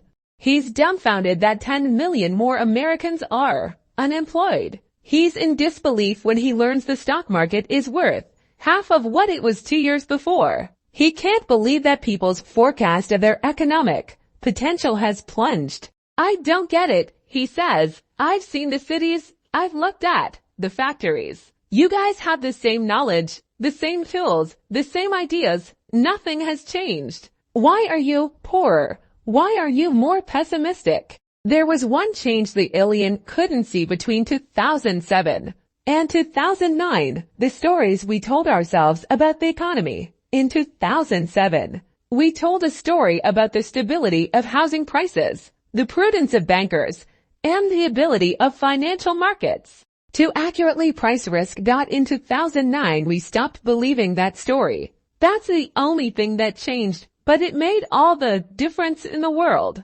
Once the narrative that home prices will keep rising broke, mortgage defaults rose. Then banks lost money. Then they reduced lending to other businesses, which led to layoffs, which led to less spending, which led to more layoffs, and on, other than clinging to a new narrative. We had an identical, if not greater capacity for wealth and growth in 2009 as we did in 2007. Yet the economy suffered its worst hit in 80 years. This is different from, say, Germany in 1945, whose manufacturing base had been obliterated, or Japan in the 2000s, whose working age population was shrinking. That's tangible economic damage. In 2009, we inflicted narrative damage on ourselves, and it was vicious. It's one of the most potent economic forces that exists. When we think about the growth of economies, businesses, investments, and careers, we tend to think about tangible things. How much stuff do we have and what are we capable of? But stories are, by far, the most powerful force in that economy. They are the fuel that can let the tangible parts of the economy work, or the brake that holds our capabilities back. At the personal level, there are two things to keep in mind about a story-driven world when managing your money. 1. The more you want something to be true, the more likely you are to believe a story that overestimates the odds of it being true. What was the happiest day of your life? The documentary How to Live Forever asks that innocent question to a centenarian who offered an amazing response. Armistice Day, she said, referring to the 1918 agreement that ended World War I. Why? The producer asks. Because we knew there would be no more wars ever again, she says. World War II began 21 years later, killing 75 million people. There are many things in life that we think are true because we desperately want them to be true. I call these things appealing fictions. They have a big impact on how we think about money, particularly investments and the economy. An appealing fiction happens when you are smart. You want to find solutions, but face a combination of limited control and high stakes. They are extremely powerful. They can make you believe just about anything. Take a short example. Ali Hajjaji's son was sick. Elders in his Yemeni village proposed a folk remedy. Shove the tip of a burning stick through his son's chest to drain the sickness from his body. After the procedure, Hajjaji told the New York Times, when you have no money and your son is sick, you'll believe anything. Medicine predates useful medicine by thousands of years. Before the scientific method and the discovery of germs, there was bloodletting, starvation therapy, cutting holes in your body to let the evils out, and other treatments that did nothing but hasten your demise. It seems crazy, but if you desperately need a solution and a good one isn't known or readily available to you, the path of least resistance is toward Hajjaji's reasoning, willing to believe anything. Not just try anything, but believe it, chronicling the Great Plague of London. Daniel Defoe wrote, in 1722, the people were more addicted to prophecies and astrological conjurations, dreams, and old wives' tales than ever they were before or since. Almanacs frighted them terribly. The posts of houses and corners of streets were plastered over with doctors' bills and papers of ignorant fellows, quacking and inviting the people to come to them for remedies, which was generally set off with such flourishes as these: infallible preventive pills against the plague, never-failing preservatives against the infection, sovereign cordials against the corruption of the air. The plague killed a quarter of Londoners in 18 months. So you'll believe just about anything when the stakes are that high. Now think about how this same set of limited information and high stakes impact our financial decisions. Why do people listen to TV investment commentary that has little track record of success? Partly because the stakes are so high in investing. Get a few stock picks right and you can become rich without much effort. If there's a 1% chance that someone's prediction will come true, and it coming true will change your life, it's not crazy to pay attention just in case. And there are so many financial opinions that once you pick a strategy or side, you become invested in them both financially and mentally. If you want a certain stock to rise tenfold, that's your tribe. If you think a certain economic policy will spark hyperinflation, that's your side. These may be low probability bets. The problem is that viewers can't or don't calibrate low odds, like a 1% chance. Many default to a firm belief that what they want to be true is unequivocally true, but they're only doing that because the possibility of a huge outcome exists. Investing is one of the only fields that offers daily opportunities for extreme rewards. People believe in financial quackery in a way they never would for, say, weather quackery, because the rewards for correctly predicting what the stock market will do next week are in a different universe than the rewards for predicting whether it will be sunny or rainy next week. Consider that 85% of active mutual funds underperformed their benchmark over the 10 years ending 2018. That figure has been fairly stable for generations. You would think an industry with such poor performance would be a niche service and have a hard time staying in business. But there's almost $5 trillion invested in these funds. Give someone the chance of investing alongside the next Warren Buffett and they'll believe with such faith that millions of people will put their life savings behind it. Or take Bernie Madoff. In hindsight, his Ponzi scheme should have been obvious. He reported returns that never varied. They were audited by a relatively unknown accounting firm, and he refused to release much information on how the returns were achieved. Yet Madoff raised billions of dollars from some of the most sophisticated investors in the world. He told a good story, and people wanted to believe it. This is a big part of why room for error, flexibility, and financial independence, important themes discussed in previous chapters, are indispensable. The bigger the gap between what you want to be true and what you need to be true to have an acceptable outcome, the more you are protecting yourself from falling victim to an appealing financial fiction. When thinking about room for error in a forecast, it is tempting to think that potential outcomes range from you being just right enough to you being very, very right. But the biggest risk is that you want something to be true so badly that the range of your forecast isn't even in the same ballpark as reality. In its last 2007 meeting, the Federal Reserve predicted what economic growth would be in 2008 and 2009. See already. Weary of a weakening economy, it was not optimistic. It predicted a range of potential growth: 1.6% growth on the low end to 0.8% on the high end. That was its margin of safety, its room for error. In reality, the economy contracted by more than 2%, meaning the Fed's low-end estimate was off by almost threefold.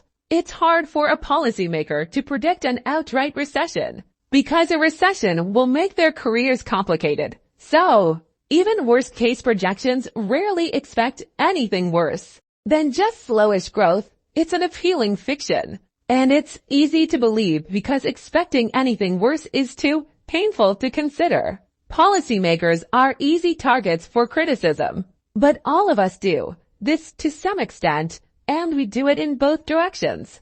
If you think a recession is coming and you cash out your stocks in anticipation, your view of the economy is suddenly going to be warped by what you want to happen. Every blip, every anecdote will look like a sign that doom has arrived, maybe not because it has, but because you want it to. Incentives are a powerful motivator, and we should always remember how they influence our own financial goals and outlooks. It can't be overstated. There is no greater force in finance than room for error. And the higher the stakes, the wider it should be, too. Everyone has an incomplete view of the world, but we form a complete narrative to fill in the gaps. My daughter is about a year old as I write this. She's curious about everything and learns so fast. But sometimes I think about all the stuff she can't comprehend. She has no idea why her dad goes to work every morning. The concept of bills, budgets, careers, promotions, and saving for retirement are completely foreign to her. Imagine trying to explain the Federal Reserve, credit, derivatives, or an AFTA to her. Impossible. But her world isn't dark. She does not wander around in confusion, even at a year old. She's written her own internal narrative of how everything works. Blankets keep you warm, Mom. Snuggles keep you safe, and dates taste good. Everything she comes across fits into one of a few dozen mental models she's learned. When I go to work, she doesn't stop in confusion, wondering what salary and bills are. She has a crystal clear explanation of the situation. Dad isn't playing with me, and I wanted him to play with me, so I'm sad, even though she knows little. She doesn't realize it because she tells herself a coherent story about what's going on, based on the little she does know. All of us, no matter our age, do the same thing. Just like my daughter, I don't know what I don't know. So I am just as susceptible to explaining the world through the limited set of mental models I have at my disposal. Like her, I look for the most understandable causes in everything I come across. And, like her, I'm wrong about a lot of them because I know a lot less about how the world works than I think I do. This is true for the most fact-based of subjects. Take history. It's just the recounting of stuff that already happened.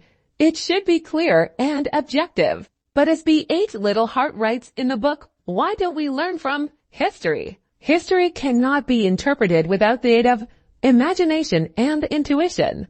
The sheer quantity of evidence is so overwhelming that selection is inevitable. Where there is selection, there is art. Those who read history tend to look for what proves them right and confirms their personal opinions. They defend loyalties. They read with a purpose to affirm or to attack. They resist inconvenient truths since everyone wants to be on the side of the angels, just as we start wars to end all wars. Daniel Kahneman once told me about the stories people tell themselves to make sense of the past. He said, hindsight, the ability to explain the past, gives us the illusion that the world is understandable. It gives us the illusion that the world makes sense, even when it doesn't make sense. That's a big deal in producing mistakes in many fields. Most people, when confronted with something they don't understand, do not realize they don't understand it because they're able to come up with an explanation that makes sense based on their own unique perspective and experiences in the world. However limited those experiences are, we all want the complicated world we live in to make sense, so we tell ourselves stories to fill in the gaps of what are effectively blind spots. What these stories do to us financially can be both fascinating and terrifying. When I'm blind to parts of how the world works, I might completely misunderstand why the stock market is behaving like it is in a way that gives me too much confidence in my ability to know what it might do next. Part of the reason forecasting the stock market and the economy is so hard is because you are the only person in the world who thinks the world operates the way you do when you make decisions for reasons that I can't even comprehend. I might follow you blindly into a decision that's right for you and disastrous to me. This, as we saw in chapter 16, is how bubbles form. Coming to terms with how much you don't know means coming to terms with how much of what happens in the world is out of your control. And that can be hard to accept. Think about market forecasts. We're very, very bad at them. I once calculated that if you just assume that the market goes up every year by its historic average, your accuracy is better than if you follow the average annual forecasts of the top 20 market strategists from large Wall Street banks. Our ability to predict recessions isn't much better. And since big events come out of nowhere, forecasts may do more harm than good, giving the illusion of predictability in a world where unforeseen events control most outcomes. Carl Richards writes, risk is what's left. People know this. I have not met an investor who genuinely thinks market forecasts as a whole are accurate or useful. But there's still tremendous demand for forecasts in both the media and from financial advisors. Why? Psychologist Philip Tetlock once wrote, we need to believe we live in a predictable, controllable world, so we turn to authoritative sounding people who promise to satisfy that need. Satisfying that need is a great way to put it. Wanting to believe we are in control is an emotional itch that needs to be scratched. Rather than an analytical problem to be calculated and solved, the illusion of control is more persuasive than the reality of uncertainty, so we cling to stories about outcomes being in our control. Part of this has to do with confusing fields of precision with fields of uncertainty. NASA's New Horizons spacecraft passed by Pluto 2 years ago. It was a 3 billion-mile trip that took 9.5 years. According to NASA, the trip took about 1 minute, less than predicted when the craft was launched in January 2006. Gee, think about that. In an untested, decade-long journey, NASA's forecast was 99.99998% accurate. That's like forecasting a trip from New York to Boston and being accurate to within 4 millionths of a second. But astrophysics is a field of precision. It isn't impacted by the vagaries of human behavior and emotions, like finance, is business, economics, and investing, are fields of uncertainty, overwhelmingly driven by decisions that can't easily be explained with clean formulas, like a trip to Pluto can. But we desperately want it to be like a trip to Pluto, because the idea of a NASA engineer being in 99.99998% control of an outcome is beautiful and comforting. It's so comforting that we're tempted to tell ourselves stories about how much control we have in other parts of our life, like money. Kahneman once laid out the path these stories take. When planning, we focus on what we want to do and can do, neglecting the plans and skills of others whose decisions might affect our outcomes, both in explaining the past and in predicting the future. We focus on the causal role of skill and neglect the role of luck. We focus on what we know and neglect what we do not know, which makes us overly confident in our belief. He described how this impacts businesses. I have had several occasions to ask founders and participants in innovative startups a question. To what extent will the outcome of your effort depend on what you do in your firm? This is evidently an easy question. The answer comes quickly, and it has never been less than 80%. Even when they are not sure they will succeed, these bold people think their fate is almost entirely in their own hands. They are surely wrong. The outcome of a startup depends as much on the achievements of its competitors and on changes in the market as on its own efforts. However, entrepreneurs naturally focus on what they know best, their plans and actions, and the most immediate threats and opportunities, such as the availability of funding. They know less about their competitors, and therefore find it natural to imagine a future in which the competition plays little part. We all do this to some extent. And like my daughter, it doesn't bother us a bit. We don't wander around blind and confused. We have to think the world we operate in makes sense based on what we happen to know. It'd be too hard to get out of bed in the morning if you felt otherwise. But the alien circling over Earth, the one who's confident he knows what's happening based on what he sees but turns out to be completely wrong. Because he can't know the stories going on inside everyone else's head. He's all of us. 19. All together now. What we've learned about the psychology of your own money. Congratulations. You're still reading. It's time to tie together a few things we've learned. This chapter is a bit of a summary, a few short and actionable lessons that can help you make better financial decisions. First, let me tell you a story about a dentist appointment gone horribly awry. It teaches us something vital about the dangers of giving advice about what to do with your money. Clarence Hughes went to the dentist in 1931. His mouth was radiating pain. His dentist put him under crude anesthesia to ease the pain. When Clarence awoke hours later, he had 16 fewer teeth and his tonsils removed, and then everything went wrong.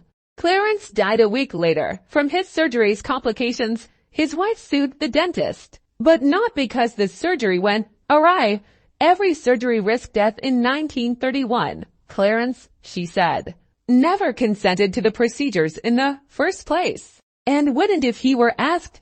The case wove through courts, but went nowhere. Consent between doctor and patient wasn't black and white in 1931. One court summed up the idea that doctors require freedom to make the best medical decisions. Without such, we could not enjoy the advancement of science. For most of history, the ethos of medicine was that the doctor's job was to fix the patient, and what the patient thought about the doctor's treatment plans wasn't relevant. Dr.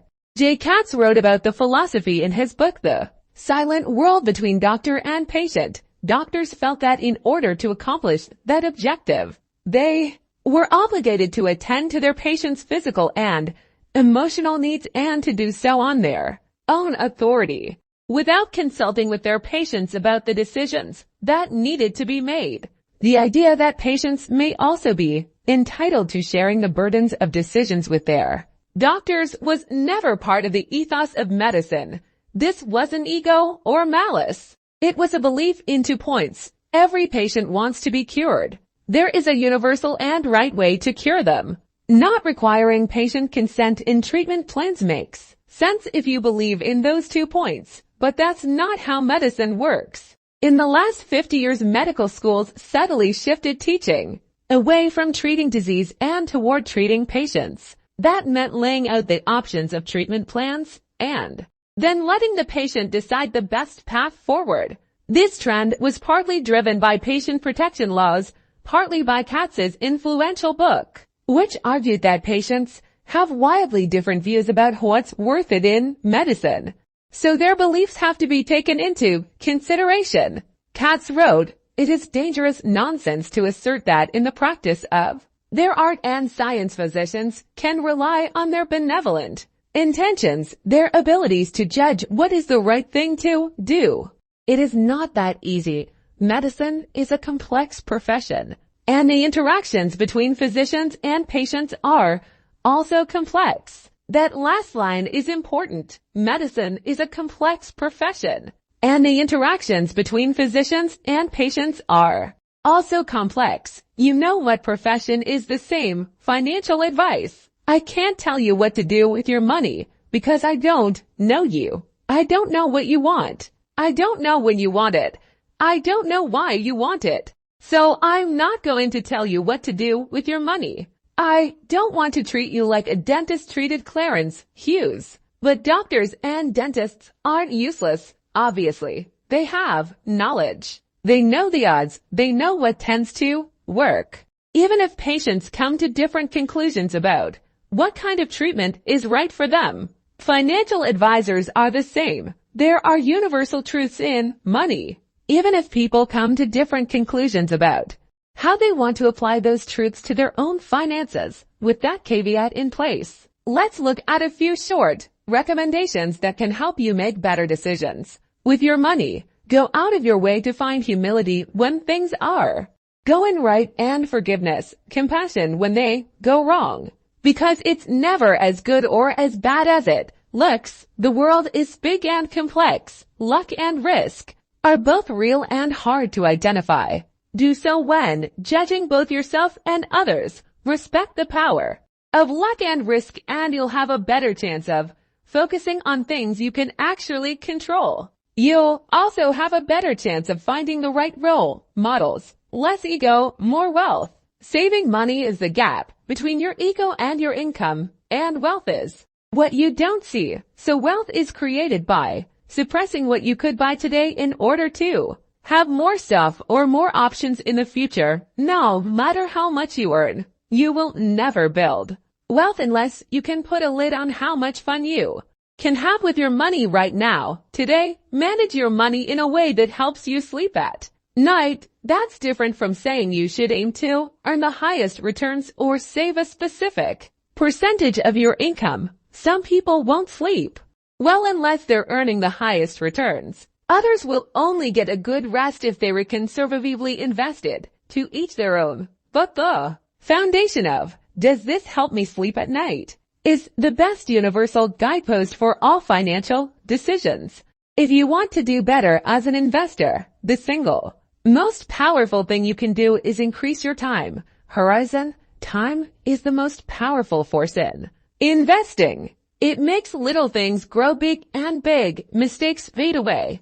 It can't neutralize luck and risk, but it pushes results closer towards what people deserve. Become okay with a lot of things going wrong. You can be wrong half the time and still make a fortune, because a small minority of things account for the majority of outcomes. No matter what you're doing with your money, you should be comfortable with a lot of stuff not working. That's just how the world is. So you should always measure how you've done by looking at your full portfolio rather than individual investments. It is fine to have a large chunk of poor investments and a few outstanding ones. That's usually the best case scenario. Judging how you've done by focusing on individual investments makes winners look more brilliant than they were, and losers appear more regrettable than they should.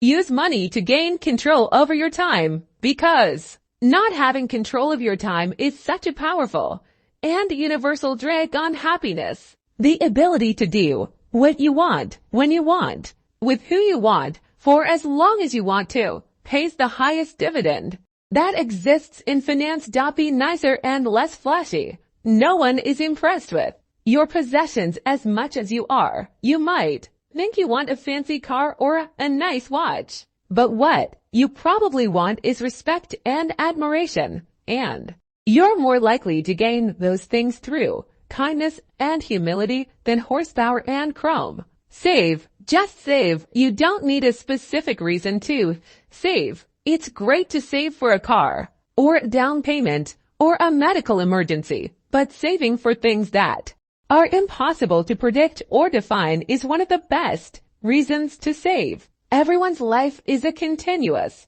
chain of surprises. Savings that aren't earmarked for anything in particular is a hedge against life's inevitable ability to surprise the hell out of you at the worst possible moment. Define the cost of success and be ready to pay it, because nothing worthwhile is free. And remember that most financial costs don't have visible price tags. Uncertainty, doubt, and regret are common costs in the finance world. They're often worth paying, but you have to view them as fees, a price worth paying to get something nice in exchange, rather than fines, a penalty you should avoid. Worship room for error, a gap between what could happen in the future and what you need to happen in the future in order to do well is what gives you endurance, and endurance is what makes compounding magic over time. Room for error often looks like a conservative hedge, but if it keeps you in the game, it can pay for itself many times over. Avoid the extreme ends of financial decisions. Everyone's goals and desires will change over time. And the more extreme your past decisions were, the more you may regret them as you evolve. You should like risk because it pays off over time, but you should be paranoid of ruinous risk because it prevents you from taking future risks that will pay off over time. Define the game you're playing and make sure your actions are not being influenced by people playing a different game. Respect the mess, smart, informed, and reasonable. People can disagree in finance because people have vastly different goals and desires. There is no single right answer, just the answer that works for you. Now let me tell you what works for me. 20. Confessions, the psychology of my own money. Sandy Gottesman, a billionaire investor who founded the consulting group First Manhattan, is said to ask one question when interviewing candidates for his investment team: what do you own and why not? What stocks do you think are cheap? Or what economy is about to have a recession? Just show me what you do with your own money. I love this question because it highlights what can often be a mile-wide gap between what makes sense, which is what people suggest you do, and what feels right to them, which is what they actually do. Half of all U.S. mutual fund portfolio managers do not invest a cent of their own money in their funds. According to Morningstar, gee, this might seem atrocious, and surely the statistic uncovers some hypocrisy, but this kind of stuff is more common than you'd think. Ken Mori, a professor of medicine at USC, wrote an essay in 2011 titled How Doctors Die that showed the degree to which doctors choose different end-of-life treatments for themselves than they recommend for their patients. Doctors don't die like the rest of us, he wrote. What's unusual about them is not how much treatment they get compared to most Americans, but how little, for all the time they spend fending off the deaths of others. They tend to be fairly serene when faced with death themselves. They know exactly what is going to happen. They know the choices, and they generally have access to any sort of medical care they could want, but they go gently. A doctor may throw the kitchen sink at her patient's cancer, but choose palliative care for herself. The difference between what someone suggests you do and what they do for themselves isn't always a bad thing. It just underscores that when dealing with complicated and emotional issues that affect you and your family, there is no one right answer. There is no universal truth. There's only what works for you and your family. Checking the boxes you want checked in a way that leaves you comfortable and sleeping well at night. There are basic principles that must be adhered to. This is true in finance and in medicine, but important financial decisions are not made in spreadsheets or in textbooks. They are made at the dinner table. They often aren't made with the intention of maximizing returns, but minimizing the chance of disappointing a spouse or child.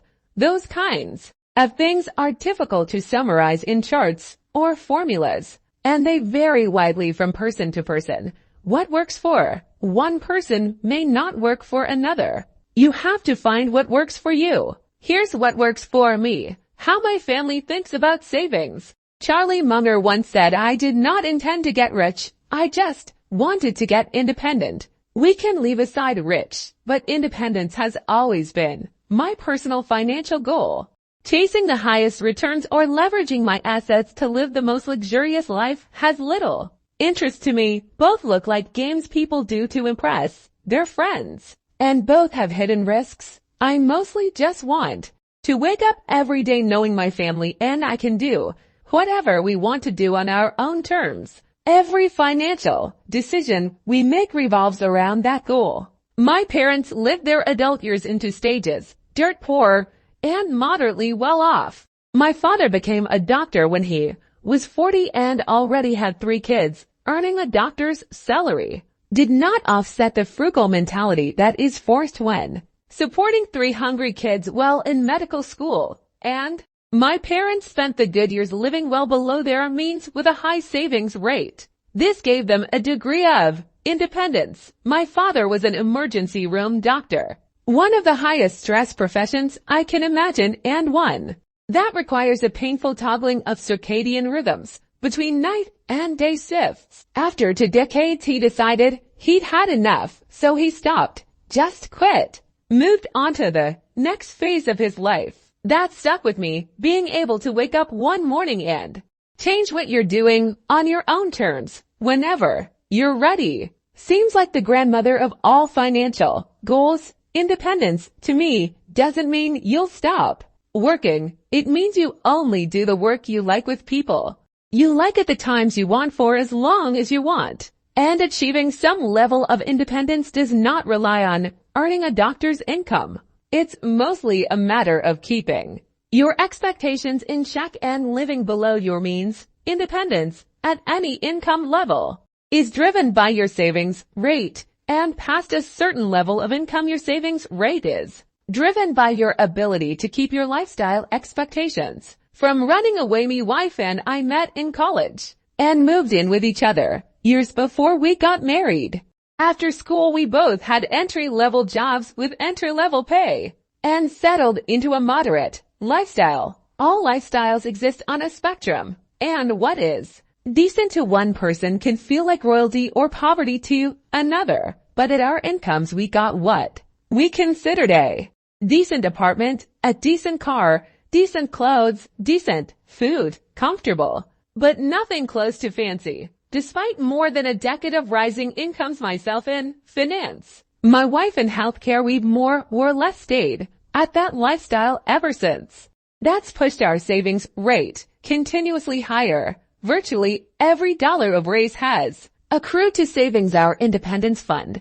We now live considerably below our means, which tells you little about our income and more about our decision to maintain a lifestyle that we established in our 20s. If there's a part of our household financial plan I'm proud of, it's that we got the goalpost of lifestyle desires to stop moving at a young age. Our savings rate is fairly high, but we rarely feel like we're repressively frugal because our aspiration for more stuff haven't moved much. It's not that our aspiration are non-existent. We like nice stuff and live comfortably. We just got the goalpost to stop moving.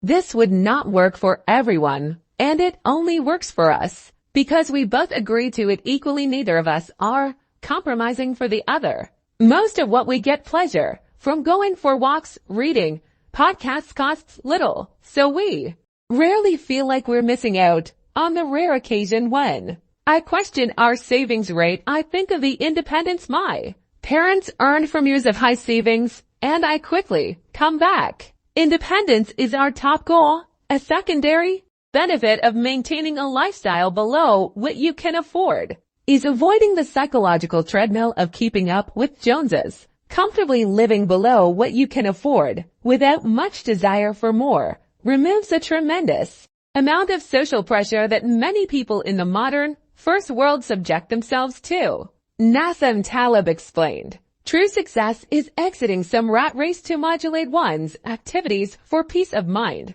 I like that. We're so far committed to the independence camp that we've done things that make little sense on paper. We own our house without a mortgage, which is the worst financial decision we've ever made, but the best money decision we've ever made.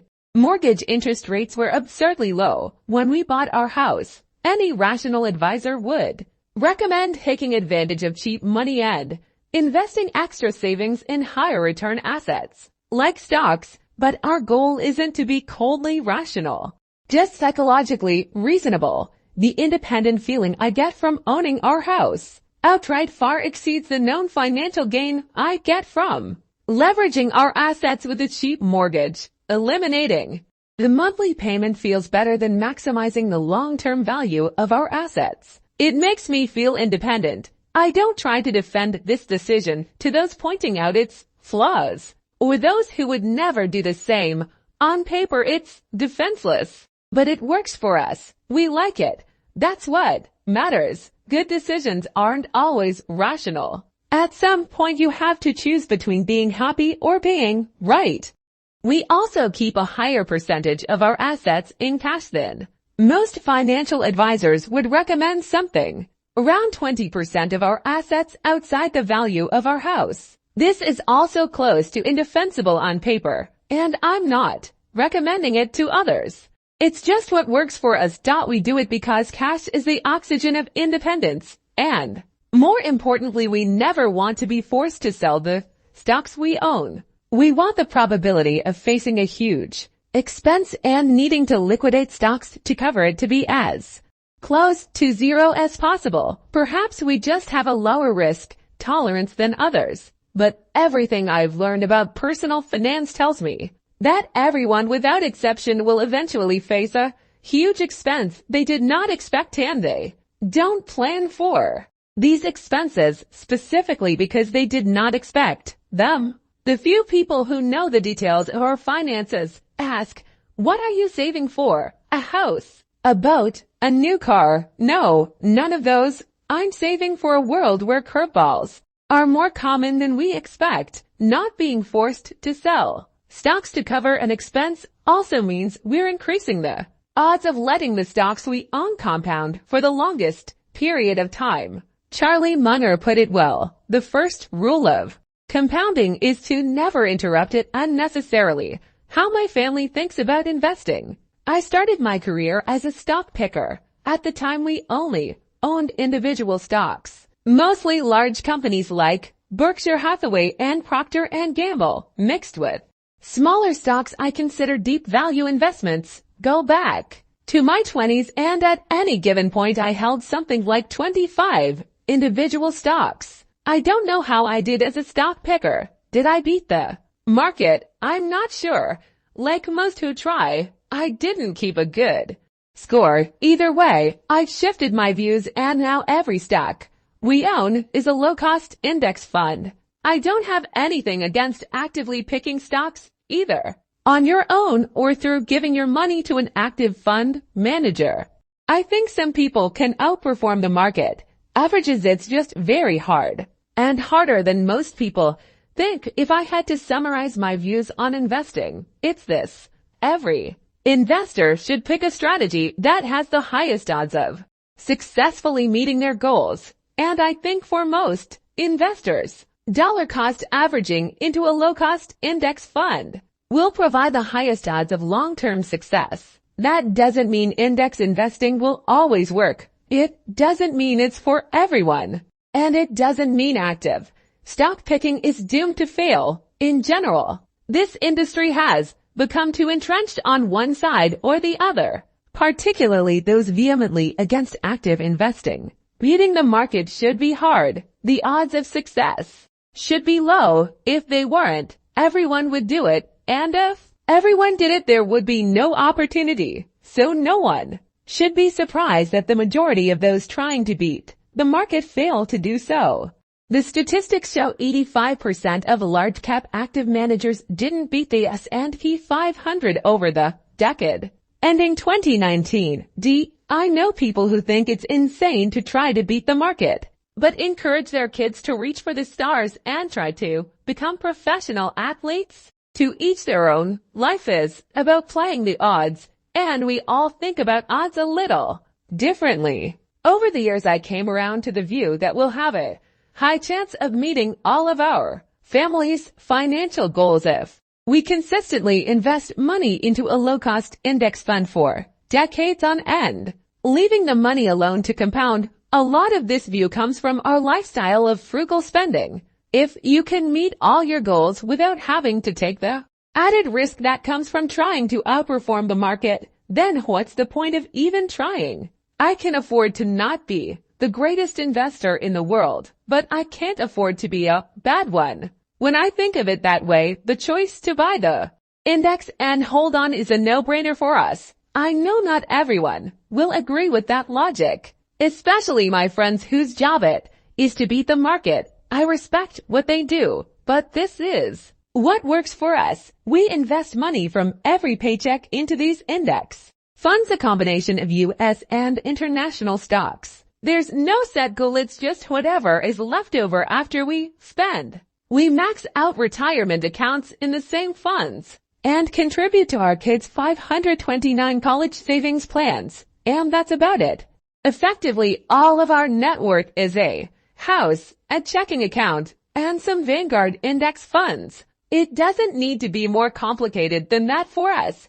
I like it simple. One of my deeply held investing beliefs is that there is little correlation between investment effort and investment results. The reason is because the world is driven by tails. A few variables account for the majority of returns. No matter how hard you try at investing, you won't do well if you miss the 2 or 3 things that move the needle in your strategy. The reverse is true. Simple investment strategies can work great as long as they capture the few things that are important to that strategy's success. My investing strategy doesn't rely on picking the right sector or timing the next recession. It relies on a high savings rate, patience, and optimism that the global economy will create value over the next several decades. I spend virtually all of my investing effort thinking about those 3 things, especially the first 2, which I can control. I've changed my investment strategy in the past, so of course there's a chance I'll change it in the future. No matter how we save or invest, I'm sure we'll always have the goal of independence, and we'll always do whatever maximizes for sleeping well at night. We think it's the ultimate goal, the mastery of the psychology of money, but to each their own. No one is crazy.